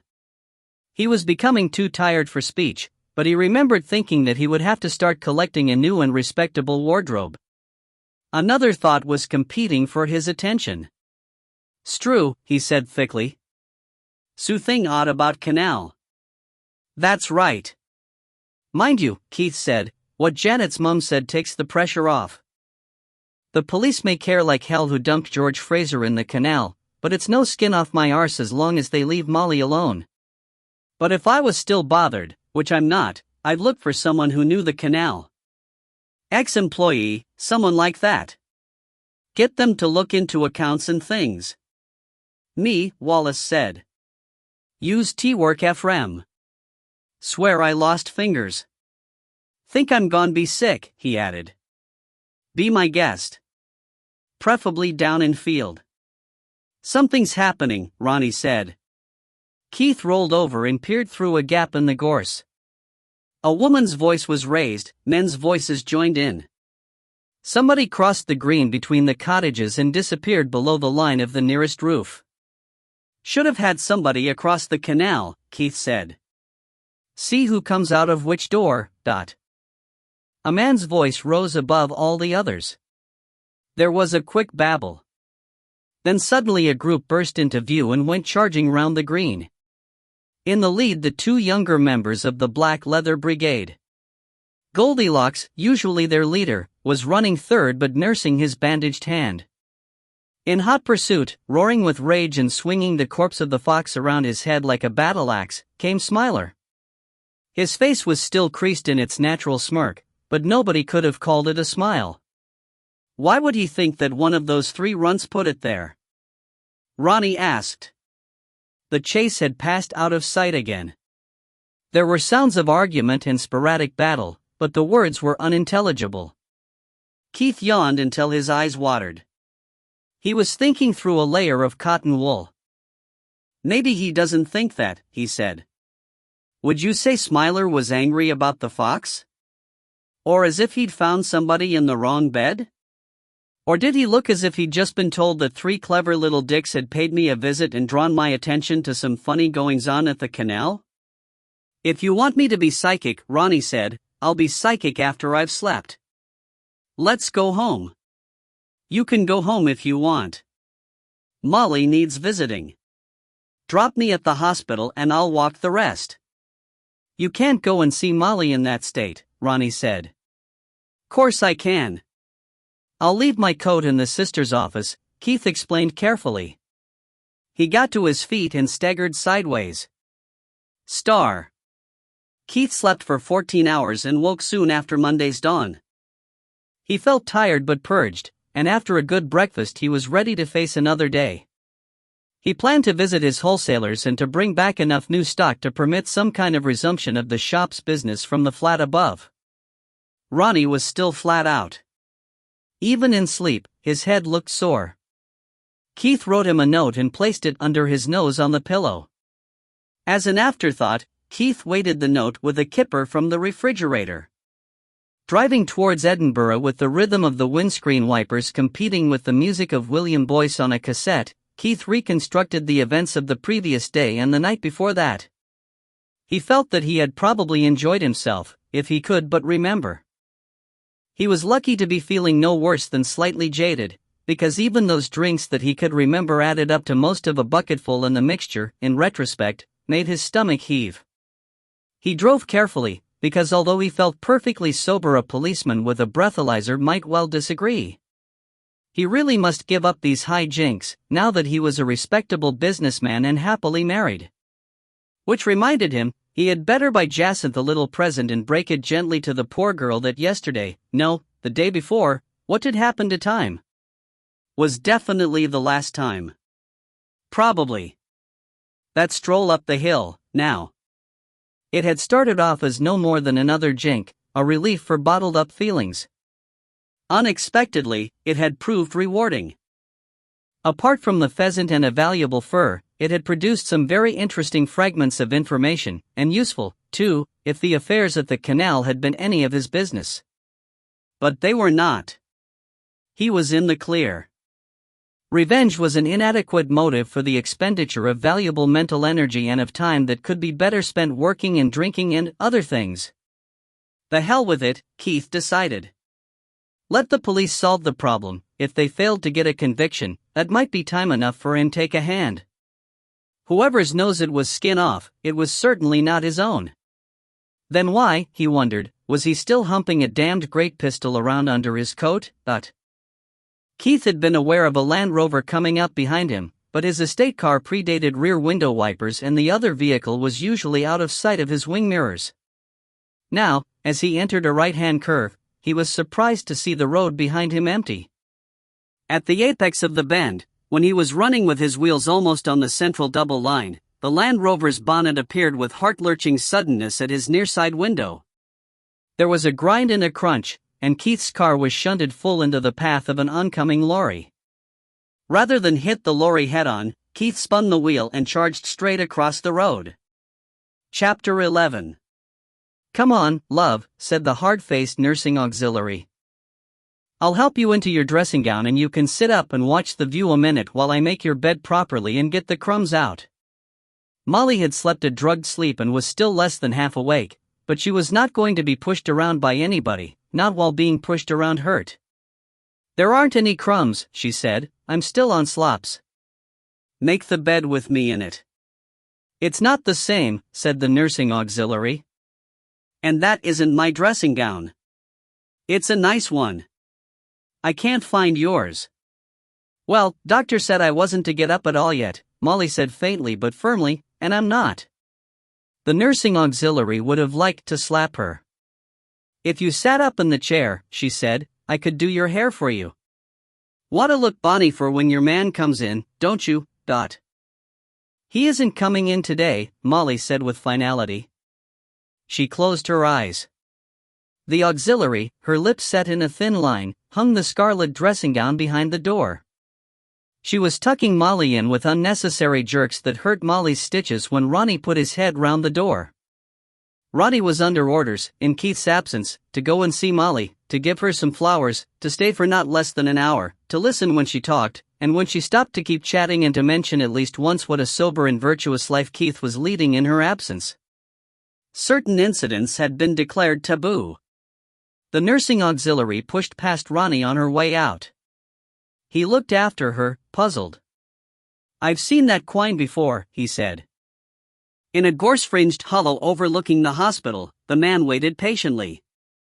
He had already zeroed the telescopic sight on the deer rifle over a distance which, according to the Ordnance Survey, was similar in range and elevation to the line from his present position to the top floor of the hospital, 7th window from the left. He had plenty of time. If the scarlet dressing gown did not appear today, it would be tomorrow or the next day. Star.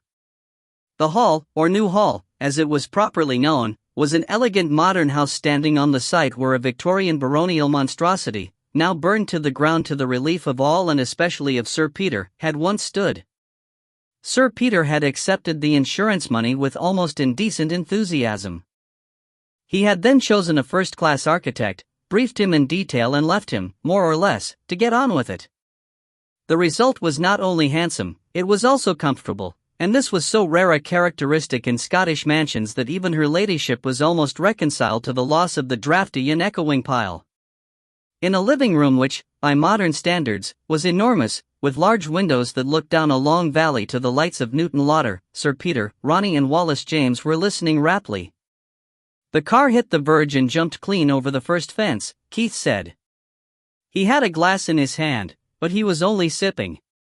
It rolled over at least once in the field, I wasn't counting, charged through the next fence and buried itself in the wood beyond. If I hadn't been belted in, I was dead. As it was, the Webley and Scott came out of my holster, hit the roof, went off and put a bullet through the back window. The shaking up had put a head on all the booze I'd had in the previous day or two, but I had enough sense to recover the gun and get the hell out of the car. I lay down hidden under a tree, that wood's all conifers, and I waited to see if anyone was coming after me. There's black game in the wood, Ronnie. We'll have to go back sometime. Get on with it, said his brother-in-law. Somebody did come. It was a very nervous lorry driver, who nearly got his head blown off. When I reassured him that I was all right and wasn't going to sue anybody, he was happy to get on his way.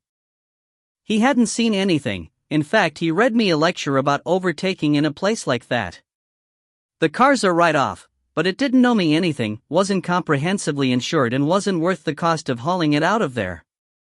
I just left it. There were 1 or 2 tools in the box, so I took off the number plates and the plate under the bonnet and my radiocassette player, and if anybody ever finds it, which I wouldn't bet on, they can keep it. They'll trace you through the engine number, Ronnie said. It had a second-hand engine a couple of years ago, so they'll be lucky. The second fence had sprung up again, so all I had to do was straighten up one of the posts and stand up a small tree that had snapped off, and you'd never know it was there. But you will when the tree turns brown, said Ronnie. The plantation's mostly larch. It all turns brown. Then I gathered up my things and hitched a lift into Edinburgh. So that's my news. Why the urgent summons? Sir Peter was standing in front of the fireplace on which he had insisted, despite his architects pleading that it made a nonsense of the entire heating and ventilation system. He had lifted the back of his shabby kilt to warm his thighs. We know no more than Ronnie told you, he said. I had a very guarded phone call from Chief Inspector Munro, made from a public call box, to say that he wanted to speak to you and couldn't get you anywhere. He's on the way up now. He particularly wanted to meet you before that Edinburgh superintendent did, the one who's handling that case up at the canal. Blackwood. Blackhouse, Keith said. That's the fellow. Keith, did you see whoever ran you off the road? Not a glimpse. Do you know where your 2 Land Rovers are just now? I was using one of them today, and the other's out with the foresters. You don't think I? No, of course not, Keith said, laughing. I dare say you were playing your usual game of big boys dodgems, but not with me. Just stay clear of my new car, that's all. You'll have to see his fancy new car, Ronnie said. Did you pay cash for it, Keith? I wouldn't do a thing like that, Keith said. Not with the VAT man and 2 taxmen waiting to pounce. And it's not new. My lift dropped me near Gordon Farquhar's garage in Morningside. He wanted to buy that Dixon but it didn't fit him, he's built like a deformed yak. So I offered him a straight swap, the car for the gun, and I said I'd restock it to fit him, and that swung the deal. I took the car away, bought the stuff we need, and it was only by luck that I spotted Ronnie waiting in a lay-by, patiently watching for the old car. But Keith, Ronnie said plaintively, you were going to have to put a new stock on that gun anyway. Gordon didn't know that. But the gun's a write-off. Nothing's a write-off until you write it off, Keith said. All right, so I have to replace the stock in this and that and the next thing, but it's still a Dixon. Like Granddad's hammer. It had 2 new heads and 3 new handles, but it was still Granddad's hammer. He would have elaborated on the subject, rather defensively, because the Dixon had borne the brunt of the explosion of a tin of primers on his workbench, but the arrival of Chief Inspector Monroe interrupted him. The Chief Inspector was alone. He was in uniform, but he had made a point of leaving his hat in the hall as if to emphasize that the occasion was unofficial. He accepted a chair but refused refreshment. His long face looked more harassed than ever, Keith thought, like a camel that was beginning to wonder if that hump wasn't malignant after all. It is a serious breach of discipline that I am, perhaps, going to commit, Monroe said in his pedantic, Highland lilt. I want an assurance from each of you that you will treat this as absolutely and totally confidential. You have it, said Sir Peter, and the others made sounds of agreement. Goo math. Remember, then, that if one of my colleagues tells you anything of what I am going to tell you, you are surprised. Because this conversation never took place. Monroe sighed deeply. It is a terrible position to be in. But I am feared of a gross miscarriage of justice. I am not a local man, and I know that I shall never be accepted as one, but I have lived here for a number of years and I know something of the people. Superintendent Blackhouse is going by evidence, and he is right to do so. He should also be going by local knowledge, but he discounts it and goes by hunch instead, and that is bad police work. So when I find that he suspects somebody whom I know personally and would trust with my life, on evidence that I believe to be questionable, I am forced to take action which is strictly forbidden to me. Not one of us, surely, Sir Peter said. Me? Said Keith. Monroe switched his attention to Keith, and for a moment a flicker of his old self showed in the dark eyes. With all due respect, Mr. Calder, you I would not trust with my life. Not unless there was something in it for you. Keith was nettled. You did so once, he said. Not of my own will. No, Superintendent Blackhouse suspects Mr. Weatherby. Mr. Derek Weatherby. Janet's father? Wallace said. That is correct. Keith found that his mouth had gone dry. His tongue was like sandpaper.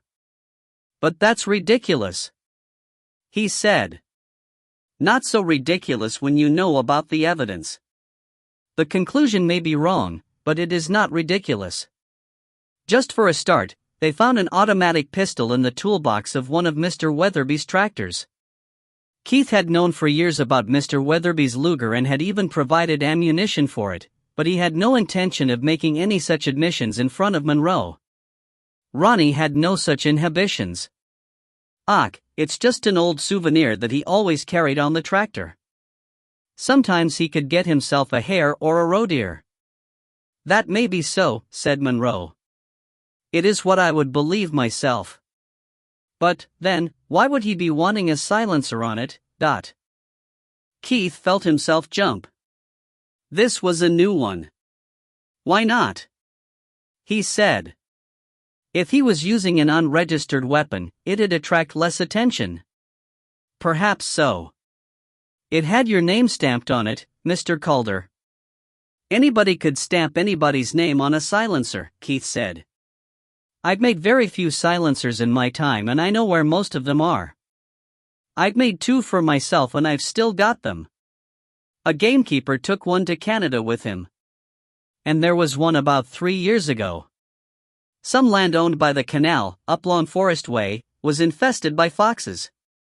A neighboring landowner got a sheriff court order to enforce control because he was losing lambs. So one of the canal workers, Robin Wyatt, got a certificate for a silenced rifle, and he was shooting them by night with an infrared lamp. He did damned well out of the skins, too. But the maker's silencer was too heavy and he said that it unbalanced the rifle, so I made him a lighter one.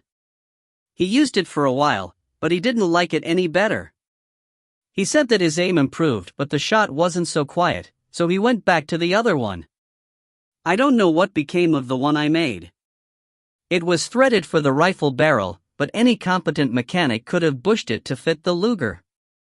Derek's a good farmer, Ronnie said, but he's no mechanic. His daughter is, though, said Monroe.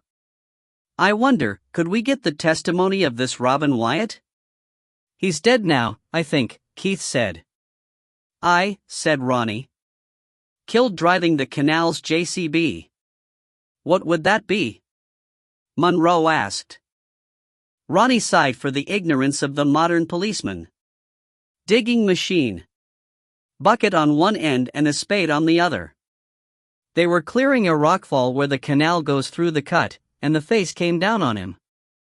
The JCB was a write-off too. Early summer of last year it was.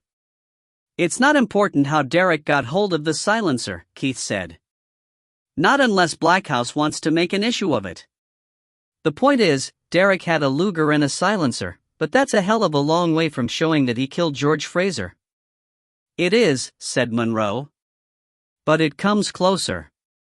Mr. Blackhouse is being very secretive, but some of my boys and girls seconded to him are still loyal to me, and I have had some whispers about the evidence that he has.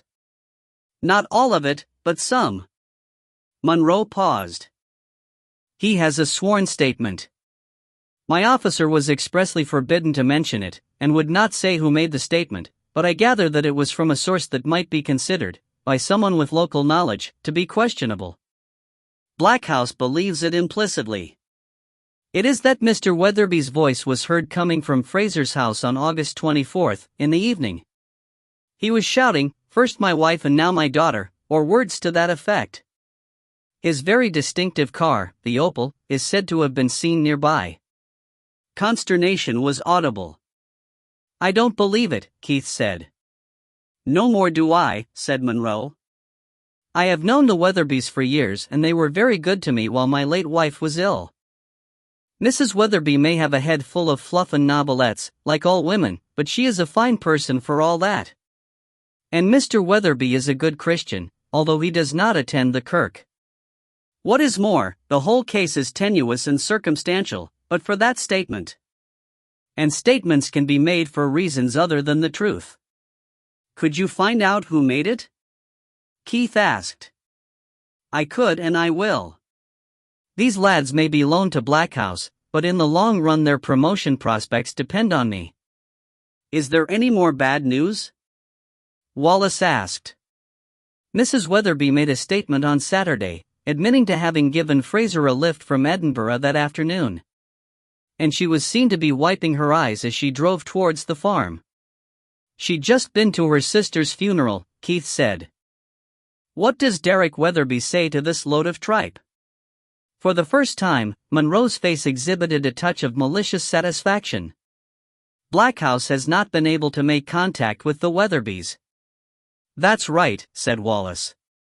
They finished getting the barley in on Saturday, and Mr. and Mrs. Weatherby decided to get a bit of a holiday while their nephews were still there to cope. They were hardly down the road yesterday when a policeman was hammering on the door.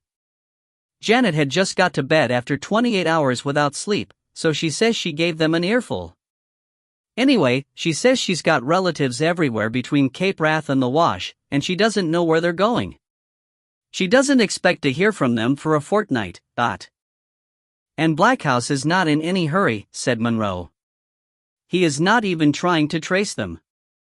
After making sure that they do not have valid passports, he is just trying to make his case cast iron before the Weatherbys come back. He is out to prove that Fraser was with Mrs. Weatherby during the 3 days she was nursing her dying sister. Wallace made a derisory noise, and Sir Peter shook his head. Keith had been staring blindly at the portrait of Sir Peter's mother that hung over the fireplace. Suddenly, he got to his feet. I'll take a beer and one of your sandwiches, Peter, while we think about this.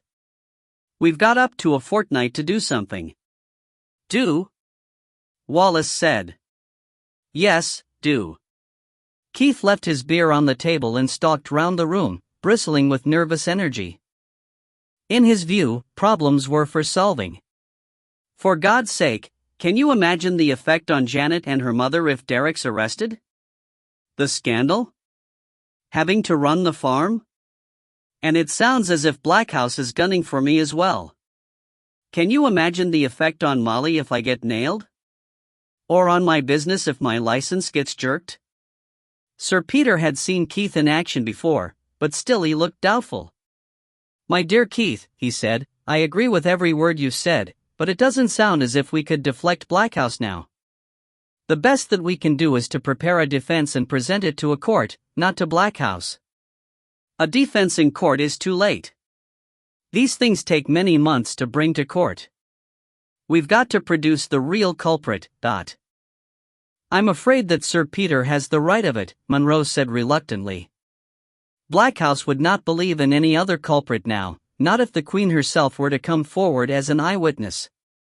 Does he really have to? Keith asked. Suppose that cast-iron evidence as to the real culprit came suddenly into your hands. Say you had a confession. And suppose you made an arrest before he did. Could you do that? And what would then be his position?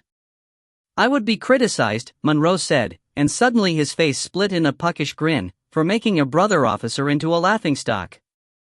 And Blackhouse couldn't arrest anyone else? If the fiscal agreed to prosecute my case, no. Just imagine the publicity, if two different officers arrested different men on different theories for the same crime. He would be stuck until my prisoner had been tried and acquitted. But it is still an impossible task that you're setting yourself. The police have all the resources, but I cannot use those resources. And you cannot make house-to-house inquiries, or call on 50 men to search an area. This crime is a year old, remember, and it is my experience that the older the crime the greater the effort needed to solve it.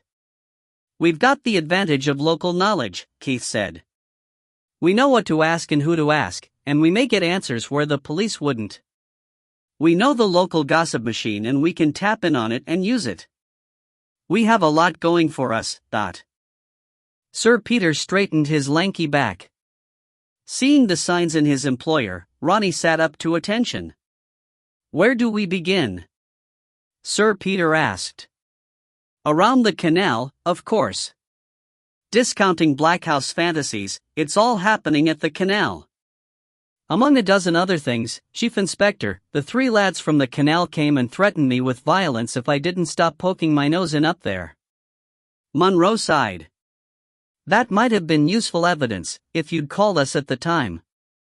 Now, it would look like a fabrication. Those three are hardly likely to support your story. At the time, I didn't want to stir it up. I'd been rather more violent than they had. Another factor is that there's too much money around the canal.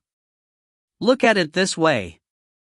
As you said the other day, Peter, if a working man on a good wage and overtime wants a good car or a best gun or a well-dressed girl or a continental holiday, he can get it. But he can't have all of them at the same time. That gang up in Canal Cottages, they don't spend conspicuously but they don't do without anything. Unless their pool came up, they're on the fiddle. There isn't a car over 2 years old up there, and they holiday abroad. Next time you see one of them, study the details: working clothes, but sunglasses by Zeiss and watches that I'll never afford.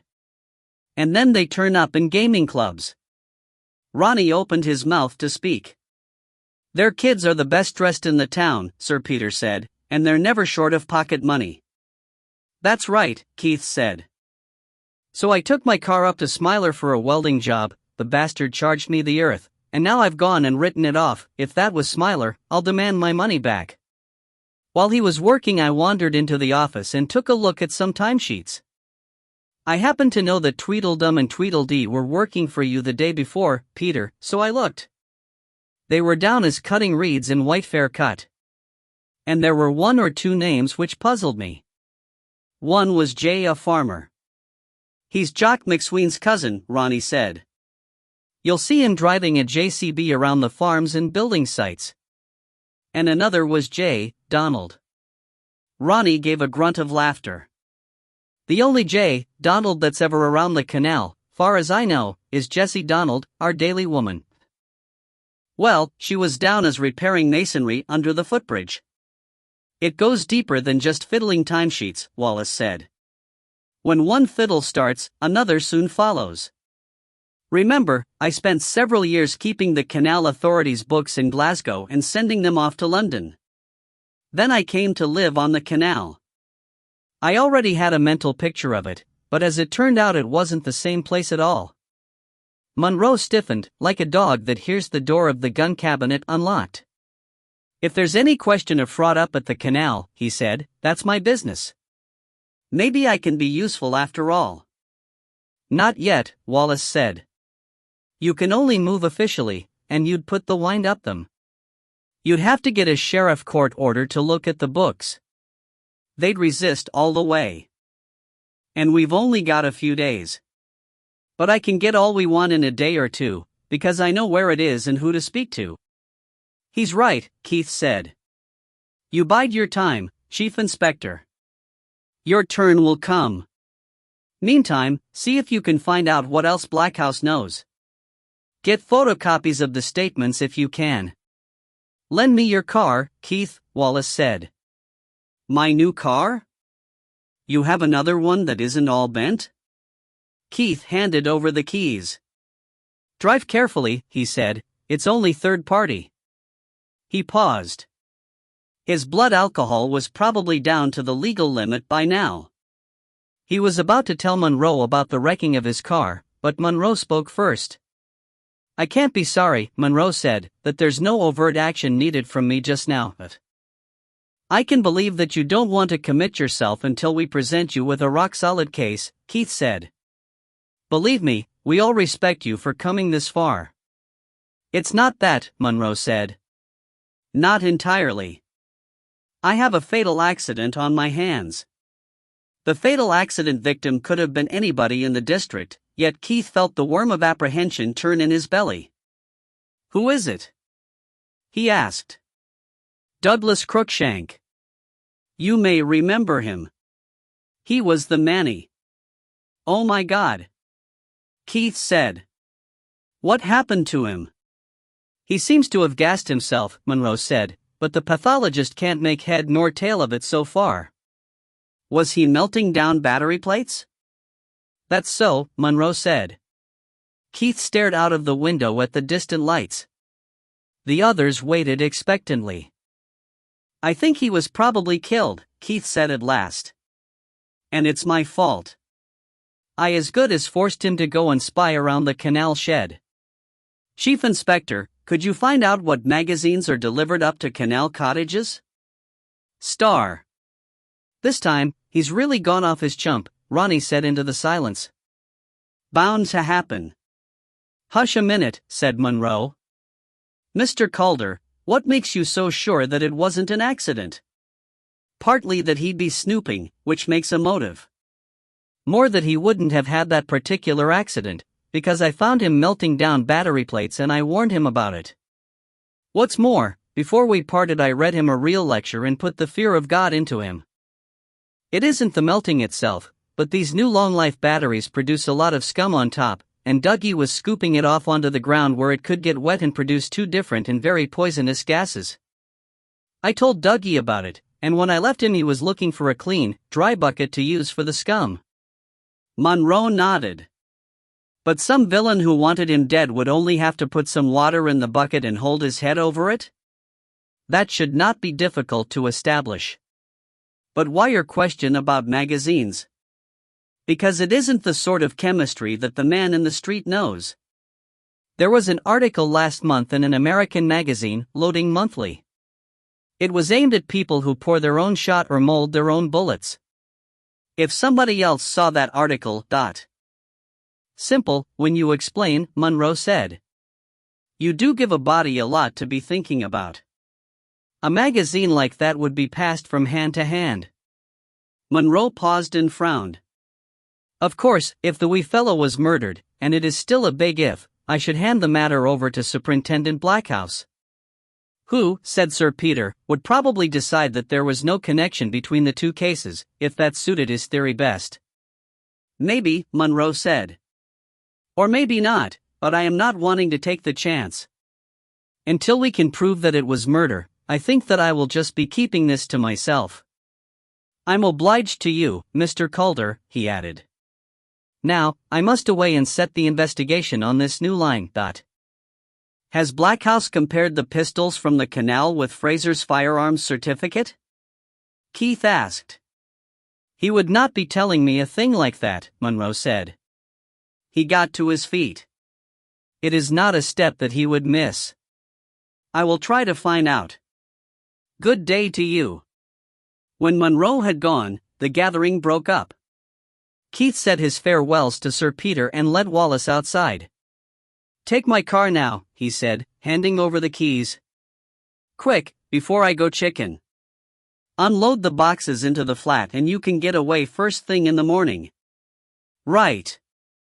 Wallace coughed and shuffled his feet. One thing. Janet spotted this embedded just inside the hatch in Merganser. Dee don't know if it's important. In the darkness, Keith could only tell by feel that the object Wallace handed to him was a bullet. He slipped it into his pocket. Chapter 12. Keith was barely awake when the phone rang. Sergeant Ashburn, an old acquaintance, almost a friend, was on the line, embarrassed and therefore terse. Superintendent Blackhouse wants you to come in and see him at 11 sharp today. Keith was expecting the summons. Nevertheless, it depressed him. He looked at the clock. If the meeting was going to take place, it would take place on his own ground. I'll be here for the next 2 hours, he said, and if he comes out here I'll see him. Tell him that I have a busy day after that, and I'll be unavailable. I'll tell him, the sergeant said doubtfully. While he dressed and ate, Keith thought furiously. He needed a red herring to keep Blackhouse occupied and uncertain. But what, after all, did he know about the late George Fraser? Keith knew about Fraser's womanizing, which would be less than helpful, and probably Blackhouse already knew more than Keith did. Expertise as a marksman? Poaching?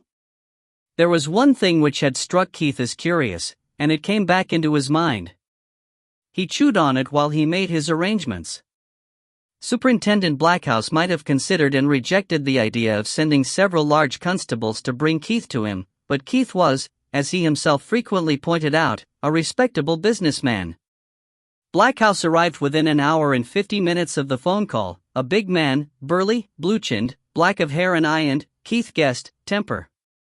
He looked too hot in heavy tweed. Beside him, Sergeant Ashburn in uniform looked neat and placid. The study at Breesland House had once been a breakfast parlor. It was a room of charm and taste, furnished, although Blackhouse would hardly know it, with second-hand reproductions of good antiques. Keith had had time for some emergency tidying and to bring in a few flowers.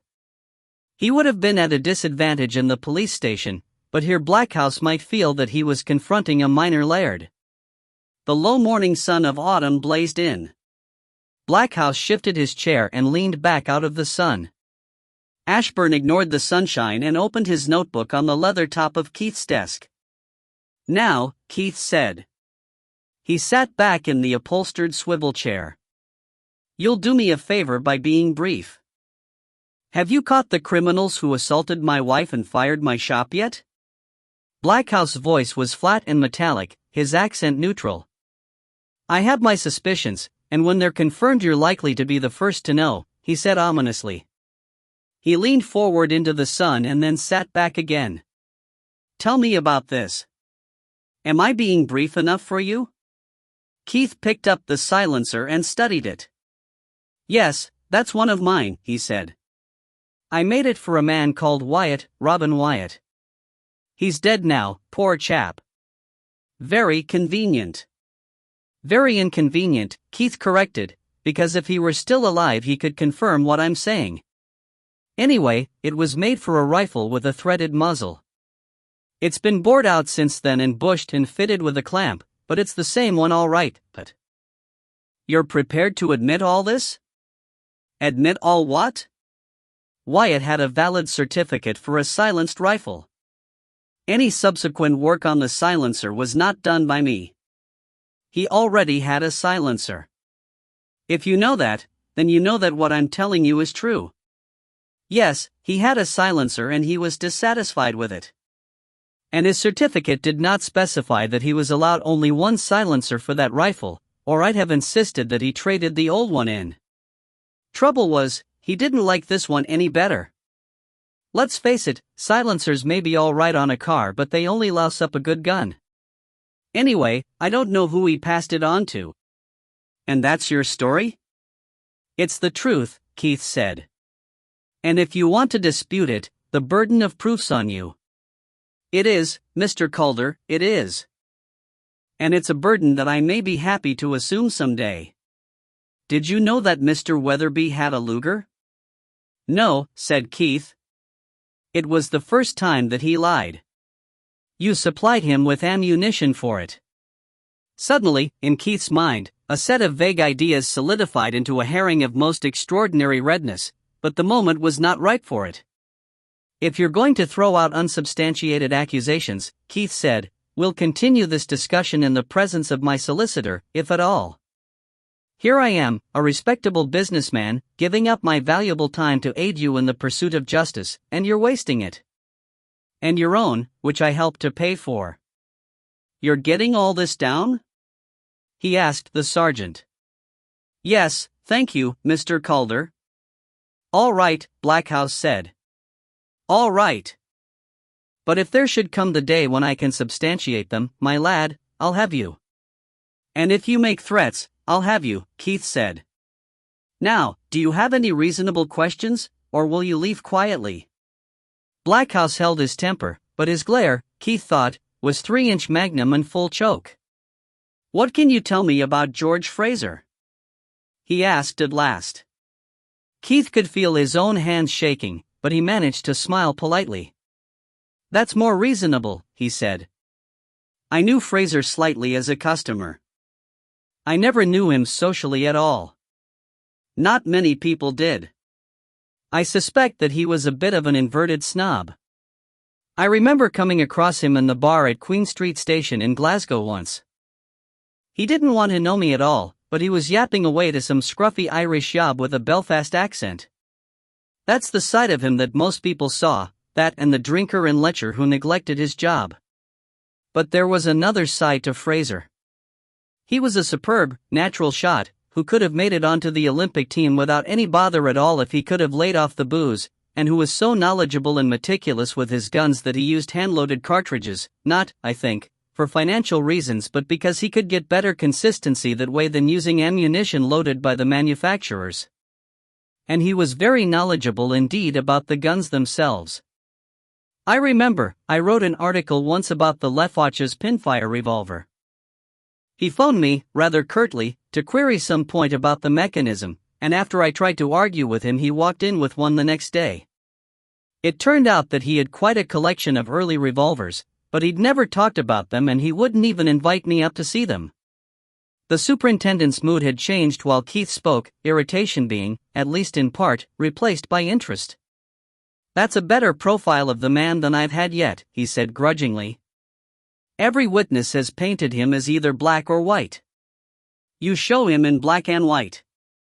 But where are the shades of gray, the colors?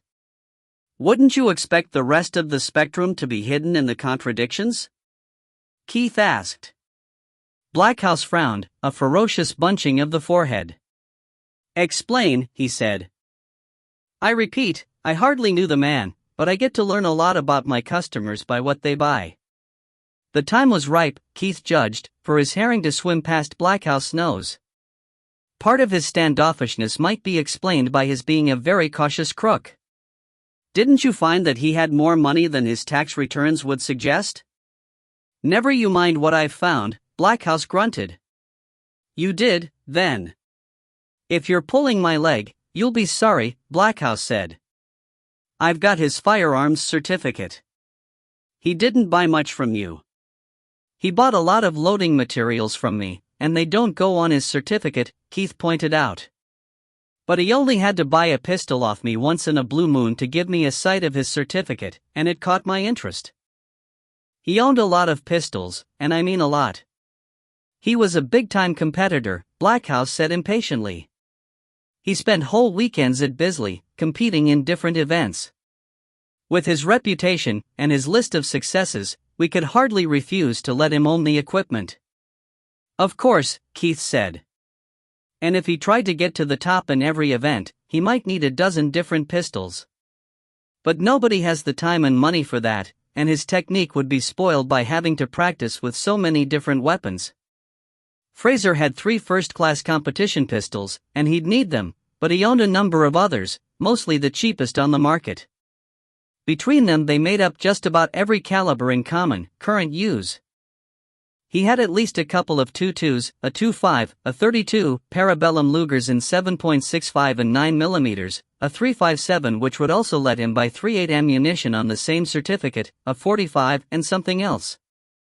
And he bought one hell of a lot of ammunition, which is all on his certificate.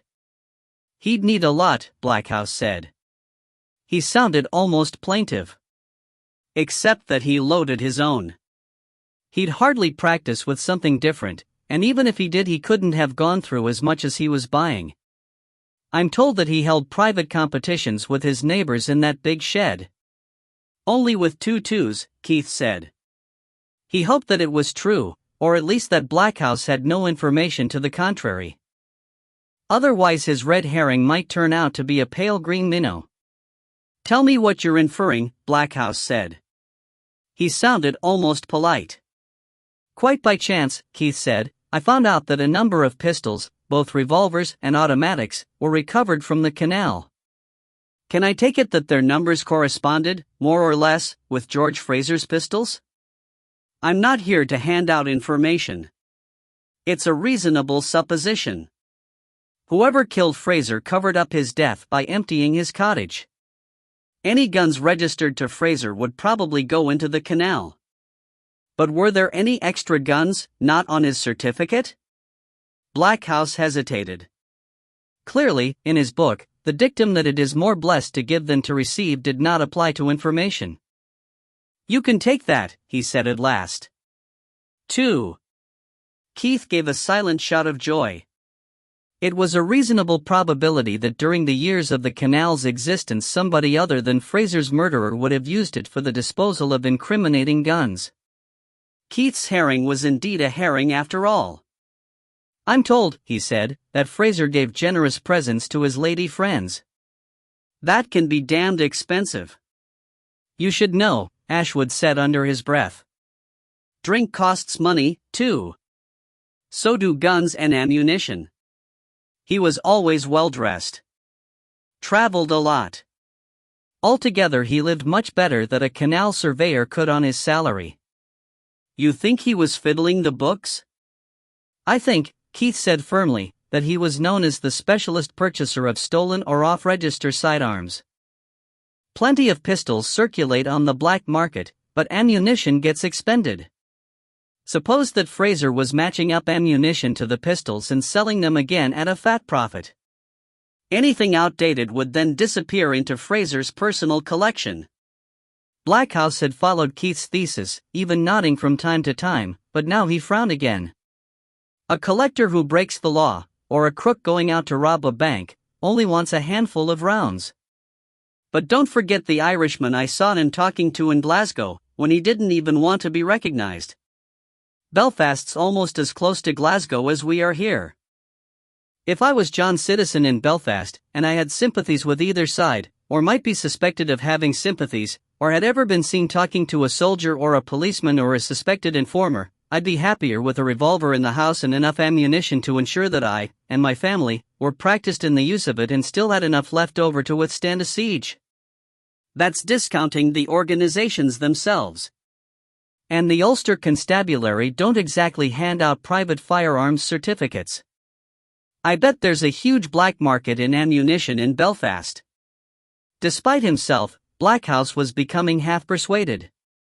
But if either the IRA or the UDA knocked him off because he was supplying either the other side or their sympathizers, surely they'd have taken the guns along? Not necessarily. Not if they were Scottish-based sympathizers closing off the other side's source of supply. They might well have preferred to dump a dozen guns, rather than risk holding on to any that were registered to a man that they just murdered. If not convinced, Blackhouse was at least impressed with Keith's reasoning. He asked a few questions about Mrs. Witherby's love life, to which Keith was able to protest honest ignorance, and the two policemen departed. Keith lay back in his chair and laughed until he almost cried. And the best of it was that he had told nothing but the truth. Except, of course, for the Irishman. Keith had totally invented the Irishman. Star. Superintendent Blackhouse, suddenly friendly, would cheerfully have given Keith a lift into Newton Lauder, but Keith was anxious to part from him before the superintendent thought of any uncomfortable questions. He let him go, and phoned Ronnie at the shop. The Land Rover, when it arrived, looked unfamiliar. "When did you get a long chassis?" Keith asked. "This is Sir Peter's. He says you can use it until Wall brings your car back." "It took a gent to think of that," Keith said. In the square, as he got down, Ronnie produced a handful of envelopes. "These were in the shop's letterbox," he said. Absently, Keith pushed them into his pocket. He called at the florist and then drove up to the hospital to visit Molly. Star. Molly was still bandaged, but such of her as was on view looked brighter. There was some color in her cheek, and although her voice was low, she was using it more freely. She chattered softly about the flowers and her own progress and about hospital life while Keith rejoiced in the improvement and wondered whether he dared to open his mail. He decided that, although Molly would notice immediately any glance that he made towards another woman, she was too engrossed in her chatter to notice whether he was listening or not. 3 brown envelopes with windows were put by for later consideration, probably by Wallace, Keith decided. 2 white envelopes contained orders, and another held a check. The last was unstamped and addressed only with his name. While Molly spoke about the nursing orderly in the red dressing gown and the chair by the window, Keith sat in the chair, half listening but examining the contents of the envelope. The man on the hill drew a bead on Keith's back. He took up the trigger slack. Then he sighed and laid down the rifle. If he killed Keith, he would lose his chance at Molly. And Molly was the real danger.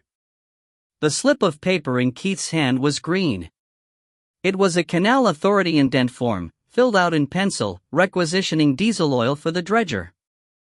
1,500 gallons had been changed to 2,000.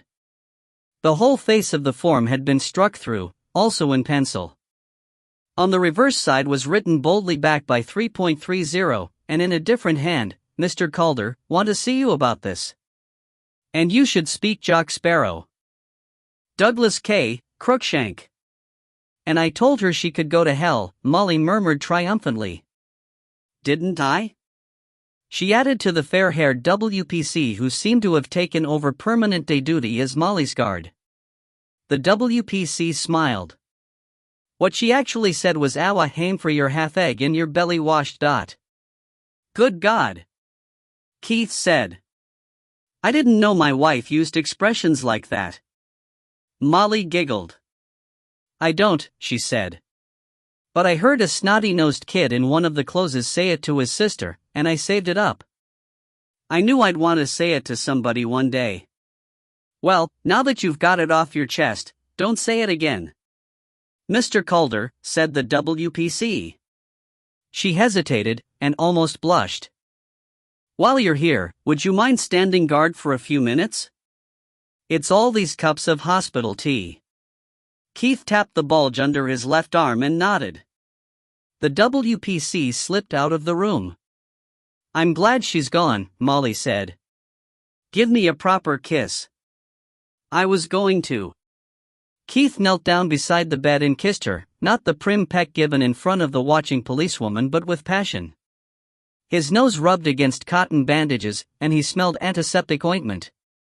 "Keith, I've been so miserable," Molly said, "and I couldn't get you alone to ask you. It sounds silly, but will you still love me if I'm marked?" She lifted a hand to touch the bandages. Keith kissed the tip of her nose. You'll still be Molly, won't you? She smiled, reluctantly. Yes, of course I will. You'll still be nice to me and wash my socks and keep me comfortable and laugh with me? I promise. He slipped a hand under the bedclothes, listening for the policewoman's return. And you'll still have 2 of these? Having let the words slip out, he realized that they might be disastrous. But she laughed. Ouch! She said, still quivering. I'm not ready for laughter yet. No problem there. And you can stop the inventory. I'm not ready for the other thing either. Keith ran his hand over the familiar warm softness and came up against the wadding of more surgical dressings. A new, grim determination came over him. He had mourned and then raged for Molly the friend, had come to terms with his grief and found that it was wasted. Now, on top of his own guilt over Dougie Crookshank, it came to him that Molly the lover had also been savaged. She saw the change in his face, and he felt her flinch. Relax, he said.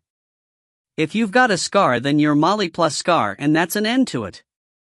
There'll never be anybody else. You're still one of a kind.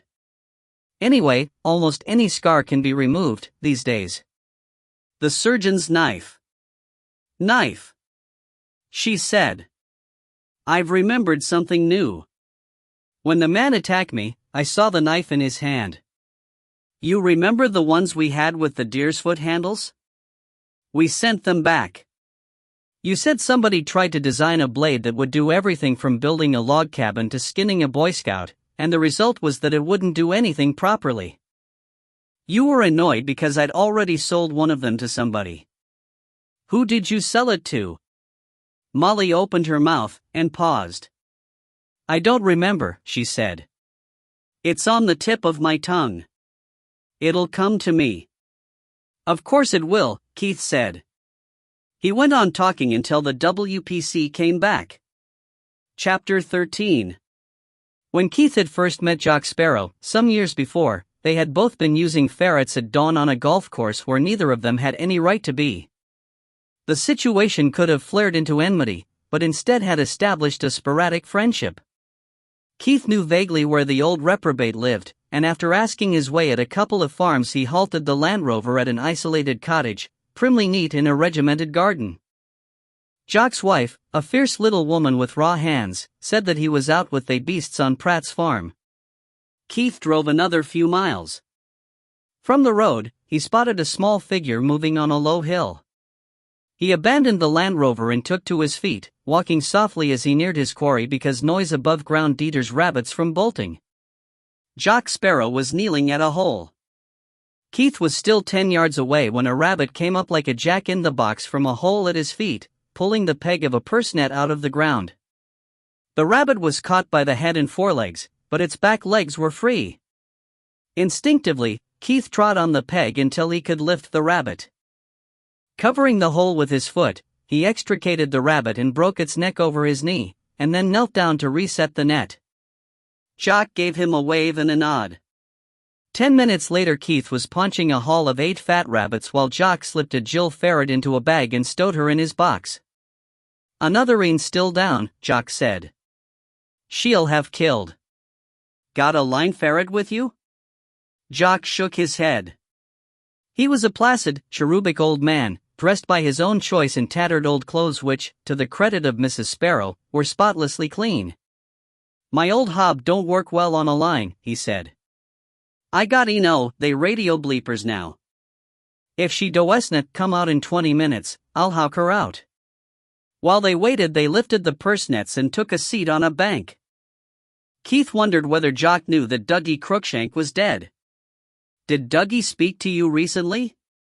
He asked. Dougie Crookshank? Aye.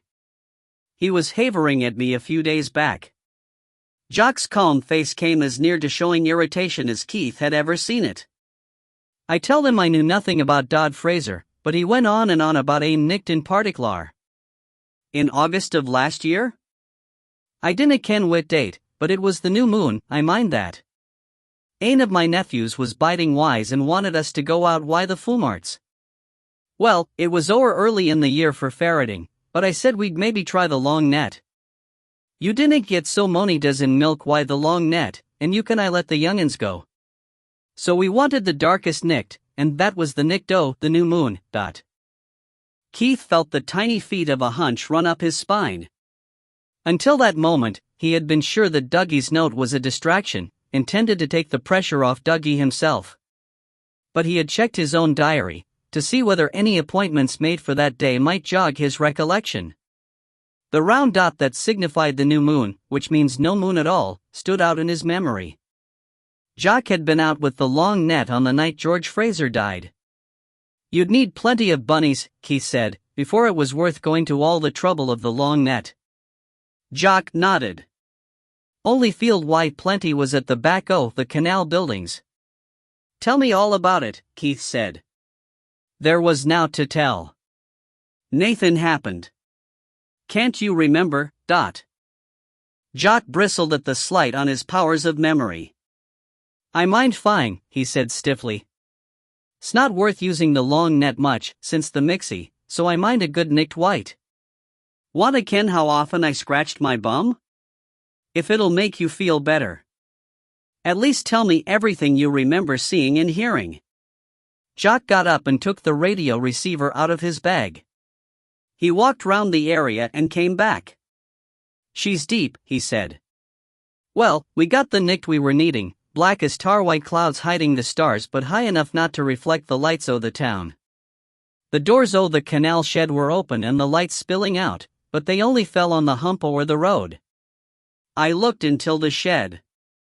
See, I'd no business being in that field. But there was only 2 chiels popping at targets. Who were they? Didn't see. Didn't care, long as they stayed put. We could hear them popping away until we was almost done. That's why doors was open both ends, to let the smoke out, and there was plenty smoke because e'en o' them was using gunpowder. Are you sure? Keith asked. Course I'm sure, Jock said indignantly. Think I never had a muzzle loader? You ken how the smoke and smell o' black powder hangs in the air. Smelled it and saw it. I mind thinking it odd, 'cause both were firing 6-shot pistols. I could tell by the din, about 12 shots together, TWA different calibers, and then we wait while they reloaded and changed targets. The map pies must have been gutty used to it, for they were no feared at a dot. Well, the net went out grand. I'd made my nephew practice whiny in daylight. He pressed the stakes in, and I draped the net, and we went the whole length o' the hump where the claps are. He was wanting to do the chasing, so I bide by the end o' the net while he walked round the field and came back wiggle-waggle, just shuggling a boxy o' matches. And in a wee while I felt the rabbits begin to hit the net. Ronnie had a long net stored in his outhouse, so Keith knew how much an alert man would hear during the wait. Were they still shooting? He asked. The last of the shots was just about when the first the map pies hit the net. I'd naething to do but listen, and stand wy my hand on the top cord. There was a drunk came along the canal bank, guifo, shouting and swearing, and he must have fell, because he let out a great roar. I mind he was quiet after that. And that's when you heard the last of the shots? Aye. Jock opened his mouth to say more, but clamped it shut again. Keith knew the signs. Was there something odd? He asked. Not to say odd. Just that up till then I'd been sure there was just the TWA men, but I mind now that the last 3 shots came so quick I jaloused another must I join them. First to last, quicker'n a man could pull the trigger twice, even on an automatic. And dinna gowk at me as if I'm doddled, Jock said querulously. I ken what I'm at. In the army, last war, I was. North Africa and Italy. And I'm saying those shots were quick as a Spandau, not even slow as a Bren. I believe you, Keith said placatingly. But are you sure that all 3 were shots? Could one of them have been made by a plank somebody'd knocked down, slapping on the floor? Something like that?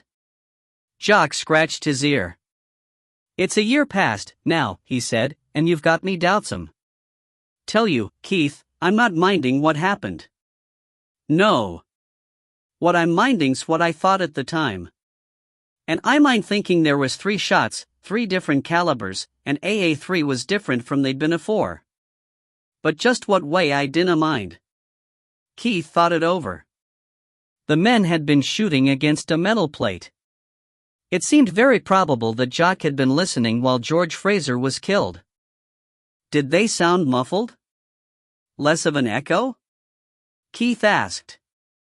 Something like that, maybe. All 3 of them? Aye.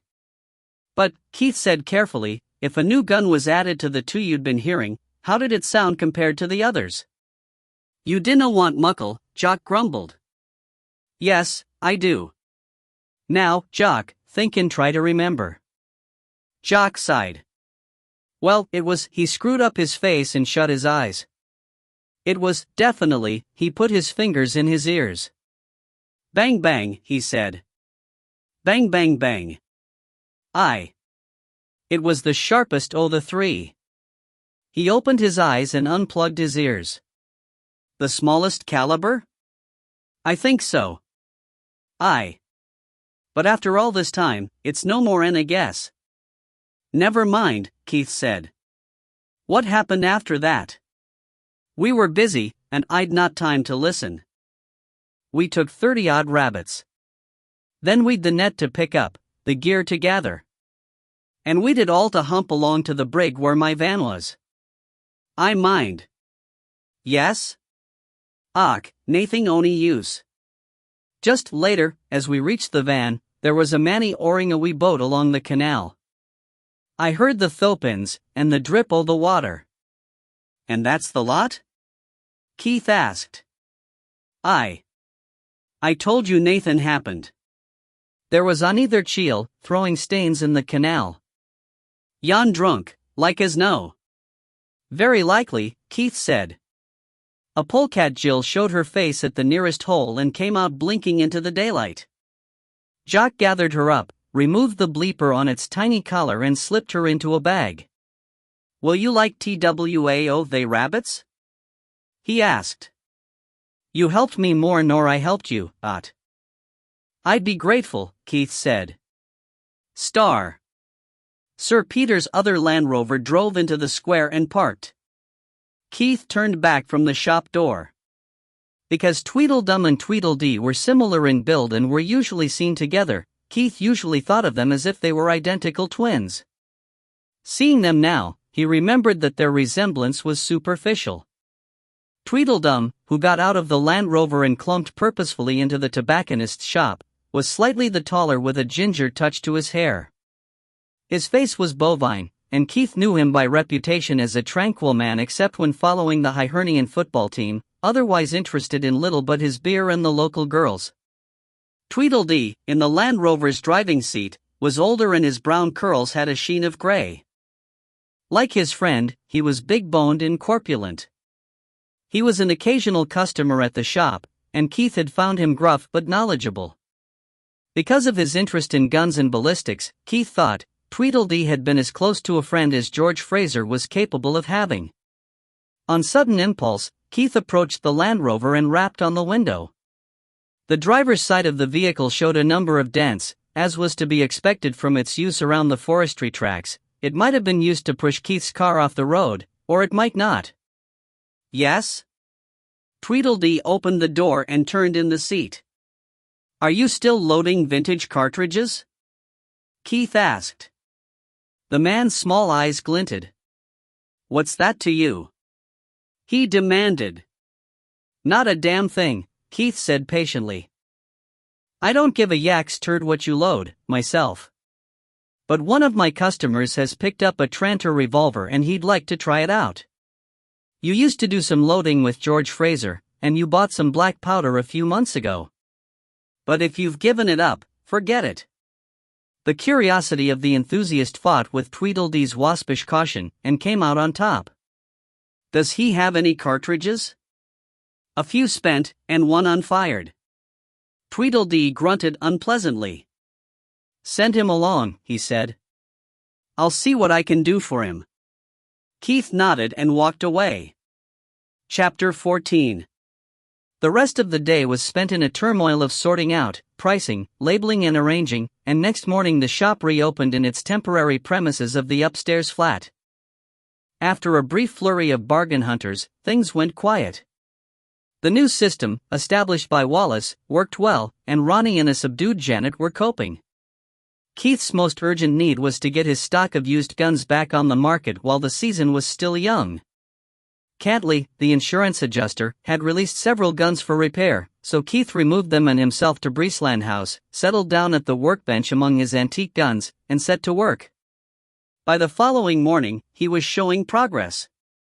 The 5 guns were dismantled and the stocks were stripped of old finish, the checkering touched up, dents and scratches raised or filled, scorch marks bleached out and the walnut sanded and burnished. Keith felt the need for fresh air and exercise before tackling the next phase of the work. He took Sir Peter's 2 Labradors for a rapid cross-country march halfway to the town and back again. When he returned, Jessie Donald was lying in wait for him in the hall, in the hope of substituting a good gossip for the arduous business of housework. She had overcome both her fear of the dogs and her nervousness of Keith, who would cheerfully have been shot of her but for the time that she saved him on the domestic chores. She was a stocky female with brassy hair and a figure which she probably considered opulent but which Keith thought of as unhealthily fat.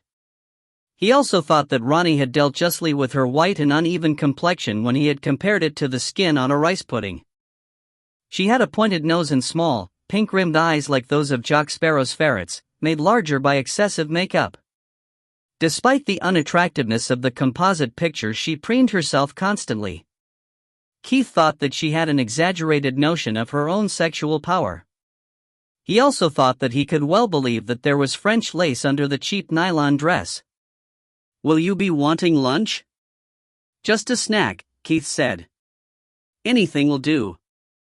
Within reason, he added cautiously. Some of her culinary efforts had been startling. He tried to slip past her. She forestalled him with a neat sidestep. "And how's Mrs. Calder?" "Mending very slowly." Keith tried pretending not to see her and walking straight ahead. She stood her ground. "When'll she be coming home?" "Just so that I can have the house spick and span for her." "Have it spick and span for me," Keith said. "Then you won't have to make a special effort when Molly's coming home." He pushed forward, but recoiled when Mrs. Donald made it clear that she had no objection to being bumped against. On impulse, and more to avert further chatter than to elicit information, he said, "There's something you might know. Who was it, up at the canal, who bought a knife with a deer's foot handle from my shop?" "It was," she paused. Neither her face nor her voice changed, but there was a flicker of guile in her small eyes. "It was passed around," she said. "I'm sure I don't know who it ended up with." "Was that the knife your missus was done with, Dot?" "Never mind that," Keith said. "If you've got any thoughts about it, you'd better forget them. Just tell me who bought it and who ended up with it." "I bet it was," she said. "And you don't know?" "You'd better tell me." "What's it worth?" "The police won't pay you anything." "You'd be better telling me now than having them shake it out of you later." "I don't know nothing," she said. She spun away from him and headed for the kitchen. Keith thought that she had spoken the literal and grammatical truth. He nearly went after her but decided to leave well enough alone. A little stirring by Mrs. Donald might be just what the pot needed. Dot.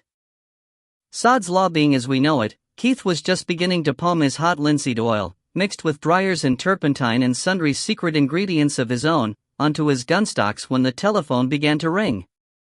Interposing a cloth, Keith picked up the receiver of the extension phone and laid it on a shelf where, he knew from experience, he could both hear and speak without handling it. He dealt with an anxious query from Ronnie about the price of cartridges and laid a block on the cradle to break the connection. 2 minutes later the phone rang again. Keith lifted the block. Wallace was calling. Keith rubbed oil into the lovely wood while he listened. "I'll be on the way back this afternoon," Wallace said. "I got what we want." "Where are you?" Glasgow. I thought you were heading for Inverness. I was. Then I thought it was a hell of a long way to go without finding out whether my old friend who owes me several big favors was still there, and whether he remembered me, and whether, remembering me and my favors, he was prepared to give me access to the computer terminal in the Caledonian sub-office. Most of the accounts are stored on the computer in London. I phoned from Edinburgh, and heard that he'd taken over my old job in Glasgow. And did he let you use the terminal? Let's just say that he turned a blind eye, Wallace said. By the grace of God, the manager and his clerk are away, supposed to be doing an inspection of the union, but actually at Lanark races. My pal sent the office girl on an errand to Creenan or somewhere, and went for a walk every time I wanted to use the computer. Keith, we'd better make this stick or my pal's head will be in a sling when the bill for computer time comes in, because I got printouts of several hundredweight of back accounts. I'm not sure your car'll carry it all. The problems to be faced by Wallace's pal when the account came in were of no great interest to Keith. Did you find evidence of fraud? He asked. Loads, and I probably haven't found the 10th part of it yet. But it won't be conclusive until I see the papers in the canal shed. Could we get in there after dark, d'you think? Keith had promised himself that he was going to stay strictly within the law. Don't you have enough for Monroe to move on? Let me spell it out for you, Wallace said, in words of one syllable or less. What I've got here is a heap of lies, but it's been edited by a skilled hand and there are very few discrepancies inside the material itself. It just doesn't agree with what's on the ground in Newton Lauder. If the records in the shed show discrepancies, Monroe could move. Otherwise, it'll be a matter of comparing accounts with work done around the canal, which could take months. And there's a new urgency. What's that? I phoned Janet first. She's had a wire from her parents. Her mum slipped a disc again, so they're coming back in easy stages. Probably with you Thursday, it said, but... The movement of Keith's hands ceased and he stared at the Jezile that hung on the wall beside his bench. All right, he said at last, we'll take a look tonight. There are one or two things worth checking up on in advance, Wallace said. He spoke on for about 10 minutes while Keith rubbed and rubbed with his palms, forcing the warm oil into the wood. Star. When Wallace's call was finished, Keith broke the connection and then, with a pencil, dialed Jacinth Matheson's number. By the time her sleepy voice answered, his hands were at work again. "CIN?" Keith said. "I didn't get you out of bed, did I?" "No. It's early for you to be up." "I'm still in bed, you great gowk. I want to talk to you. Come over and join me." Keith suppressed the vision of Jacinth in a warm bed. "I want you to use your memory," he said. "Lie back and relax. You're always telling a girl to lie back and relax. And you never objected before. Listen, this really is very important. You told me that last time you saw George Fraser he kept repeating 3 letters.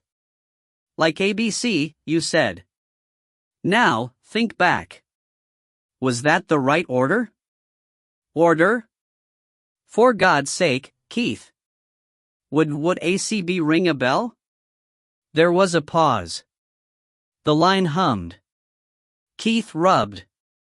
Nearer, but the first letter's still not right, she said. Hang on to CB, Keith told her. Go through the alphabet in your mind, remembering his voice and J. She said. That's it. JCB. I remember he pronounced it JY, the Scottish way, not J. He said JYCB. That's what I wanted to know, Keith said. Thank you. Come and thank me in person. I'll wait right here. My hands are all oily. Ooh, lovely. I'll expect you, then. She murmured on, suggesting practices which were as delightful as they were unusual. The movement of Keith's hands on the rounded wood became a sensuous caress. He pulled himself together. I can't, he said. I'd love to, but I can't. I'll send Ronnie up if you're lonely, he's a great admirer of yours. Well, I'm not a great admirer of his. Keith, am I getting old and ugly or something? Keith laughed. Prepare yourself to become a sweet little old lady, full of strong tea and good works, he said. What a louse you are. When will I see you, then? I'll bring Molly up to visit with you when she gets out of hospital. And I'll bet you bloody well would, too. God, you are getting like George Fraser. Nice as ninepence when you want something, and an absolute bastard when you've got what you want. She hung up. Keith dialed the police station and spoke to Monroe. Where are you? The chief inspector asked. You sound out of breath. I'm at Breesland House. Keith turned his head away and breathed deeply. I'll call you back, Monroe said, and the line went dead. The phone rang again almost immediately. Keith dealt with an inquiry from the shop. This was followed by a call from one of Keith's suppliers. The rifle concerned had been dispatched to him by the usual carrier, 10 days before. When Monroe's call came, the chief inspector was on a payphone. He sounded fretful. I have been calling and calling, he said. Sorry, Keith said. Incoming calls. I will forgive you, Monroe said graciously, because your wild guesses have been turning out to be right. A copy of Loading Monthly goes up to Canal Cottages each month. The pathologist found traces of 2 different poisonous gases in Cruikshank's metabolism, stibine and arsine, but he admitted that he might well have missed them if he had not been told what to look for. And there were definite signs of violence on the man. Poor little devil. Keith said. There was a note from him through my letterbox. It says he wanted to see me about some fiddle that was going on up at the canal. Now that, Monroe said, is just what we have been wanting. He sounded, for him, almost enthusiastic. There is nothing conclusive, but it throws doubt on Blackhouse suppositions. Grave doubt. But we don't know what else Blackhouse has got. If you hand this evidence over to him, and he chooses to regard it as coincidental, Derek Weatherby might still be arrested and you'd be inhibited from investigating the canal. And I've just heard that the Weatherbys are on the way home. I am in no great hurry to hand anything over to that man, Monroe said, but I must make a report. To your super? He is on leave. I'll have to report to Edinburgh. Do it in writing, Keith suggested. Put a second-class stamp on it and it may never get there. Now, Mr. Calder, Monroe said, you know that I could not be doing a thing like that. I am just going off duty, but I shall have to phone Edinburgh in the morning. Remember, they may leave me to deal with this aspect, but if they give it to Blackhouse, he may delay looking into it. He is chasing off after some Irish connection just now. By morning, Keith said, I hope to have cast iron evidence of fraud up at the canal, and you may have good enough grounds for an arrest in connection either with Fraser or with Cruikshank, maybe both. Just in case they rumble us at the last moment, we wouldn't want them to scatter. Could you arrange things so that at any time from dawn on I could phone you, and you could produce enough men quickly to seal the place off and pull everybody in? Everybody, a dot. The signs are that all of them are in it to a greater or lesser degree, even the women. Pull one in and the rest'll take the gate. You'll not phone me unless the evidence is cast iron? No. Monroe paused. Over the wire, Keith could hear him humming a Gaelic lament to himself. Mr. Calder, he said suddenly, what will you be doing tonight that will provide cast iron evidence by dawn? If you insist on an answer to that question, Keith said, the evidence may never be cast iron at all. And it may go hard with the Weatherbys. There was another silence on the line. Keith wondered whether he had pushed Monroe's stern, Calvinist conscience too far. But either his lust for evidence, or perhaps it was his hatred of Blackhouse, won the day in Monroe. The question was never asked, he said. If you get into trouble, we never spoke. You can telephone me at the station, any time after 6, and there will be men there at once. The word will be canal. But don't use it unless you have the evidence. Canal, Keith said. Right. Now, if we get evidence of fraud, I'd like to be able to connect it up with Fraser's death. Could you find out whether there was any damage to the skeleton, other than the hole in the skull? I can tell you that, Monroe said. I examined the skeleton when it was found.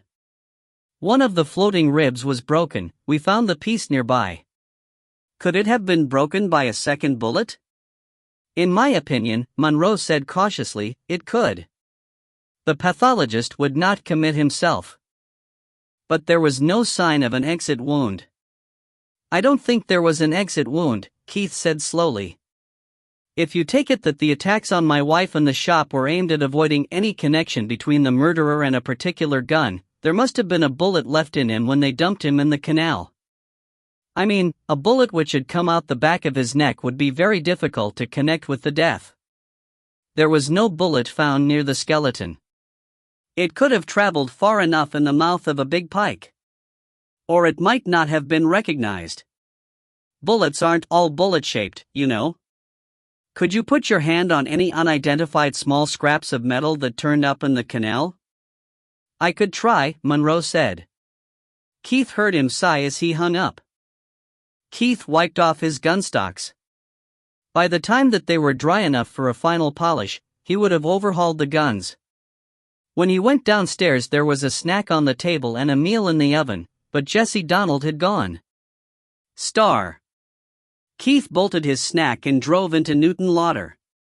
He paid Molly a flying visit and then went in search of Andrew Gulliver. Gulliver, it appeared, had finished his business and gone. Cadley, the loss adjuster, however, was at the shop, frowning over the builder's quotations. Keith drew him into urgent discussion. Chapter 15. The small hours of a black night. Drizzle was threatening to turn into full-blooded rain. You bide here, Keith said under his breath. Watch the shed. Anything sudden or loud or suspicious, belt down to the phone box in UG Place, dial 999, and get the message Canal to Monroe.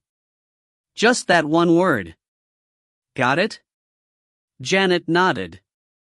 Then, realizing that nobody could see her nod, she said, I've got it. You won't let Wally get hurt, will you? Wallace made a rebellious noise, but Keith chuckled. Have no fear, he said, Keith is here. That's what worries me. When you're around, sparks usually fly. And I don't want any of them flying off Wall. We're not looking for trouble, Keith said, but only Wallace knows what we're looking for and would recognize it if we saw it. Don't worry, I'll bring him back safe. You do, or I'll never forgive you. Janet put up the hood of her duffel coat and backed into the hedge. Nor will I, Wallace said. They lowered themselves into the canal, clambering down the masonry and then dropping the last few feet. Keith led Ronnie and Wallace, squelching, across to the canal slipway. Beside the slip, the deep slot for floating lock gates sliced into the building, just wide enough for a man to walk sideways. When they were under the building, Keith switched on his torch. A metal ladder was recessed into the wall, and above their heads the slot was covered with heavy boards. Ronnie climbed up and pushed two of the boards out. Wallace followed him through the gap. Keith came last, helped from above, and they dropped the boards into their bed. Keep your torches on the floor, Keith whispered. Even a whisper seemed too loud in this hostile territory. He led the way up the long alley which had served as a pistol range. They stopped outside the office enclosure. Rain became loud on the roof, and a leak dripped nearby. Help yourself, Keith told Wallace. Ronnie, you go to the far door and guard the switches. We may be in the right, but we're the intruders. If there's a ramming and somebody gets hurt, we won't have a leg to stand on, if we're recognized. I got you, Ronnie said. Keith paused to examine the JCB, looming vast and functional near the landward doors. The fitter's workshop was locked up, but shining his torch through the wire mesh he could see gunsmith's tools and a stripped-down small-bore rifle. He walked down the length of the shed to take up his vigil. He had hardly settled down on the upturned dinghy before Wallace was out and signaling with his torch. Keith walked back to him. "I can't work by torchlight," Wallace said. "You'll have to." "I can't. I've got to compare papers. I need both hands and decent light. Who's going to see at this godforsaken hour?" "Bloody hell," Keith said. "And the rain keeps dribbling down my neck. The authority paid for a new roof 2 years ago, but I bet they didn't get one." By torchlight, they draped a heavy tarpaulin round the wire mesh sides of the office. Inside the landward doors, the switchboard was neatly labeled. Keith turned off all the switches and threw the master switch, then pressed down the switch marked office. Despite the tarpaulin, a glow was thrown up onto the roof which would be visible from outside. Visible, but perhaps not noticeable. He went back to guarding the slipway doors. The waiting was agony. His feet were cold in his Wellingtons. His bowels felt hollow. In the hostile atmosphere his mind refused to relax. He fretted over the possible outcome of the night. He was sure that he could see the first gray light of dawn in the high windows. Time inched by, slow as a slug and twice as repellent. For a distraction, Keith switched on his torch and examined the underside of the big dredger reed-cutting vessel. It was in a pitiable state, stained and pitted with rust. Afterwards, Keith was never sure whether he had heard a small sound, or whether his exploration was from no more than boredom and curiosity.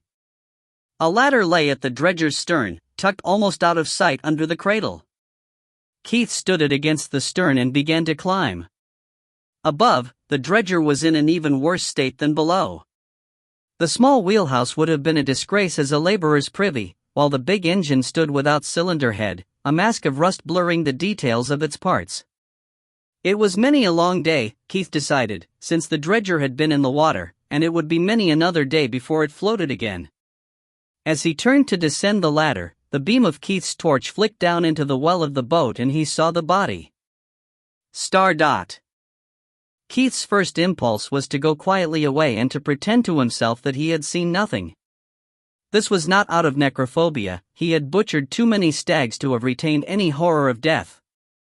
But, at the moment when his mental picture of the pattern of events was beginning to take shape, another body was a complication that he would rather had passed him by. He gave himself a mental shake. Facts were facts. And the man might not be dead. Keith steadied his torch and took another look. The body was not dead. Nor was it a man. It was Jessie Donald. He climbed down into the well, and while he studied her his mind rushed hither and yon, trying this new factor into a dozen different slots in the puzzle. The unfortunate Mrs. Donald had been tied, not solely for the purpose of restraint but with vindictiveness for maximum discomfort, with many turns of clothesline pulled and knotted tight so that her puffy flesh bulged between the bonds. A child's rubber ball which was forced between her teeth had been drilled for a strand of wire which was twisted together behind her head.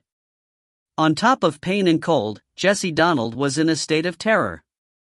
Her body, though rigid, was trembling, her eyes bulged whitely and, Keith saw with revulsion, she was in process of wetting herself. He turned the torch on his own face for a few seconds, and when he looked at her again she had begun, as best she could, to relax. If she thought that Keith had come to her rescue, he soon corrected that impression. Crouching down so that he need do no more than whisper, he spoke slowly, thinking aloud. "You stupid old bat," Keith said distinctly. She made a muffled honking sound.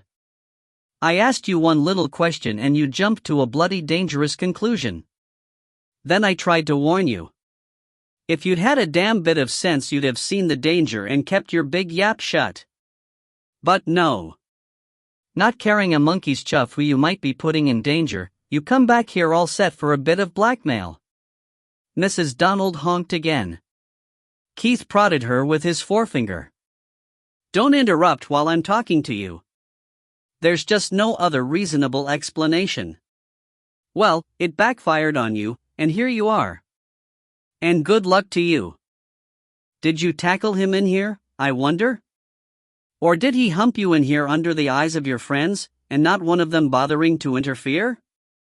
Now, I didn't put you here and there's no obligation on me to let you go. Your friend left you this way, and as far as I'm concerned you can wait for him coming back.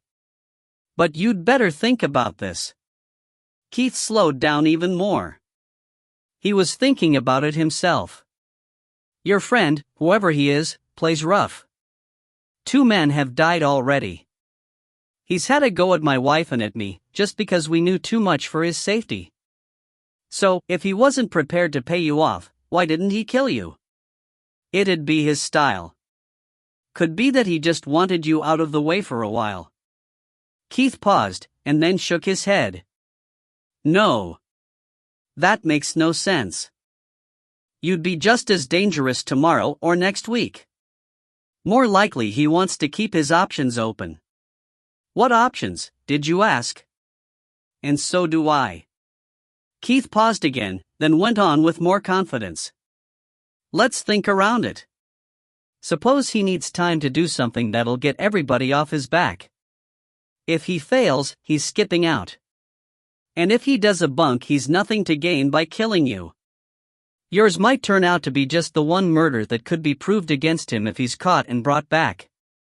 But if he succeeds with whatever it is that he's doing, if he gets clear on the other counts, maybe it's in his mind to come back for you and dig a quiet grave in the bed of the canal.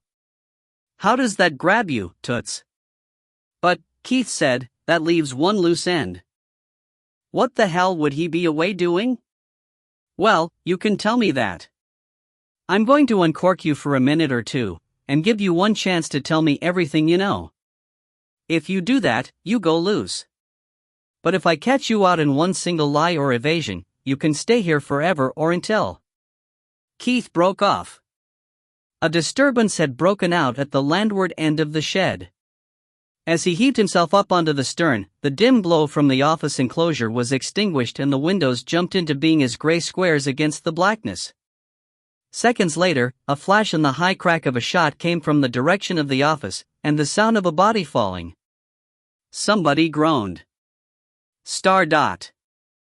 Keith was scrambling frantically, trying to find the top of the ladder without using his torch, when the main overhead lights flickered and flashed on, showing him the ladder 10 feet away. Inconspicuous against the ragged wheelhouse, Keith paused and took stock.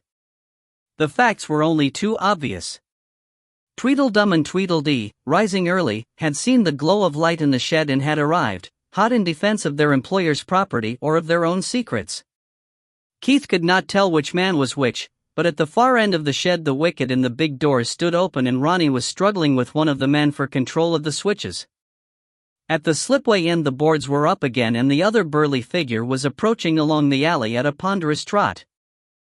Keith was reluctant to open battle, if only because the law might not be unhesitatingly on the side of the righteous as defined by Keith. On the other hand, the whole situation had already become disastrous. Ronnie was having a hard time, and there was no sign of Wallace. As Keith launched himself from the height, Ronnie's strength prevailed and the lights snapped out. Keith found himself falling through darkness. He missed his target completely, partly broke his fall with his feet, almost broke his knees with his fall and ended up flat and half-winded on the filthy floor but still with enough presence of mind to roll. The lights came on again. As Ronnie said later, every time I put the lights off, he knew where I had to be, and ilka time he put them on, he could see me coming. They showed Tweedledum launching a kick at the place where Keith had landed. Keith had time to force himself to his feet. The 2 men glared at each other. They rushed. The lights went out. Ronnie was still faithful to his last instruction, although the time of its relevance was past. Keith swerved, to try and take his man from the rear. He heard Tweedledum thump into one of the props of the dredger, moved in that direction and found nothing. He circled warily, recovering his breath and feeling around with his hands. When the lights came on again, they were standing nose to nose. Keith brought his knee up, before the other could swing a punch. Tweedledum went down, holding himself tenderly and whimpering. Keith sprinted up the alley. In the office, Wallace was sitting on the floor. Before the lights went out again, Keith had time to see that he was blinking dazedly. There was a raw burn on his forehead, just above the bridge of his nose. "What happened to you?" Keith asked into the darkness. "Somebody blew my brains out. It seems to have healed up again." The lights came on for the last time. Keith ran towards the switchboard. He was in time to see Ronnie land a paralyzing chop on Tweedledee, just where the man's shoulder met his neck. Keith stepped over the prone form. "Get something to use as a club," he said. "Stand guard. There's something I want to do before the police get here." He set off purposefully towards the dredger. "Too late," Ronnie said. "Here they come." And indeed the klaxon of a police car was coming close. Keith raised his arms in fury. "Satan's testicles," he said. "If we'd been being killed, they'd have taken half an hour." Tweedledee groaned and tried to sit up. Ronnie pushed him down ungently with his foot. "Aye," he said. A frantic Janet came dashing along the shed, brandishing a pinch bar like some Valkyrie with her sword. "I called the fuzz," she shouted. "I called everybody." "Is Wallace all right?" "Somebody blew his brains out," Keith said, "but he seems to be managing all right without them." Chapter 16. "Did you do as I suggested?" Keith asked. Monroe nodded impatiently. "We followed Mrs. Donald. She went straight home. Then we picked her up again." "A pity," Keith said. "I was hoping she'd go looking for whoever left her there, to scratch his eyes out or to put the screws on again." "Who all have you got in the bag?" They were clustered in the big shed, Keith and Ronnie sitting on the bucket of the JCB, Wallace on an old oil drum with Janet leaning protectively against his shoulder. The four were confronted by the chief inspector, Sergeant Ritchie, and a constable. Their voices echoed in the large space. The three policemen were palpably anxious. "We've collected Smiler Snellgrove," Monroe said, "the two lads that were in here with you, and the two women from the end cottage. Mrs. Snellgrove's looking after all the kids. And what I want to know is whether I can hold them all." "Not the three youngsters?" Keith asked. "The black leather boys? Did you not know? They've been in the jug down in Newcastle the last few days. Apparently, they went down to contact one of the local motorcycle gangs, wanting them to pay a visit up here. They were turned down flat. So they went on the rampage. Blew their stacks is what the local man said. I wondered why they'd left me alone," Keith said. "What about McSween?" "Out, gone to Edinburgh for the day. If he's implicated, we'll grab him tonight." "Now." Monroe drew himself up and glared. "Tell me who I can hold, and on what charges. And if you've raised all this stramish for nothing, you'll not be in business this time next week." Keith nodded to Wallace, who stopped fingering his burn and became businesslike. "Hold them all," Wallace said. "Except Mrs. Snellgrove. There's no evidence against her for the moment, but time will tell." "Even the women?" Ritchie asked. "Even little Mrs. Franks?" "This lot," Wallace said, "have pulled every fiddle in the book." "What am I saying?" "They've written a new book. You remember, 3 or 4 years ago, there was some leakage from the canal where the new breach is? They dropped the water level for a month while repairs were carried out. The Canal Authority paid for new masonry, but they got sandbags and puddle clay. The construction company was J. Donald Construction Limited. Does that sound familiar? Jessie Donald? Keith said. I'm betting on it. All properly registered, but she was the only director of the firm. The work was almost certainly done by canal employees on canal time. J. Donald's done a lot of work for the canal over the years. Then the owner of the land was paid to give support to the repaired canal bank by raising the level of the lower land. I've checked with the records office. That field was bought by Mrs. Franks at the time, and sold again 6 months later. She was paid for more than 200 loads of excavated material, leveling, topsoiling and reseeding, and a rent for loss of use during the work. About 9,000 quid. None of the work was done, of course. Monroe was frowning, but it was a frown of concentration, and the rest of his face, from the eyebrows down, contrived to look almost happy. "How do you know about the sandbags?" he asked. "When I walked along the canal bank the other day, the canal staff were tidying up. What they were doing seemed odd at the time, but I understand now. They were taking sandbags to the top and masonry to the bottom, to make it look as if a masonry wall had given way and attempts had been made to seal the breach with sandbags, instead of the other way around. If you want more than that on Mrs. Franks," Wallace added, "she's on the books as having worked 800 hours for the canal in the past 12 months, operating the dredger. And if you look at the dredger," Keith said, "it can't have been in the water since Brehin City won the cup." "And the three with the motorbikes?" Monroe asked. "I've known for years that they were the ones to see about fishing permits," Wallace said. "But they were printing their own. Not a penny went to the Canal Authority. As far as that body was concerned, fishing was free on the canal because of some ancient riparian agreement. As far as I can make out so far, every one of them had some personal fiddle. But mainly it's been a syndicate operation, going back many years and masterminded by the late Mr. Fraser." "Let's have your reasoning," Monroe said. "Not evidence yet, but reasoning." "Up until a year ago," Wallace said, "it was canny, careful, well-structured and well-integrated. They even paid extra money to the Canal Authority."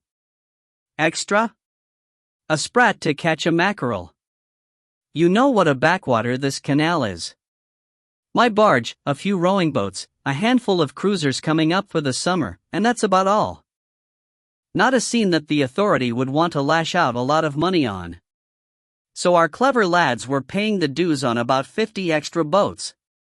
It cost them a few hundred a year, but it painted the picture of a busy canal. So the authority was prepared to meet the bills. From that point on, everything I checked was fraudulent. Padded bills, padded timesheets, non-existent workers, false accounts to a dummy company, materials bought and then sold again for cash, canal tools, and premises used for all kinds of private work. And all carefully camouflaged. You'd need to bring the accounts through and compare them with the work on the canal to spot the discrepancies. It could only have worked with a setup like this, with head office many miles away and totally uninterested. And you'll probably find that somebody at that end was getting a cut. But after Fraser's death, the pattern changes. Maybe they lacked a clever leader. Discrepancies become more obvious. They might have got by the next audit, but they might very well not. And you can prove all this? I could prove most of it now, Wallace said. Give me a week on the books and I'll give you enough evidence to send them all away forever. All right, Monroe said. I can hold them on charges of fraud and embezzlement. But in the light of all this, killing Fraser would be killing the goose that laid the golden eggs. Let's talk about Fraser, Keith said. We probably know all the bits between us. Let's put it together. I'll make a start. According to one of Fraser's lady friends, he visited her after Mrs. Weatherby dropped him off. He was angry. He was saying, I'll shake them. And he was saying JCB. He got well and truly stotting, and he took a bottle away with him. He was off on one of his binges. Monroe walked over and slapped the big machine. This is a JCB? He asked. Keith nodded. I checked the chassis number. You were right, Wall. This is the old one that was written off after the rock face fell on it. I'd have bet on it, Wallace said. According to the Canal Authority records, the insurance company stumped up for a new machine. Well, I'd seen two machines working around here, both in nice new-looking paint, but the canal machine sounded clapped out. So I asked Keith to check it out. The machine couldn't have been too badly damaged, Keith said.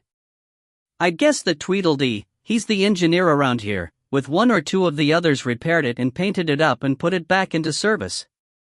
10,000 quid's worth of machine went to work, McSween's cousin driving it and the canal authority providing the fuel, earning a fat hire charge for no outlay whatever. Fraser must have been left out of that particular fiddle. The first he knew of it was when he called at head office on his last day. If he had a pal there, maybe the pal tipped him off. Or maybe somebody made a perfectly innocent remark, "How's your new JCB running?" Or something like that. Monroe had been examining the JCB, but he had not missed a word. "Just a wee minute," he said. Our information was that Fraser had not been seen at the head office for a fortnight before that. "There's a new clerk there now," Wallace said, but from what I picked up in Glasgow in the last couple of days, Fraser was very chummy with his predecessor, an Australian named Mulcahy. Always lunched with him when he was in Glasgow. If Fraser only saw Mulcahy, and they only talked about a fiddle that Fraser was being left out of, Mulcahy would keep quiet about it.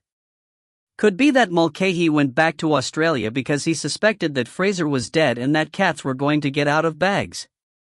Well, whatever, Keith said impatiently. Fraser was livid. He came heading back to Newton Lauder with blood in his eye. He was on the booze again. His certificate for the new pistol had come through, so he got Mrs. Weatherby to stop in the square while he collected it. Now we'll switch to what Jock Sparrow says. He was rabbiting in the field at the back here. He says that all the doors were open and that 2 men were target shooting in the shed. He says that when the last shots were fired, just after he'd heard some drunk approaching along the towpath, 3 shots sounded together, too quickly to have been anything but 3 different guns. This must have been a couple of hours after Fraser left the lady. "Ah," said Monroe. He thought for a second, and then smiled grimly. "We begin to see the picture." Fraser finished off the bottle, and then walked along the towpath, working himself up into a fury. He comes suddenly in through the doors at the canal end of the shed. Let's suppose that he confronts the 2 men whom he suspects of pulling the fraud with these machines. "I don't see why he was so angry," Janet said. "Was it just that he'd been left out of the money?" "That's not how I see it," Wallace said. Fraser was careful. But this swapping of JCBS was dangerous. When the annual check's made and the machines and tools are counted, nobody pays much attention to condition, but they should certainly verify chassis numbers. "That would likely be it," Monroe said. But the 2 men were there, with pistols in their hands, already shooting at targets not a dozen feet from the doors.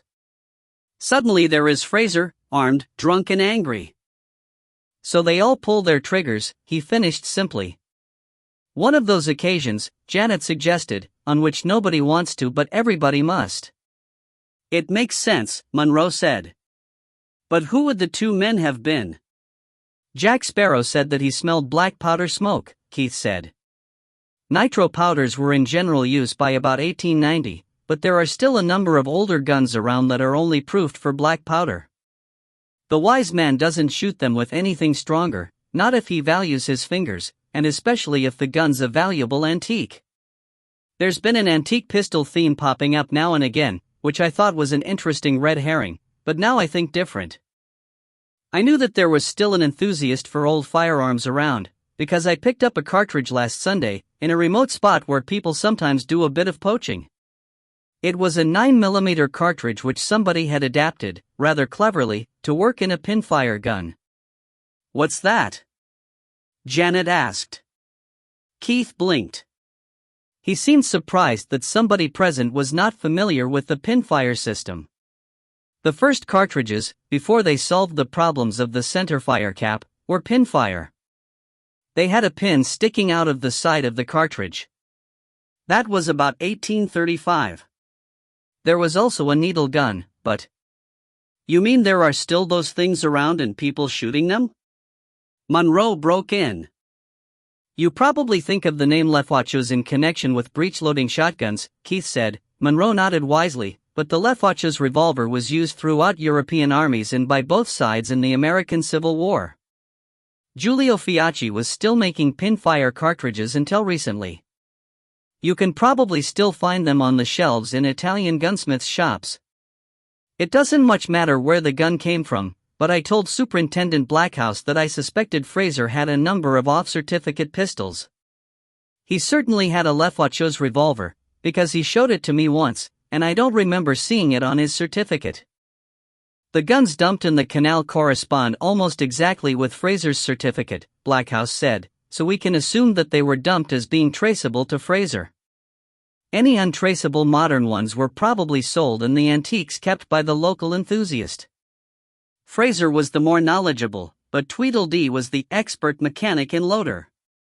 He was licensed to buy gunpowder, and he got some from me not long ago.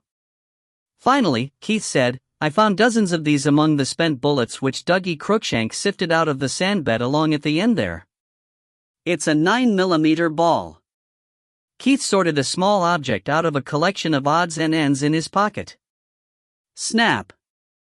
Monroe said jovially, producing a small envelope. This was found under the skeleton. I browbeat one of my young officers to abstract it from Blackhouse's murder room. Keith took the ball from the envelope.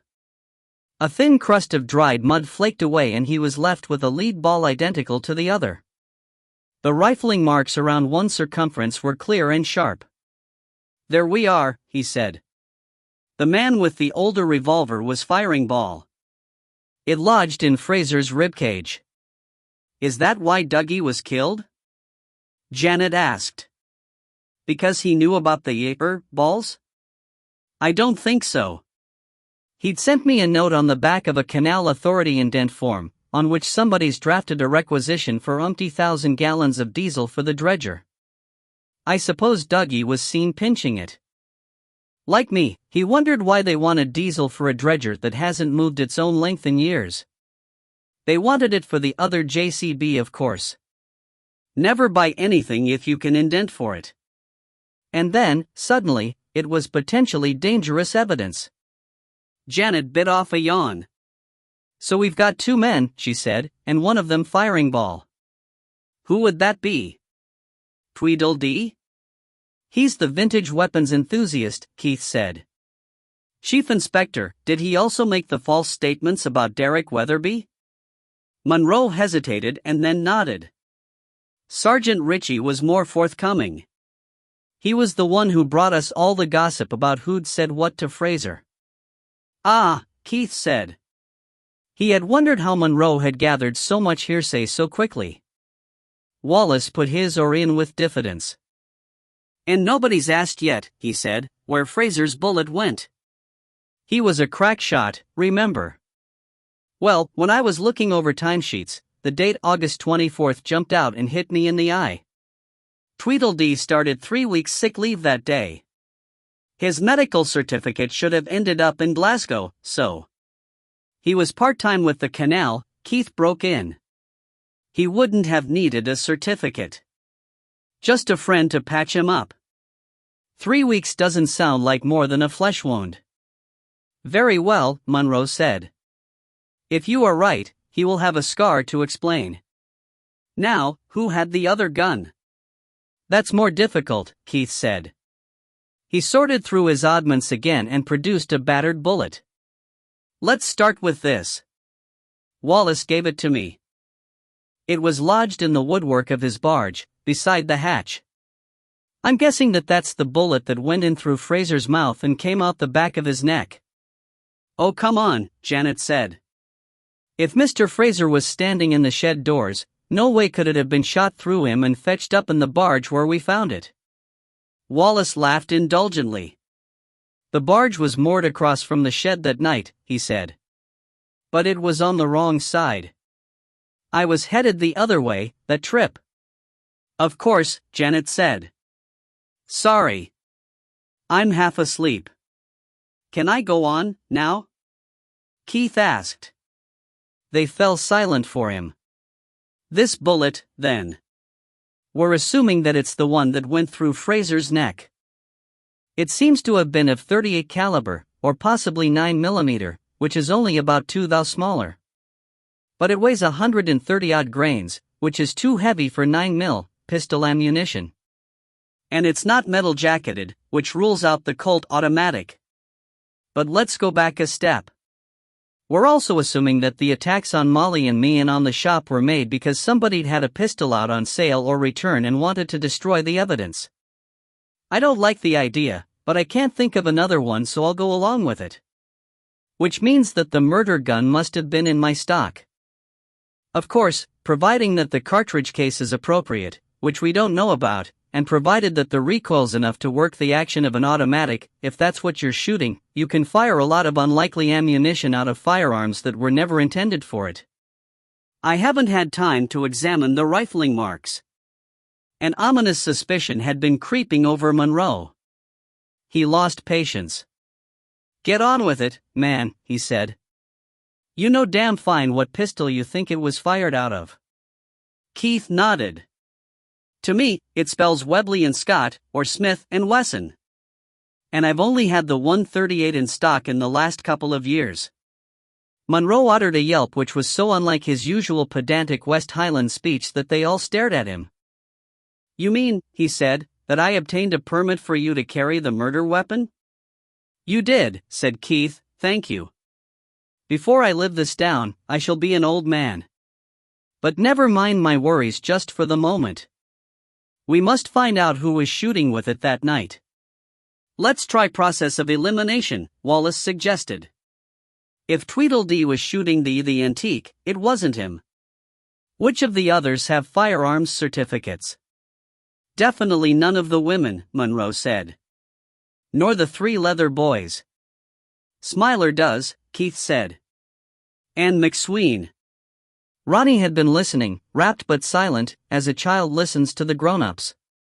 Now he stirred, opened his mouth and closed it again. "I'd put my money on McSween, the ex-cop," Wallace said. "His cousin drives the new JCB. And his name appears on the timesheets as mechanic fitter, although he's in full-time work now for the security company." Ronnie found his voice. "He was in yon gambling club. With that nursing woman." "So he's in the money too," Keith said. He paused. "Nursing woman?" "Aye. Hanging on his arm, dressed to kill. Why, her bubby's near hanging out. That nursing body," Ronnie explained, "that Molly was on about." Keith spoke to Ronnie, but his eyes were locked with Monroe's. "The nursing auxiliary that kept trying to get Molly to sit in the chair by the window in a red dressing gown?" "That's the one," said Ronnie's voice. There was a brief, agonized silence as brains rushed to catch up with the fresh knowledge. Then Monroe whipped out his radio. "Get me talk through," he said. "I want whichever officer's up at the hospital. Immediate." Keith was into the office and on the phone. He took a business card from his wallet and dialed the number on it. "If she comes in," Monroe was saying, "take her into custody." "You have cuffs with you?" "Over." "Yes, sir." "Over." "Cuff her to the end of the bed, keep her incommunicado and away from the window, and keep the door locked." The telephone was answered. Keith identified himself to the security company. "Oh, Mr. Calder," the voice said. "The rifle was sent out to you the week before last, by hand of one of our officers. He's been off sick ever since then, but I'm sure he'll get it to you in a day or two, when he recovers." "Is that Mr. McSween?" Keith asked hoarsely. "You know him, Dot." Keith hung up and burst out of the office. "McSween's got his hands on a Mannlicher rifle consigned to me," he said. "He's been off work since Molly was attacked." Monroe broke off his radio discussion. "You think he's up on the hill behind the hospital? If he thinks Molly's his big danger, where else?" Monroe nodded. His radio came alive. "Sir, Mrs. Calder wants to know whether her husband's with you." "Over." "He's here and all in one piece." "Over." "She says to tell him that she's remembered some more." "Over." "Ask her what?" Keith tired of being the last link in a chain. "Let me talk," he said. He took the radio, firmly, out of Monroe's hands and pressed the transmit button. "This is Mr. Calder. Can I speak to her?" "Over." That can be arranged.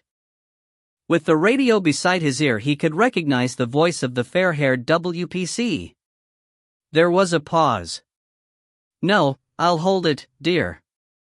Now go ahead. Molly's voice came through clearly. Keith, I've remembered somebody taking a revolver on sale or return. Over, said the WPC. Was it McSween with the Webley and Scott? Keith asked. Over. I might have known you'd be ahead of me, Molly said disgustedly.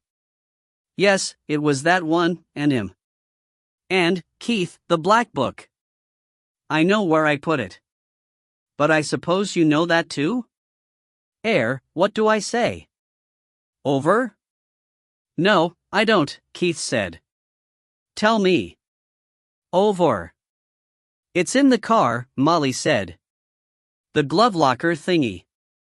I put it in to take home for storage, and I never got around to taking it out. Over. Well, Keith said, may 20,000 beautiful angels, he broke off. The expression was not suitable for broadcasting. Well done, and cheerio. I'm handing back to Mr. Monroe now. Monroe took the radio. If that nursing woman gives any trouble, he said, invite her to put on the red dressing gown and to sit by the window. If she still wants to make trouble, sit on her head. Somebody will be up to take over in a few minutes. Out. The men in the shed looked at each other. Janet should go home, Keith said. Wallace can take her, they've done their bit. Ronnie can go and get the book from my old car. I'm coming along with you. Very well, Monroe said. You two, up to the hospital and make sure that what you do is done safely. Sergeant Ritchie nodded comfortably. Keith took a note out of his wallet. Buy a wig, he said. It's got to be convincing. Star. Chief Inspector Monroe, a sergeant and a constable climbed the hill with Keith. It took nearly an hour before they were in position. The policeman lacked Keith's fitness and his ability to move quietly through forestry plantations. Even when they were crouched behind a drystone dike, 50 yards from where they knew the man must be, it was another minute before Keith could spot him. In the end, because the rain had stopped and midges were swarming in the humid air, it was a puff of cigarette smoke that gave him away. He was lying in a hollow between gorse bushes, covered by a camouflaged ground sheet which itself was sprinkled with dead grass and leaves. Monroe produced his radio. Hold it, Keith whispered urgently. As soon as he fires, he's going to move quick before anyone looks for him. He'll abandon the rifle, surely? Monroe asked. Not if he wants to bluff it out. He'd rather give it a good clean and deliver it to me just as he was supposed to, with apologies for being late. He'll want to get into dead ground as soon as he can, so he'll make for the gate away to our left. I'll cover him from behind the wall, make him drop the rifle, and you can arrest him like gentlemen. I'm for that, Monroe muttered. They crept sideways to the gate. Remember now, Monroe said, you're to put all thoughts of revenge out of your mind. You are not here for revenge. This is a legal arrest, and the law will take care of the matter. Perhaps you had better give me the pistol. I've got a permit to carry it, Keith said. Have you? You know I have not. Monroe sighed. He hesitated and then pressed the transmit button and drummed his fingers on the casing. The prearranged signal would have been clearly audible to the control operator, who passed the word to the officers at the hospital. The watchers on the hill had no way of monitoring its progress, and from their oblique position they could not see the dummy go up in the window. They waited. Just when Keith was sure that nothing would ever happen, there was a small movement under the ground sheet and the crack of a rifle came echoing back off the hospital wall and then from the surrounding hills. Before the echoes had died, a figure was up and running, leaving the discarded ground sheet behind but carrying the rifle at the trail. When McSween was 20 yards off, Keith put his head over the wall, holding the Webley and Scott in a two-handed grip. Stop right there, he said, and dropped the rifle. He had underestimated McSween's panic at meeting the man whose wife he believed he had just killed. McSween tried to bring up the rifle on the run.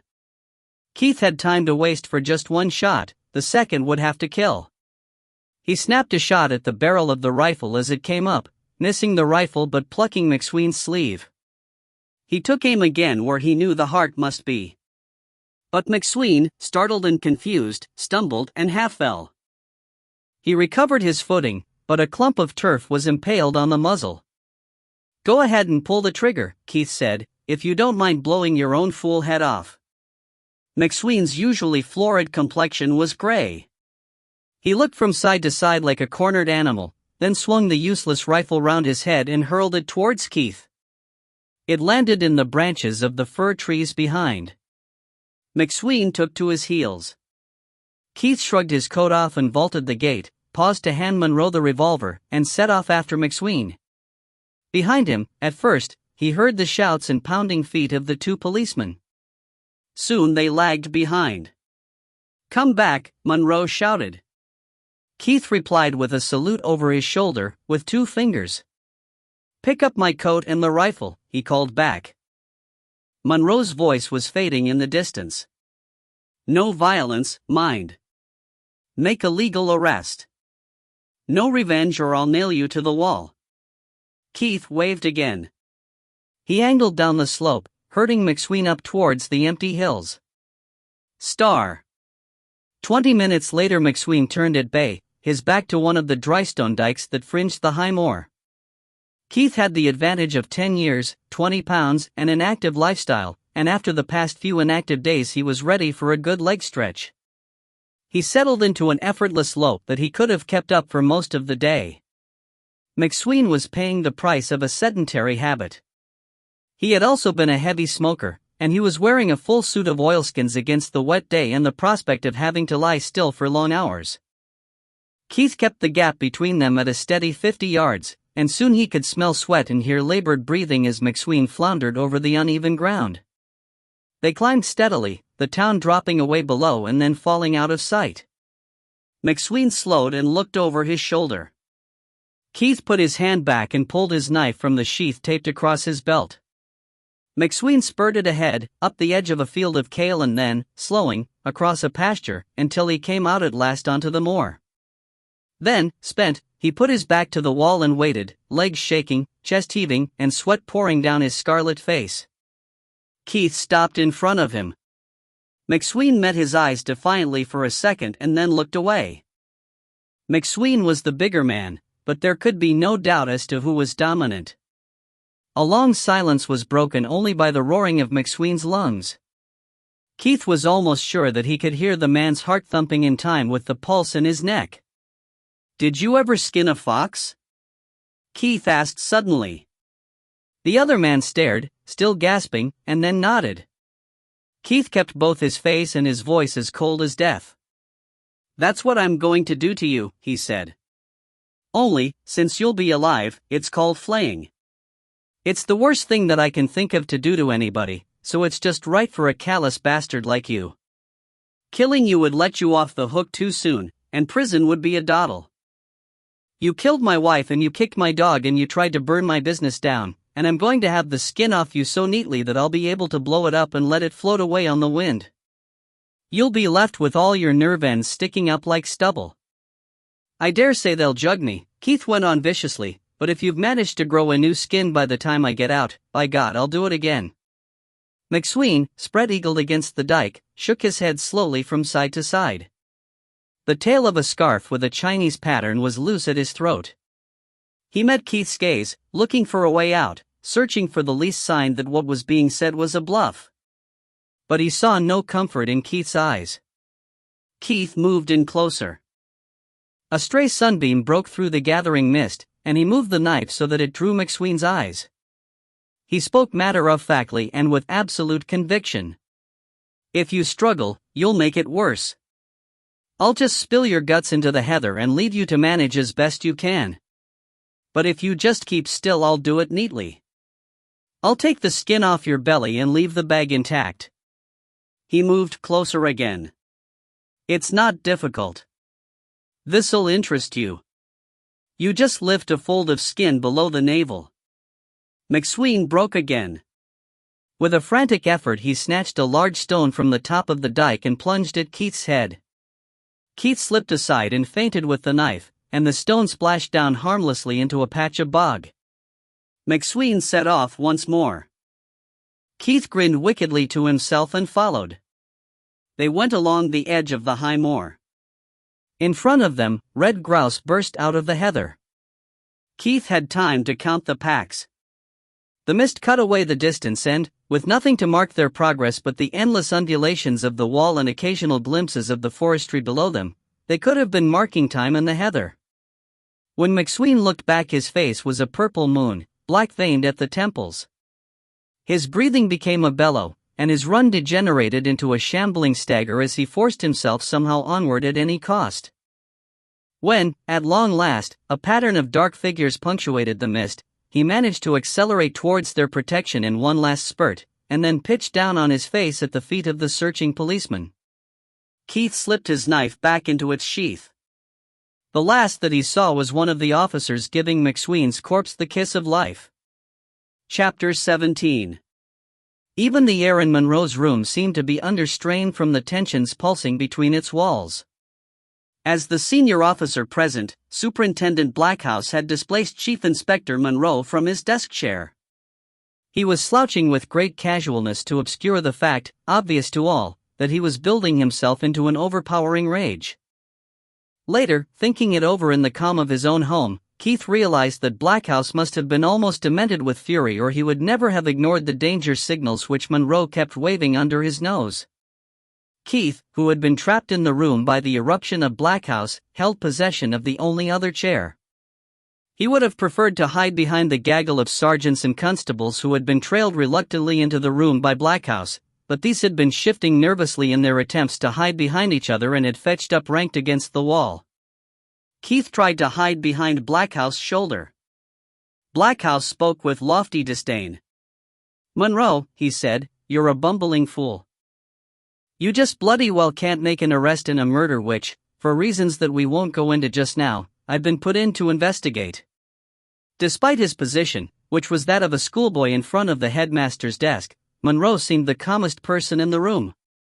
Only a tremor in the hands loosely clasped behind his back betrayed the pressure he was under. "Why," he asked, "do you tell me that I cannot do something that I have just done?" Blackhouse's fists clenched, and he forced them open again.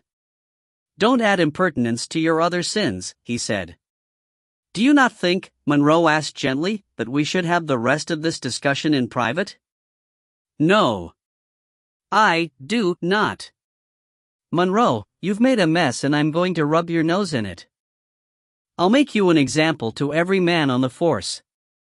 "You can try," Monroe said. "But I do not think that you will succeed. Evidence came into my hands which justified the arrests, and I had reason to believe that the culprits were likely to flee in order to avoid arrest." Blackhouse leaned forward and wagged a shaking finger. "The fiscal won't prosecute when I tell him that I'm investigating a more promising line." "Then what'll you do? Let them go with an apology?" "I doubt that. What might be your alternative line? The Weatherbys? And with your best witness in jail for fraud?" "I have other irons in the fire, that." "They'll have to be good," Monroe said softly, "if they're going to compete with a confession dictated, read, and signed before witnesses and backed up by a mass of supporting evidence." Blackhouse abandoned his attempt to seem casual. He slammed the desk, and Keith would not have been surprised to see his fist disappear into the solid timber. He glared around. "Why wasn't I told this?" he demanded. None of the other officers met his eye. "Perhaps," suggested Monroe, "nobody felt that they owed you that much." "You'll wish you hadn't said that." Blackhouse brought his temper under control. He leaned back in the chair, rocking it on the rear legs. "What did you do? Beat a confession out of him? And what about the other man? McSween, who used to be one of us. I remember him. None too bright but a good officer, a firm man. Did you get a confession from him too? How did he come to die in your custody? Answer me that as you'll answer the fiscal." He leaned back until the chair was near the point of balance. He didn't, Monroe said. He overstrained his heart while avoiding arrest, again in front of witnesses. Pursued. Hounded. By that man Calder. Blackhouse had quite forgotten that Keith was in the room. If I get nobody else, I'll get him. I suppose you don't deny that he let a firearm out on loan, in contravention of the Firearms Act 1968? Not Mr. Calder, but his wife. Just the same, she was acting on his behalf. I'll put him out of business before I'm done. I doubt it, Monroe said. You're quite sure you won't have this out in private, Dot? Blackhouse was not to be warned. We'll have it out here and now. Keith found that if he put his leg out to full stretch he would just be able to get his toe to Blackhouse chair. Very well. Monroe lifted a small, black book off the desk. This is the register of shotguns let out on sale or return. The last item, in Mrs. Calder's writing, is for the pistol in question. Well then. Pinned to the page was a letter, addressed to whom it might concern. It says that Sergeant McSween is leaving the police to take up a post with a security firm. It says that his first assignment will be a bodyguarding job for a visiting head of state. It says that he is being granted a certificate for the purchase of a firearm, and asks whoever it may concern to render him assistance in equipping himself. Do you want to know who signed it? Keith drew his foot away. There was no need to tip Blackhouse over. Metaphorically, he was already down on his back. They watched him deflate. Star. When they had the room to themselves again, it seemed to be filled by a quivering silence. Monroe broke it with a sigh. Sometimes, he said, I wish that I had gone in for something easy.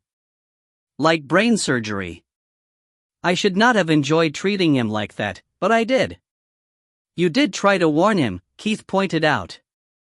And it's not often that fate deals you a perfect hand, so you may as well enjoy it when it happens. Do you really have an airtight confession? Yes, indeed. O'Sullivan. Who? That's his name. You called him Tweedledee. O'Sullivan nearly tied a knot in his tongue, he was in that much hurry to tell his story. All that he wanted was to get safely inside and out of harm's way. Keith was puzzled. What sort of harm? You.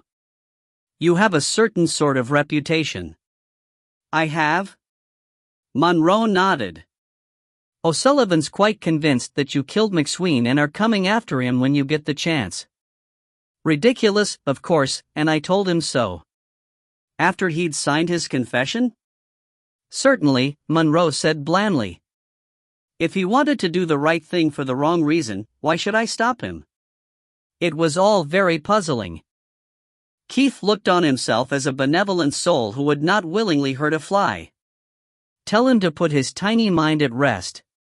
Why should I bother? He didn't carve Molly up, did he? Molly said that the man who attacked her was using a Chinese scarf as a mask, and McSween was wearing one of those up on the hill. O'Sullivan blames McSween for that. And for the killing of Douglas Crookshank. I am inclined to believe him, although now that McSween is dead the others are laying everything that they can at his door. But O'Sullivan admits that he bought the knife and passed it on to McSween. He says that is why he ran you off the road with Sir Peter's Land Rover, for fear that you'd blame him for the knifing. I never knew who bought the knife. Molly couldn't remember. Your wife didn't sell it. You did. Oh. Keith pulled a face. You might keep that under your hat. I've been blaming Molly. I wouldn't want her to start wondering whether I might be fallible after all. I do not think that she is wondering. Monroe smiled for an instant and became serious again. I should warn you that O'Sullivan is convinced that you will be waiting for him when he comes out. That being so, it is more than possible that he may make an attempt to get you first. You may have to be on your guard. That will not be tomorrow, Keith suggested. No. As a confessed participant in the killing of George Fraser, and in view of all his other offenses, even with maximum remission I cannot see him coming out before shortly after my retirement date. But you'll come and say bean athlete? Keith asked. Ever since Monroe had made a disparaging remark about Keith in the Gaelic, Keith had made a habit of reminding the chief inspector that he had a smattering of the language. Monroe promised that he would indeed make his farewell. Keith nodded. Monroe would warn him before Tweedledee saw freedom again. One thing beats me, Keith said. If Blackhouse thought that Derek Weatherby killed Fraser, and that I was covering up for him, who did he think attacked Molly and tried to burn the shop and the house? Monroe looked away. Let us just take it that the man was wrong, all along the line, he said. Keith stared at him. For Christ's sake. You mean, he thought I'd connive at all that? Your house did not burn, Monroe pointed out. Your business was well insured. Later, my officers were under orders to report your comings and goings, orders from myself and from Superintendent Blackhouse. For my part, it was for your protection. But when you visited a certain house in Rowan Close, Mr. Blackhouse began to think that you might be ready for a change. I was following Fraser's tracks, Keith said. The dark, sardonic gleam was back in Monroe's eye. The Hebridean, himself so moral, dearly loves to observe the frailty of the alien Scot. When following them quite so closely, he said, you would have been wise to draw the curtains. He was told, of course, that such conduct was entirely consistent with your normal behavior, but it isn't, Keith said hotly. It was an isolated event. And we'll not discuss it further unless you want to make an enemy of me. You've already made one of Blackhouse. Because I wiped his eye? Is that the shooting expression? Monroe beamed. Yes, in truth I think we can say that we have both made an enemy of him. But then, as far as my superiors are concerned, I am the man who did the wiping. In a wee while, I may be the same rank as himself. I can survive. But did you not wonder why the man took it so mildly? That was mild? For him, that was mild as a lamb. I may have beaten him to it over the canal murders, but he's pulled off a small scoop of his own at the Glasgow end. The Home Office are pleased, and others. So he's got egg on his face but a feather in his cap? Monroe nodded happily. That just puts it in a nutshell. Egg on his face, but a feather in his bonnet. He is not the man to hand out any bouquets, but he wants you to go into Glasgow and identify the Irishman. Keith jerked upright in his chair. Irishman? You mean, he bit the words off.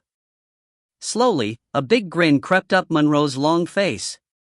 I see it now, he said. You invented the Irishman for a diversion? And now you have to identify him? Monroe began to laugh, for the first time since Keith had known him.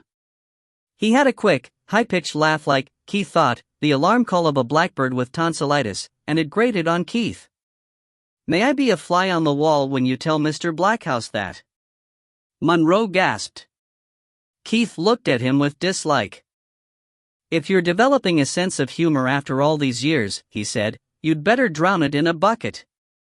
But, for the moment, Keith had other matters on his mind. Did you find any vintage guns in Tweedledee's cottage? Monroe stopped laughing and wiped his eyes. Aye. Under a floorboard. The place was like a Victorian arsenal. What'll happen to them? The lawyers are arguing over that already. It appears that a vintage gun is only a firearm while you are shooting it. He is not shooting any of them just now. Therefore they are just antiques. So far, we can only prove that one of them was ever stolen, and that, Monroe said disgustedly, was the murder weapon which would anyway have been forfeit. His solicitor even had the gall to suggest that I would be obliged to keep them safe and in good order for him when he came out. I shall personally see them both in the inferno before I do any such thing. Keith thought that his moment might have come. I suppose, he said carefully, that you wouldn't care to suggest that if he gifted them to me I wouldn't be waiting for him when he came out, except, perhaps, to slip a few crumpled banknotes into his sweaty palm? Monroe stared at him. "You have the nerve of the very devil himself," he said at last. "Get you out of here. Go quickly, before I forget that you have helped me and start remembering certain things that you would prefer forgotten. And," Monroe added just before the door closed, "I shall see what I can do." Chapter 18. Keith stood in the front door of the new hall and raised his voice. "Peter? Your Land Rover's outside and I've brought your tykes back." Sir Peter, looking more than ever like a kilted scarecrow, appeared through the garden door. The two Labradors rushed to give their indulgent owner a violent welcome. "Get down, you blighters," Sir Peter shouted. "Good Lord!" he added. "They did it!" Star. Andrew Gulliver was another man in a state of suppressed fury. The insurance investigator threw himself into the passenger seat of Keith's car and flourished a wad of papers. "Just how much do you think you can get away with?" he demanded. Keith switched off his engine.